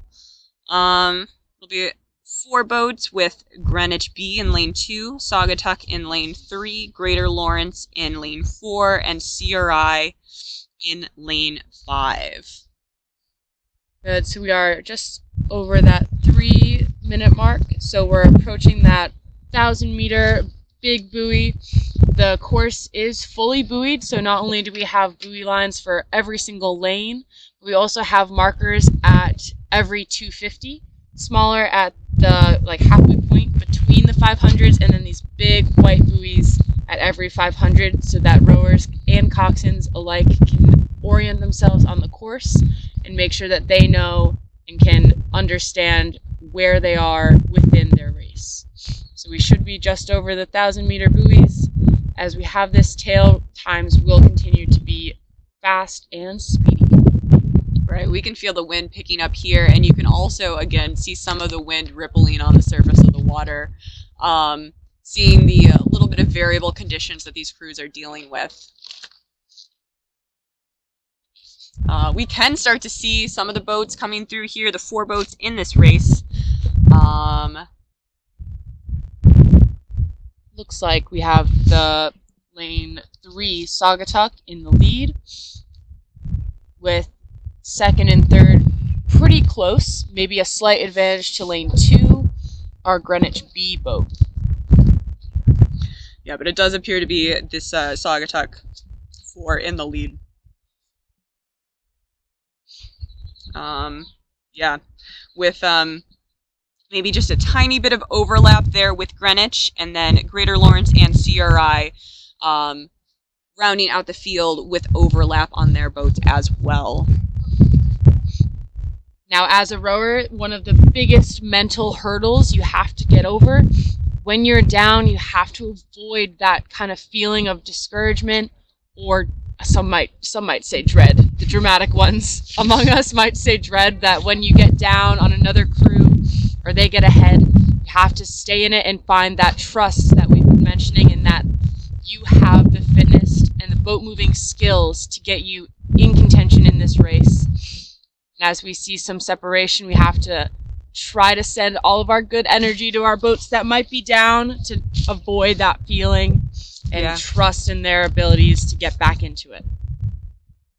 Right, so we can see from this drone 4 athletes and the coxswain. The coxswain is in the bow of each boat, just heads barely visible there.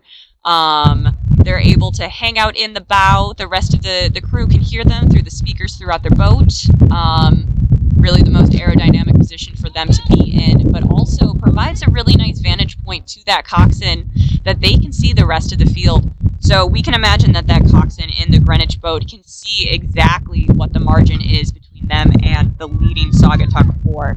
And that coxswain is going to call to their crew, trying to make every effort possible to close that gap here in the last 100 meters. It does look like it will be Saugatuck coming into the last 200 meters of this race, but barely breaking open water on the crew to their right, Greenwich B.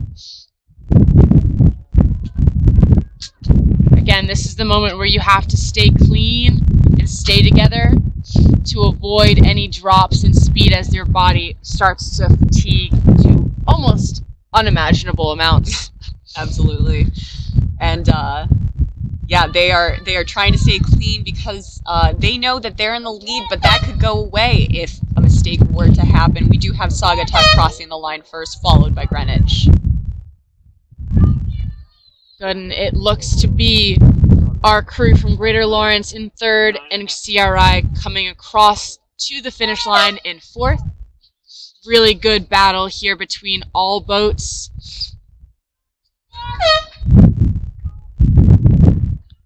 Right, it's good to still see these tight races in these U17 events. These athletes are a little bit younger, fewer races under their belt, fewer, like, less lit race experience, and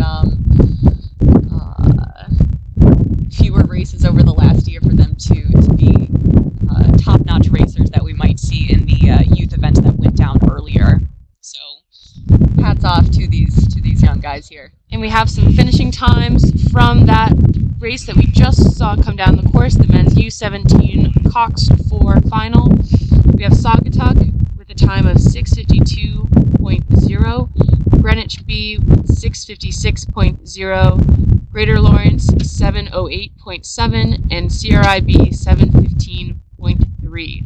So considering that is a 4, Cox 4, Yeah. these are incredibly fast times, giving us just a little bit of an inkling here from shore and from at home just how stiff this tailwind is and how fast it is pushing our athletes down the course. And sometimes that push, while helpful in terms of it makes our race shorter, it can actually be almost counterproductive just with how chaotic it can make the boat feel. Right, and I think one of the funniest things about rowing with a tailwind is sometimes how hot it can feel, you know, because you don't have that wind cooled pulling you off. No. No. Well, that's the tough thing in a practice situation more so than in a race, but sometimes you get some summer races where you're in a tailwind and it's hot. Right. Like, but in practice, you'll be very cold yeah. in one direction, but then sweltering in the other.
All right, we do see that our next race has started here, the men's U17 quad final.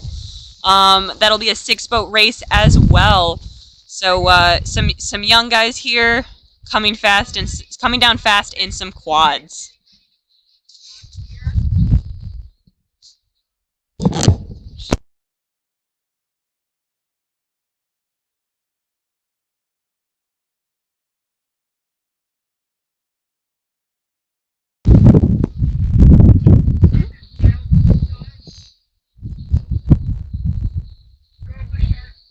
right, we can see from up above. We have this 6-boat race here. Wow, what a lead do we have here from this crew, what appears to be in lane 4, from, oh, what is this?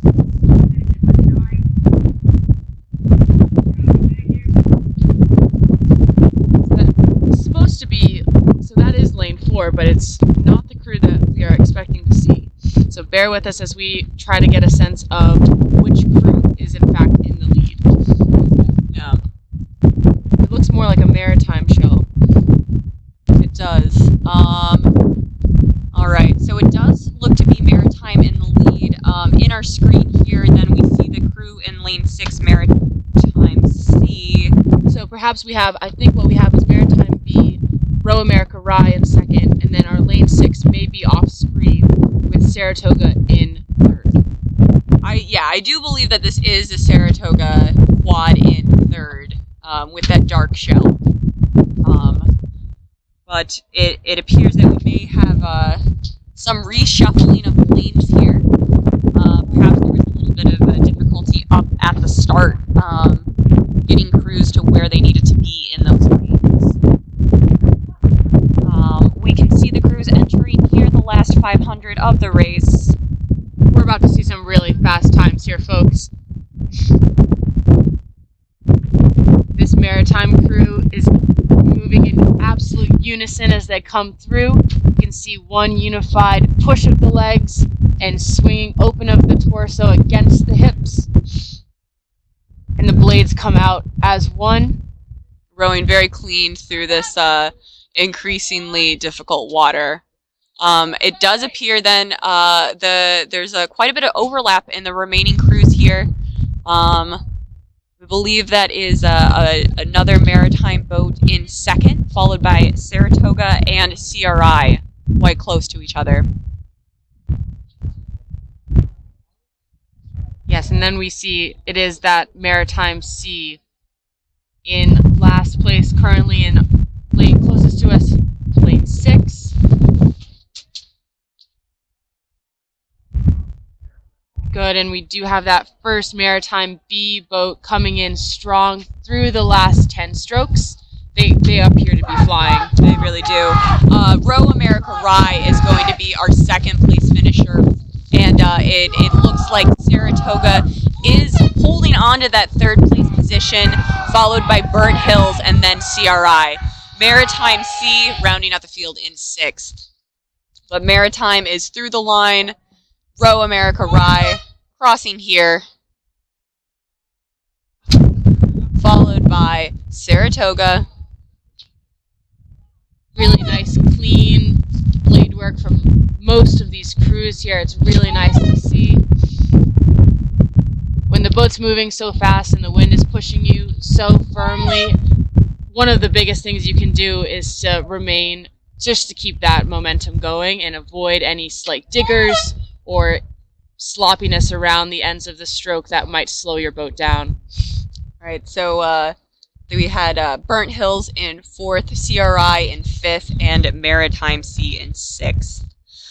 We are getting the times coming in here for that U17 quad. Maritime winning it with a time of 6:44, followed by Row America Rye at 6:57, Saratoga in at 7:06, followed by Burnt Hills at 7:11, CRI at 7:17, and Maritime following behind.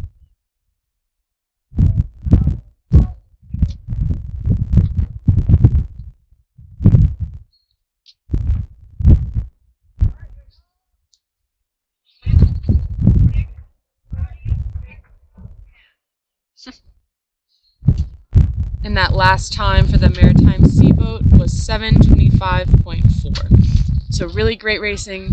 Oftentimes you will actually see that in a tailwind condition, you're moving so fast that the margins might actually be smaller because there's less time and less space in the race to make those really dramatic moves and gain that spacing on another crew. Right, whereas a headwind might elongate the race, giving that leading crew more time to build up a lead on that. But I guess it is just a question of fitness. Yeah. So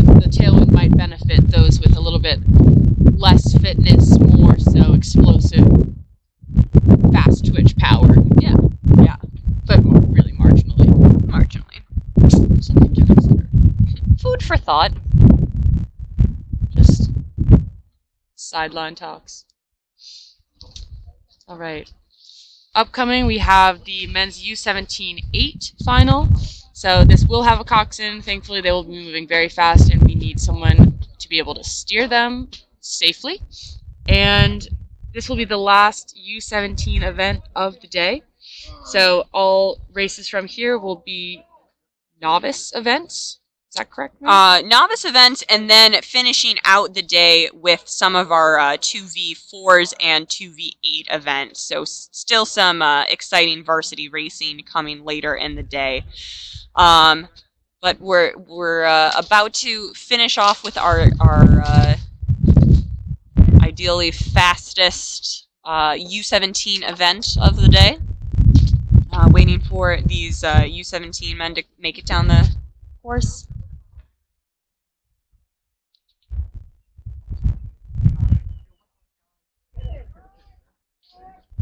All right, so we are just about 3 minutes into this race. In an 8 in this condition, they are no doubt well into their second 500, if not crossing the 1,000. And in this type of condition, again, that key is to just keep the momentum of the boat running, use this wind to your advantage, maybe even square the blades up early to get that extra push as if your blades were sails. Sail. Sail. That's all. No more of that. We will charge admission. Yes, yes. All right. And this is a really exciting race. Anytime that you can race side by side in 8s, it's a lot of people up at that start line. And this for some of these crews could be the first time that they're racing 5 boats across in 8s. 5 times 9 is 45, so we have 45 athletes up at that start line. A lot of personalities. A lot of personalities. A lot of different strengths people are bringing. Big voices behind those cox boxes, making sure that their crews are amped. So one of my favorite calls, this is more of in a 4 race, but in high school, some of my teammates used to really find it hilarious to make a call about 500 to go. Maybe it was at the 1,000. No matter. They used to say, bow pair, add in, as if they had been racing the entire time with only half of their boat. Man, we actually had a and similar still talk. doing that well. And now they're about to double their speed. Yeah. All right. We it does look like we do have some drone footage of these 5 boats racing here. Perfect V. Oh yes, like as if they were the geese of Saratoga. There are many. There are many geese, many goose families on this creek this time of year. Keep an eye out for goslings. It does appear that our boat in lane 4, Greenwich, is in the lead, followed by Row America Rye and Saugatuck behind them.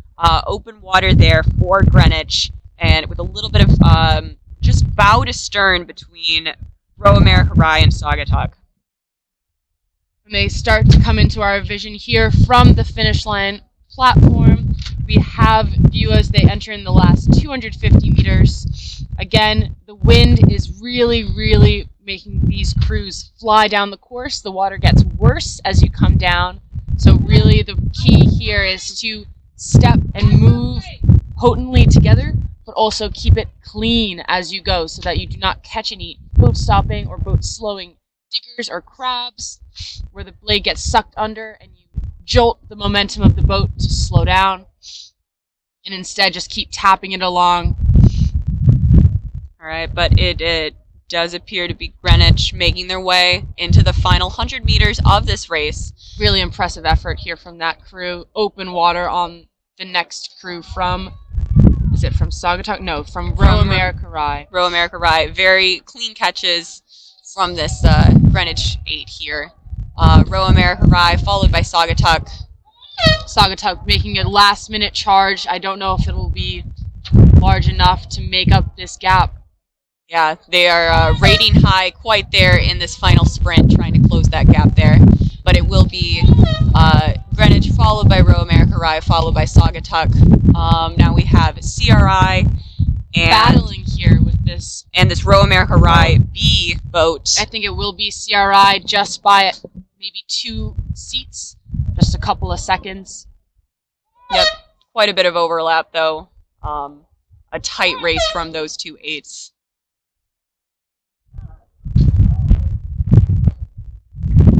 Great racing by all crews. And that is the thing too with this kind of condition is if you do have a crew make that move, have that strategy of just moving a little bit faster for maybe 10, 20 strokes, and you have an effective move that gives you a lead, it's going to be that much harder for your competitors to catch back up because the race is that much shorter and the conditions are tougher to make those lead changes.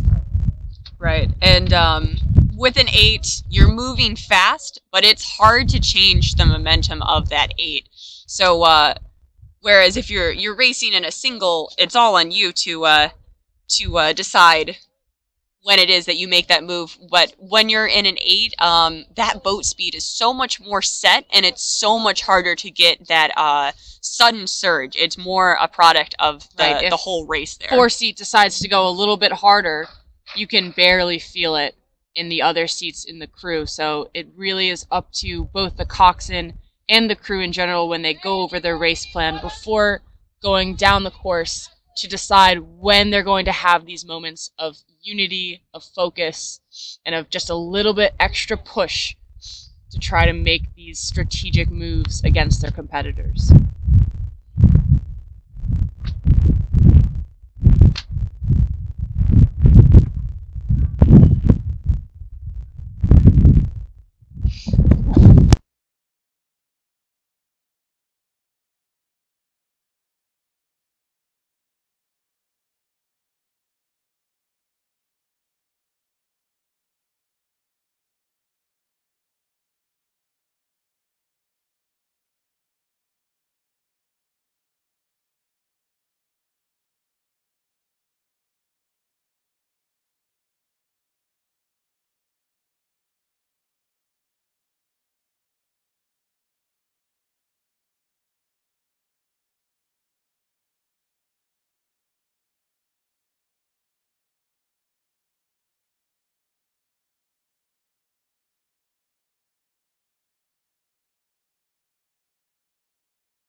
So we are here with the men's novice double final.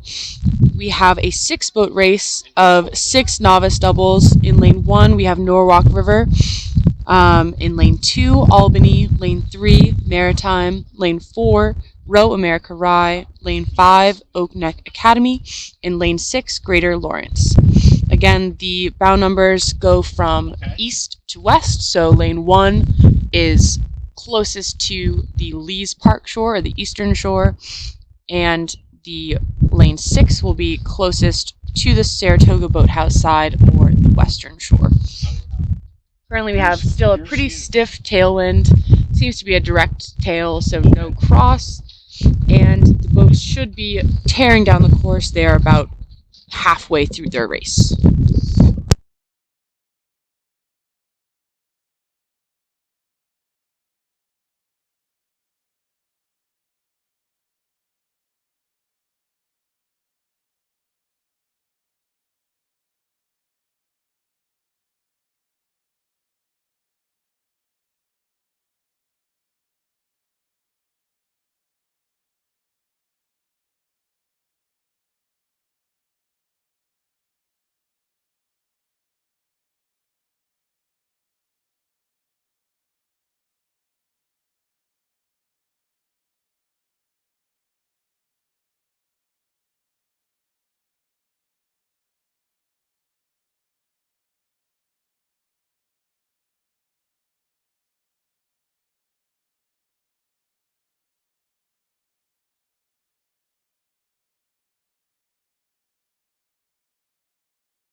We are here with the last 250 meters of this men's novice double. From our vantage point, it looks like we have a race for these top 3 finish places in lanes 1, 3, and 5, with lanes 2, 4, and 6 somewhat behind, but also pushing one another. So we have basically a race for the top 3 and a race for the bottom 3 positions. The boat in lane 3 is making a considerable charge here. Our boat from Maritime really taking a charge here to get their bow ball out ahead and even getting open water on several of these crews. They appear to maybe be rating lower than the other crews, but taking very long strokes. A lot of power behind each stroke here in these doubles. But it does look like that Maritime is going to finish first, followed by lane 5. No, that's not right. Followed by, it appears to be Greater Lawrence in lane 6 with the yellow blades. Stay with us as we try to figure out how these crews are separated out. We have a Row America Ride double coming through in 5th. And one more double making their way down the course. Again, we've transitioned to novice events here, meaning that all of these athletes are in their first year of high school level competition.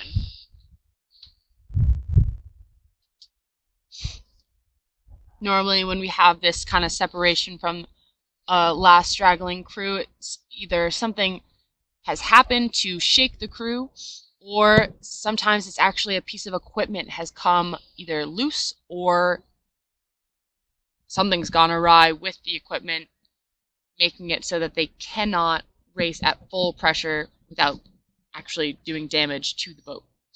Right, they are taking it through at a low stroke rate. Perhaps something happened there that is requiring that to happen. But great job to all crews making their way down the course, going through the full 2,000 meters. Waiting for that Greater Lawrence double to make it over the line, followed closely by our referee judges here.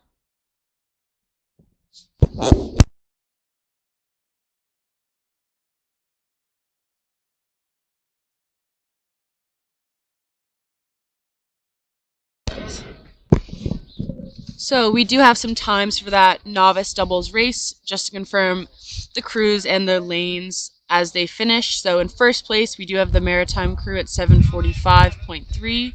Second place, we have Oak Neck Academy, 7:47.9. Close finish there. And then in third, we have the Norwalk River crew at 7:51. Again, that last 250 really shows that separation as they came across before the sprint, quite level.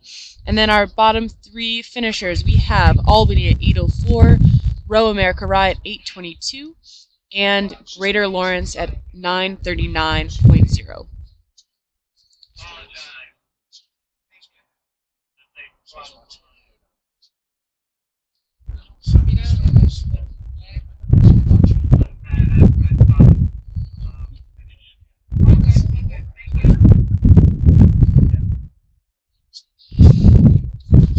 Good, and again, thank you so much for everyone who makes this 2021 U.S. Rowing Northeast Youth Championships possible.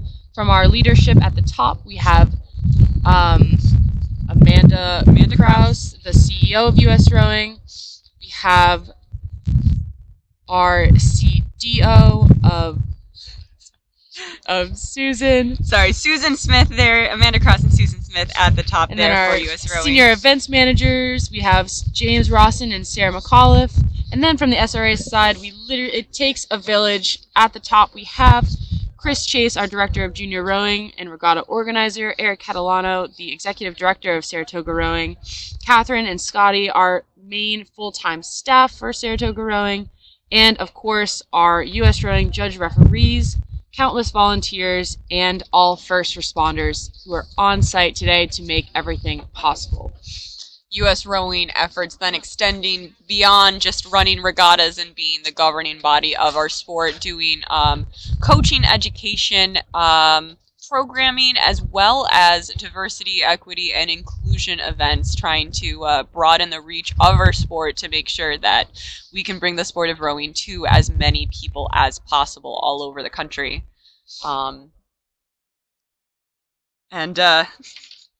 Not to diminish Chris Chase's role, he's not just our regatta director here at SRA, but he's the director of junior rowing within U.S. Rowing. Right.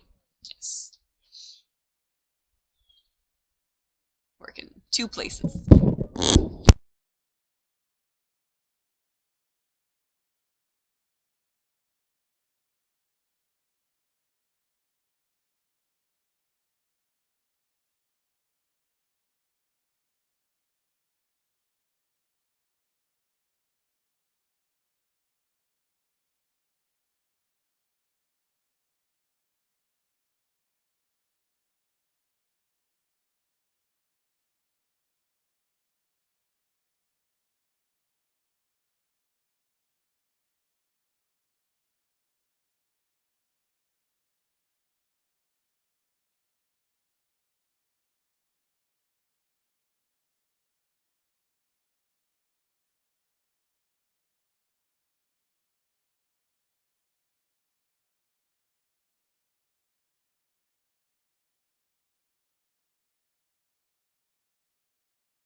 Oh yeah, here are the fours. We have a 2-boat race here in the men's novice 4, and well within the last 500 of the race, we have a CRI boat out here in the lead, followed by Norwalk River. 2 men's novice 4s. Again, these are coxed 4s. They're coxswains tucked away in the bows of those boats. So one of the challenges with these coxswains in the 4s is that because they are tucked in the bow, they actually cannot see their own rowers or their blades. They might be able, out of the peripheral of their vision, be able to see their bow pairs blades as they come up to the catch, but they have to really be skilled and practiced in feeling things in the boat. So feeling things like disjointed timing at either end of the stroke and feeling how the boat is running underneath the rowers as they go. Right, and so whereas a coxswain in an 8 is able to look down and see those blades, be sort of like an extra set of coach's eyes, able to watch those blade entries and timing throughout the boat. This coxswain in the 4 is not, but we do have the CRI boat in the last few strokes of their race, bringing it over the line, building speed here, rowing clean, long strokes. Really nice, powerful posture at the release. We always want our rowers to avoid that kind of slumped. I mean, we want to have better posture all the time. I feel like everyone's always saying they want to sit up straighter. I mean, but in as rowing, a society, better posture for everyone. But in rowing specifically, it helps the boat to actually sit up in the water. If you have a lot of downward momentum and weight getting thrown onto the bow of the boat will actually sit lower in the water. And there's that finish for our second place crew.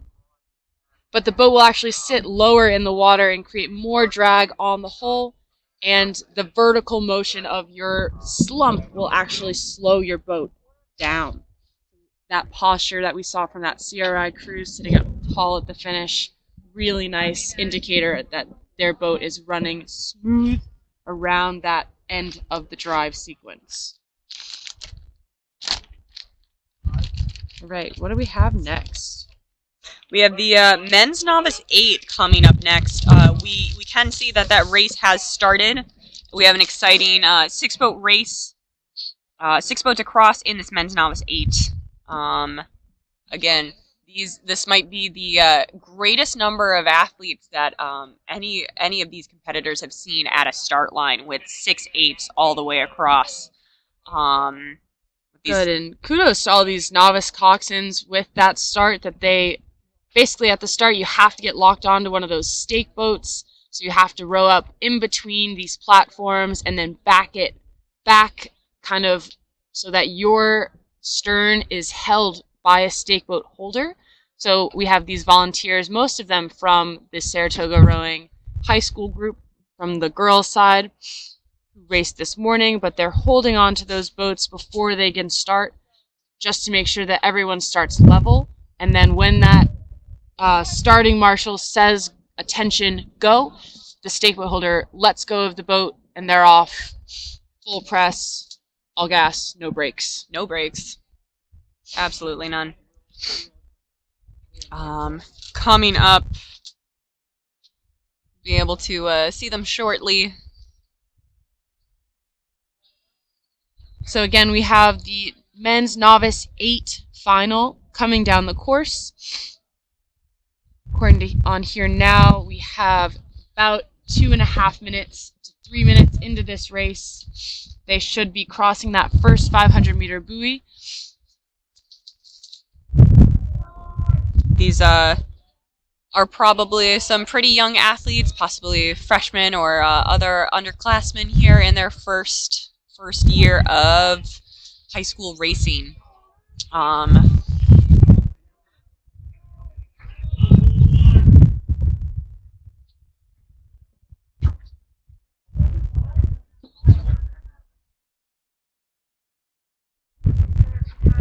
So our 6 boats in this race are from the following clubs. We have in lane 1, Greenwich B, lane 2, Norwalk River, lane 3, Saratoga, lane 4, Greenwich, lane 5, Maritime, and lane 6, CRI.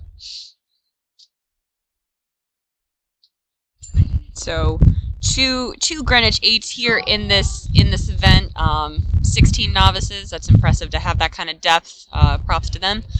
But a lot of novice boys here in this race.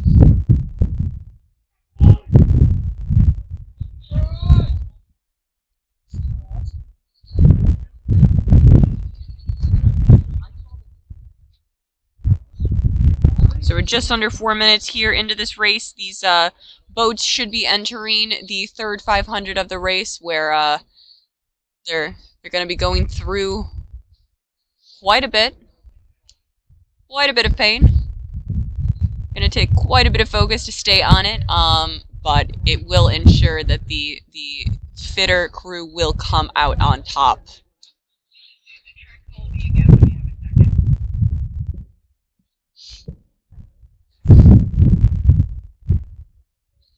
Good. So as these boats come through, we were kind of saying earlier how we wish that we could mount or had the unlimited resources to mount GoPros to live stream each individual boat, especially as we get into these larger boats like the 8s. Really fun to watch each rower rowing in unison with one another. And the coxswain, I've seen, at least in the boat race, these coxswains, while they may not be exerting themselves physically, the emotional and just all-around bodily hype that they bring can actually increase their heart rates to an alarming level as well. But actually having that close ability to witness each rower, really, it looks graceful from the outside, but when you get that inside view, it is some grueling work that these athletes are pouring into this race. Good rowing looks effortless from the outside, but we all know that it's anything but. A lot of overlap here coming into our last 500 that we can see from the finish line. It does look to be lanes 3 and 4 in the lead. It looks like Greenwich has a slight lead over Saratoga, followed by lane 1, Greenwich B. Really nice angle here from our drone as we can watch these crews coming through the last 500. We have now a view of all boats coming into the last 250. They're well into their sprint, taking risks for some big rewards as they come in and try to find that much more speed, leaving everything they have out on the course so they know that they've done everything they can. Right, we do have that Greenwich boat in the lead. Saratoga trying to fight back and take any seats they can in these last strokes of the race. Yeah, we have contact between these two crews. Greenwich trying to push away for that open water, but Saratoga won't let it happen. Nope, we'll finish with a tiny bit of overlap between those two boats. And quite a race here between our third and fourth finishers. It does look like Greenwich B will take third, followed by Maritime. I think I saw quite a big crab there from that crew in lane 1, that Greenwich, or was it Greenwich crew? No. I missed the crab. There was a big splash, maybe 5 feet into the air. Wow. A lot of water getting thrown. A lot thrown. of water. Don't want that. Here we go. We have our last two finishers, just about a deck of open water between them. Really nice racing by all crews.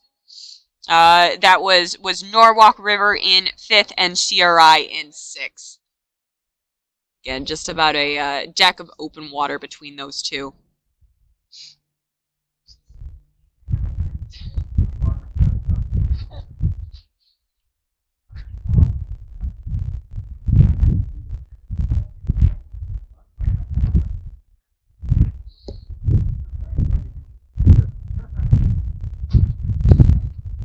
We can see those crews, those 8s that just came down full speed, hanging out here, waiting to return to their return docks, either here on the side of the Saratoga Boathouse or in Lee's Park. Oftentimes after that race, you need at least a few moments to recover, gain back some I guess, motor control. Yeah. Allow your heart rate to come down slow and to get deep, big breaths to restore some oxygen Right. to the body. Waiting for that whole crew to be able to start rowing together. And in an 8, you're waiting on 7 other people to get there, so it could take a moment or two. We do have the times there from that men's novice 8. That's Greenwich in first with a time of 6:29, followed closely by Saratoga with 6:32. In third, Greenwich B, 6:41. Maritime just 2 seconds behind that at 6:43. Norwalk River at 7:09. And CRI at 7:14.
All right, so we have the next race up and off, another 6-boat race. This event will be our men's youth second 4 with coxswain final, and we have again Greater Lawrence B, Saugatuck B, Maritime B, Maritime A, Bromfield, Acton, Boxborough, and Brookline. A lot of Massachusetts representation there at the end. Ooh, we do have a nice overhead drone shot here of 3 boats. Charging out, seems to be at the lead of the pack.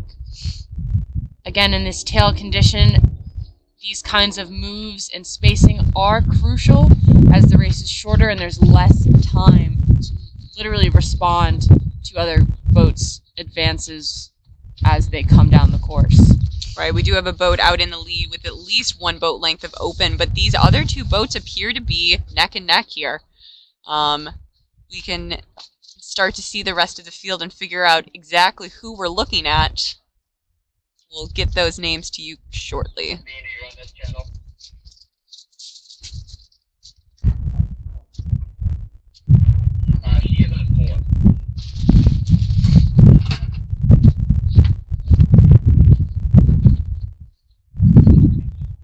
Good, you can really see from this angle how the boats are running by looking at what's called the puddles, or the little ripples that come off the oars after every stroke.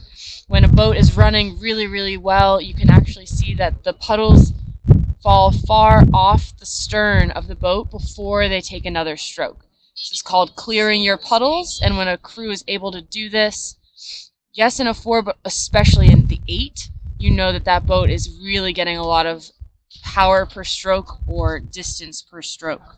You hope that your fours are always clearing puddles You there. hope. You gotta hope.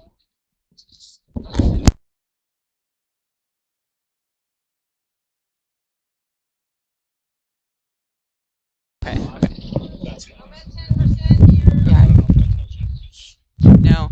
So it does look like those three boats out in the lead is Maritime leading, then Maritime B and Bromfield, Acton, Boxborough. Here we can see the whole field, and we can see that it is lane 4 with a clear lead here. That's Maritime. Really nice view of those puddles from this leading crew, Maritime A. And we see these other 3 boats actually in quite the battle for places 3 through 6.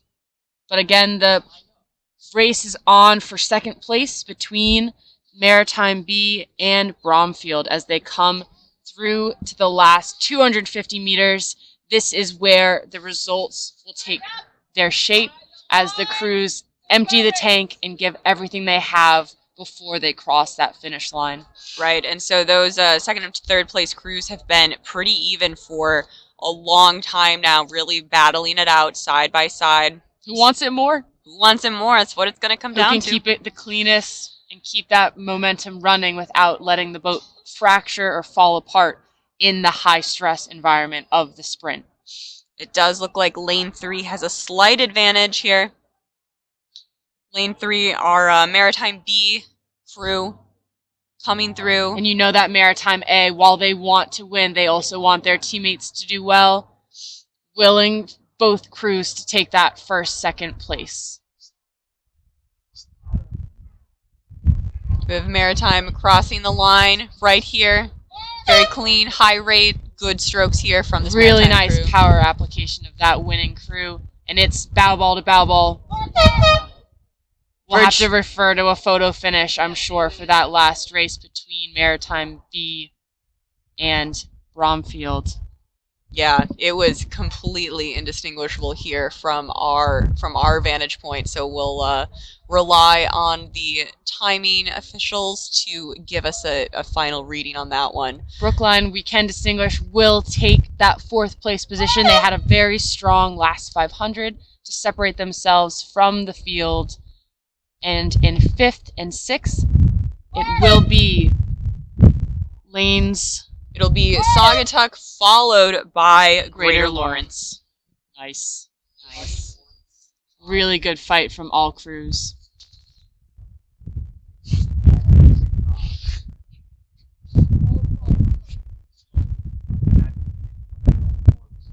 We have some times from that race. With the speedy Maritime A, we have 7:02.9. Maritime B, 7:09.9. Nice 7 seconds between the two crews. And then Bromfield with 7:10.0, a point less than 0.1. Yeah. That is 0.04. 0.04 That is separating those two. the closest finish I've seen in a while. Closest of the day by far. Really well done to both crews battling it out to the line. And then for our four through six finishers, we have Brookline with 7:36, Saugatuck B 7:44, and Greater Lawrence 7:48. Really nice racing with those conditions. We had a lot of contact between the crews, a lot of overlap as the crews came into position at the finish line.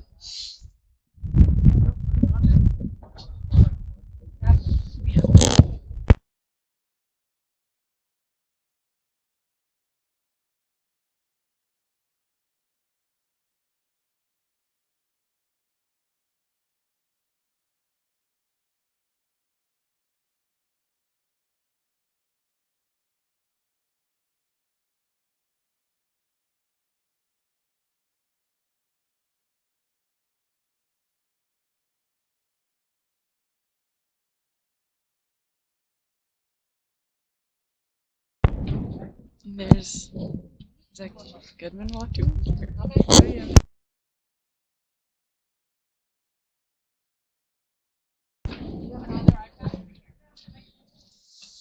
So All right, watching a little bit of that drone landing there for everyone's entertainment here. And we are into our third to last event of the day, the men's youth second quad final. We are just about 2.5 minutes into the race. Crews are at their race rhythm, trying to find that effective power per stroke matched with a little bit of aggression to try to make moves and kind of set the tone as the race unfolds. We have 3 boats in this race: Maritime in lane 3, GMS in lane 4, and Burnt Hills in lane 5.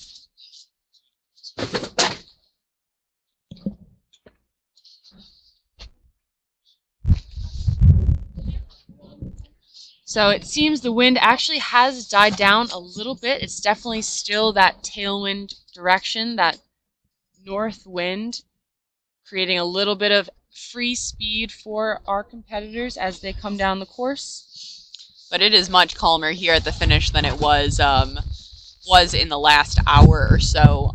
So the wind has definitely calmed down quite a bit. Just a nice tail puff. We're looking forward to seeing those 3 crews making their way down the course. We're 3.5 minutes in here. So we're likely just getting to the point of approaching that 1,000.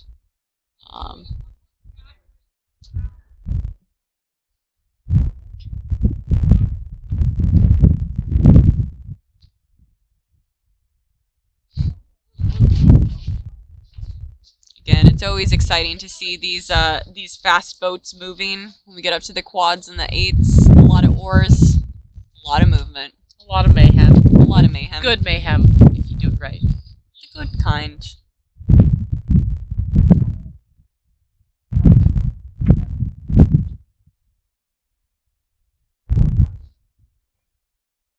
Chief to the CC's full commission.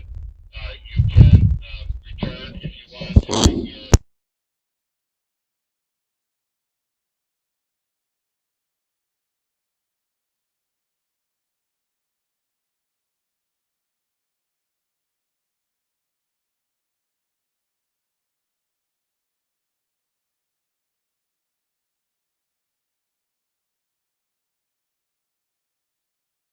So our 3 boats are coming through that last 500-meter buoy. This is the moment in the race where some crews will actually start to sprint early, maybe not so much in a high rate, as for most crews that kind of a step or shift is quite unsustainable, but a lot of crews will have an early move in the last 500 to try to get the splits lower, or to try to apply just a little bit more pressure against the footboards, trying to leverage those oars a little bit more effectively through the water as they come down the course. Right, you never want to make the mistake of just taking the rate up and seeing the boat lose speed, which can happen quite easily. You get frantic, you take that rate up, but you're not using it effectively. So let's hope that each of these crews starting their sprint at a time that works for them, works for their race plan, and will get them through the line first. And it does look like it will be a quite, maybe more spread field, but we have in lane 4, GMS in first place, coming through the last 250 meters. In second place, Maritime in lane 3. And then just behind, we have Burnt Hills in lane 5. Right, we have quite a bit of separation through this race. So this GMS boat out here in the lead, needing to stay very internal to keep pushing away from the field and take this win. Really nice horizontal movement. You can see that the blades don't go too deep in the water. You just cover the face of the blade and pry the boat across the water. Yeah, keeping that horizontal momentum and smooth run on the shell. That will be our first place finisher, GMS. Next through the line will be Maritime. Really nice here. Acceleration through the second half of this drive in this crew's boat, in that Maritime crew. Really nice.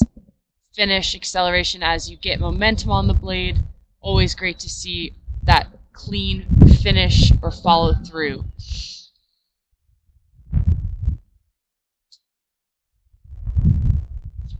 Good. And in the last strokes of their race, we do have Burnt Hills finishing it out, rowing together, rowing well, taking their final strokes. They are through the line. Nice. Really great use of the recovery from Burnt Hills there. A lot of people think it's just about how well you move the boat on that power application of the drive, but a lot of boat speed is lost by crews that can't effectively use the recovery to keep that boat running smooth underneath. And that Burnt Hills crew, really noticeable from here on shore that they have great rhythm on that recovery to keep the boat running smooth underneath.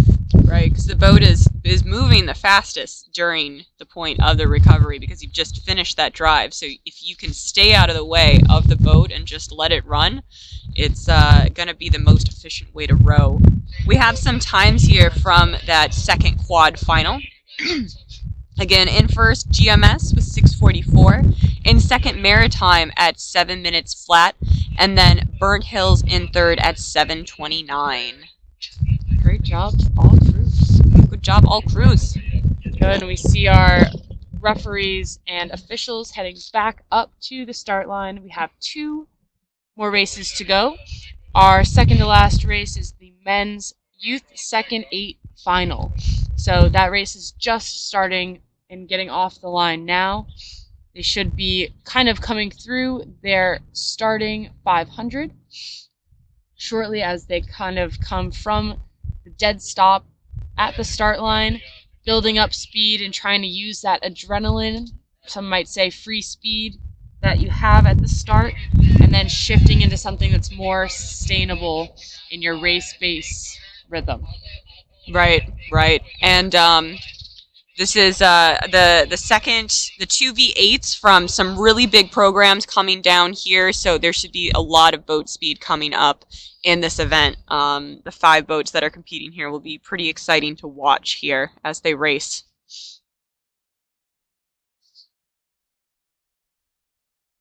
Good. As these crews are coming racing down the course, we encourage everyone at home to send all of the good energy, kudos, like whatever you have. Maybe it's sending an emoji in our live chat. We appreciate everyone cheering on from home, and we believe they can sense your support from here. Yep, you can't be on shore today, but from wherever you're watching, whether it's your house or on your phone in a car, we appreciate you.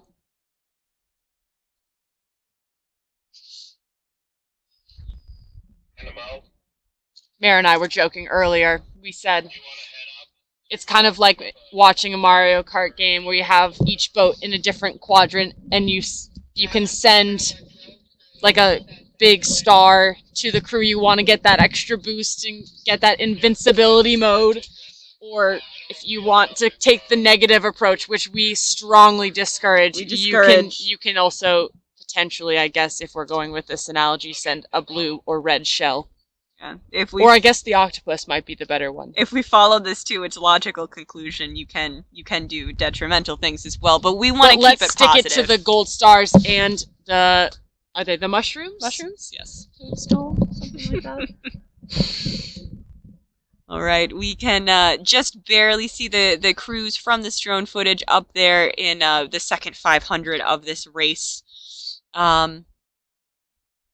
Once again, we're going to start coming towards that third 500. This is where I would say winners are made, is in this third 500. You've spent your adrenaline in the first 500. You've gelled and taken your focus to racing moves and executing different calls together as a boat. In their second 500 and the third 500, that fatigue and levels of exhaustion really starts to sink in, and all of your training and fitness comes into play. We can see on this drone that all 5 boats are pretty close side by side. After a year of very few opportunities to race like this has to be pretty exciting for all of these athletes to rate 5 boats across in 8 just like this. We can see that we have 3 boats very close up there at the front. That's Greenwich, CRI, and Row America Rye. It does look like Row America Rye is leading by half a boat length here, but Greenwich and CRI are very tight, maybe only a seat of separation between lanes 1 and 2 up there at the top of the screen. And credit to the CRI B boat, who is, without a doubt, in the mix. We have a little bit of a steering issue, it seems, from some of these crews. They appear to be too close with the lanes that they've been assigned. I'm sure these officials will help the crews get back into their lanes, and the coxswains have the steering to help guide the boat where it needs to go. Great shot. We have nearly 3 boats across level for second place. Contact between CRI A boat and that leading Greenwich, that leading Row America Rye crew. Greenwich not far off, only 4 to 6 seats down on CRI. I really think that CRI boat in second place here is trying to walk back up on Row America Rye. But Row America Rye has just too many punches to really take on. And the CRI B boat is charging in for third place to try to knock off this Greenwich B crew. We can see them here in the last 100 meters or so. Row America Rye maintaining that lead at least half a boat length, but I think that CRI has closed that gap into second place. They only have half a boat of separation, and it is too close to call for this third place position. Yep, CRI B and Greenwich fighting it out for third place. Row America Rye strong through the finish line, almost getting their coxswain into open water. Then we do have Greenwich B in third place, followed by CRI's B boat here with a pretty impressive finish there in that race. What a battle, and it's great to see this last place finish crew from Saugatuck really hauling on it and giving full max effort through that line. Yep. Impressive finish there from Saugatuck as well. The real question is, how do you feel about that backwards visor? Not great. Not great. It's not functional, you know? If you're going to go backwards visor, just point the brim up, and just go full send. If you point it down, it's almost as if you didn't intend for the look to be as bold as it is. It could be bolder, is what we're saying. Always a little nerve-wracking to watch those crews in the high-numbered lanes finish there, and the marina is right behind them, so they always need to check it down pretty quickly to keep from just drifting into the marina there. But everyone has been doing a great job of that today. Great boat awareness from all crews racing today. We have some times there from the men's 2v8. Row America Rye coming out on top with 6:06, followed by CRI at 6:09. 2 seconds back at 6:11, Greenwich, followed by CRI B 2 seconds back from there at 6:13. Saugatuck rounding it out at 6:28.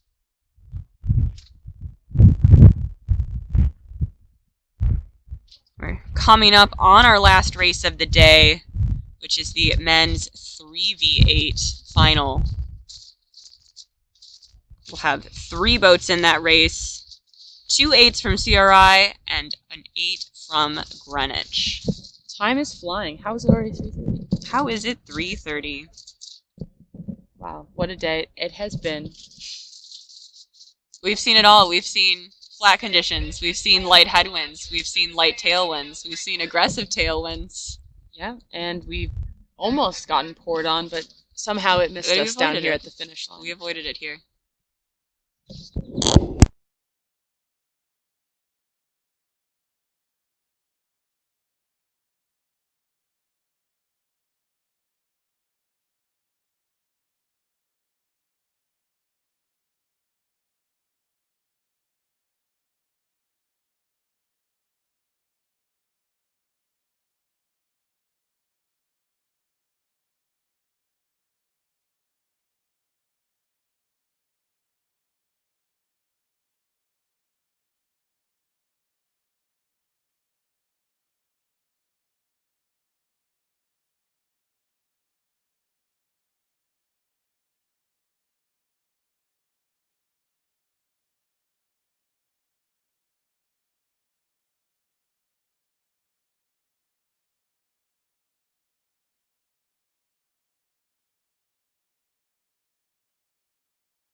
do we have a view?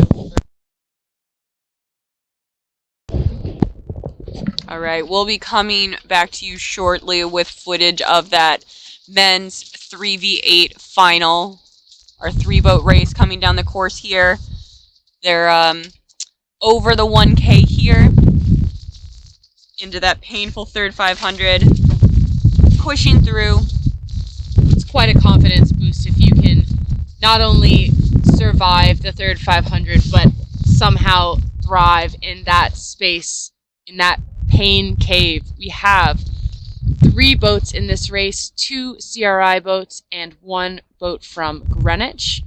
It looks like we have a leader from Greenwich and then a closely following CRI crew, and then the second CRI crew a little bit further behind. All boats trying to take advantage of this tailwind condition. Early blades rolling up to that squared position so that you almost catch the wind like a sail. Yep, just trying to grab onto a little bit more of that wind, grabbing onto the fast-moving water. Emphasis up there on the top end. Greenwich here coming into their final 250, looking very clean, very good, moving well.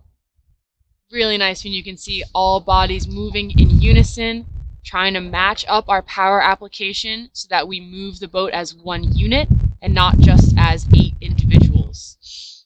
Right, as we've said before, you can't be a 4-seat in this and decide you're going to go. You've got to go with your 7 other teammates on your coxswain's call. The coxswain really demanding more from her crew, not allowing them to be complacent or settle even as they have this commanding lead.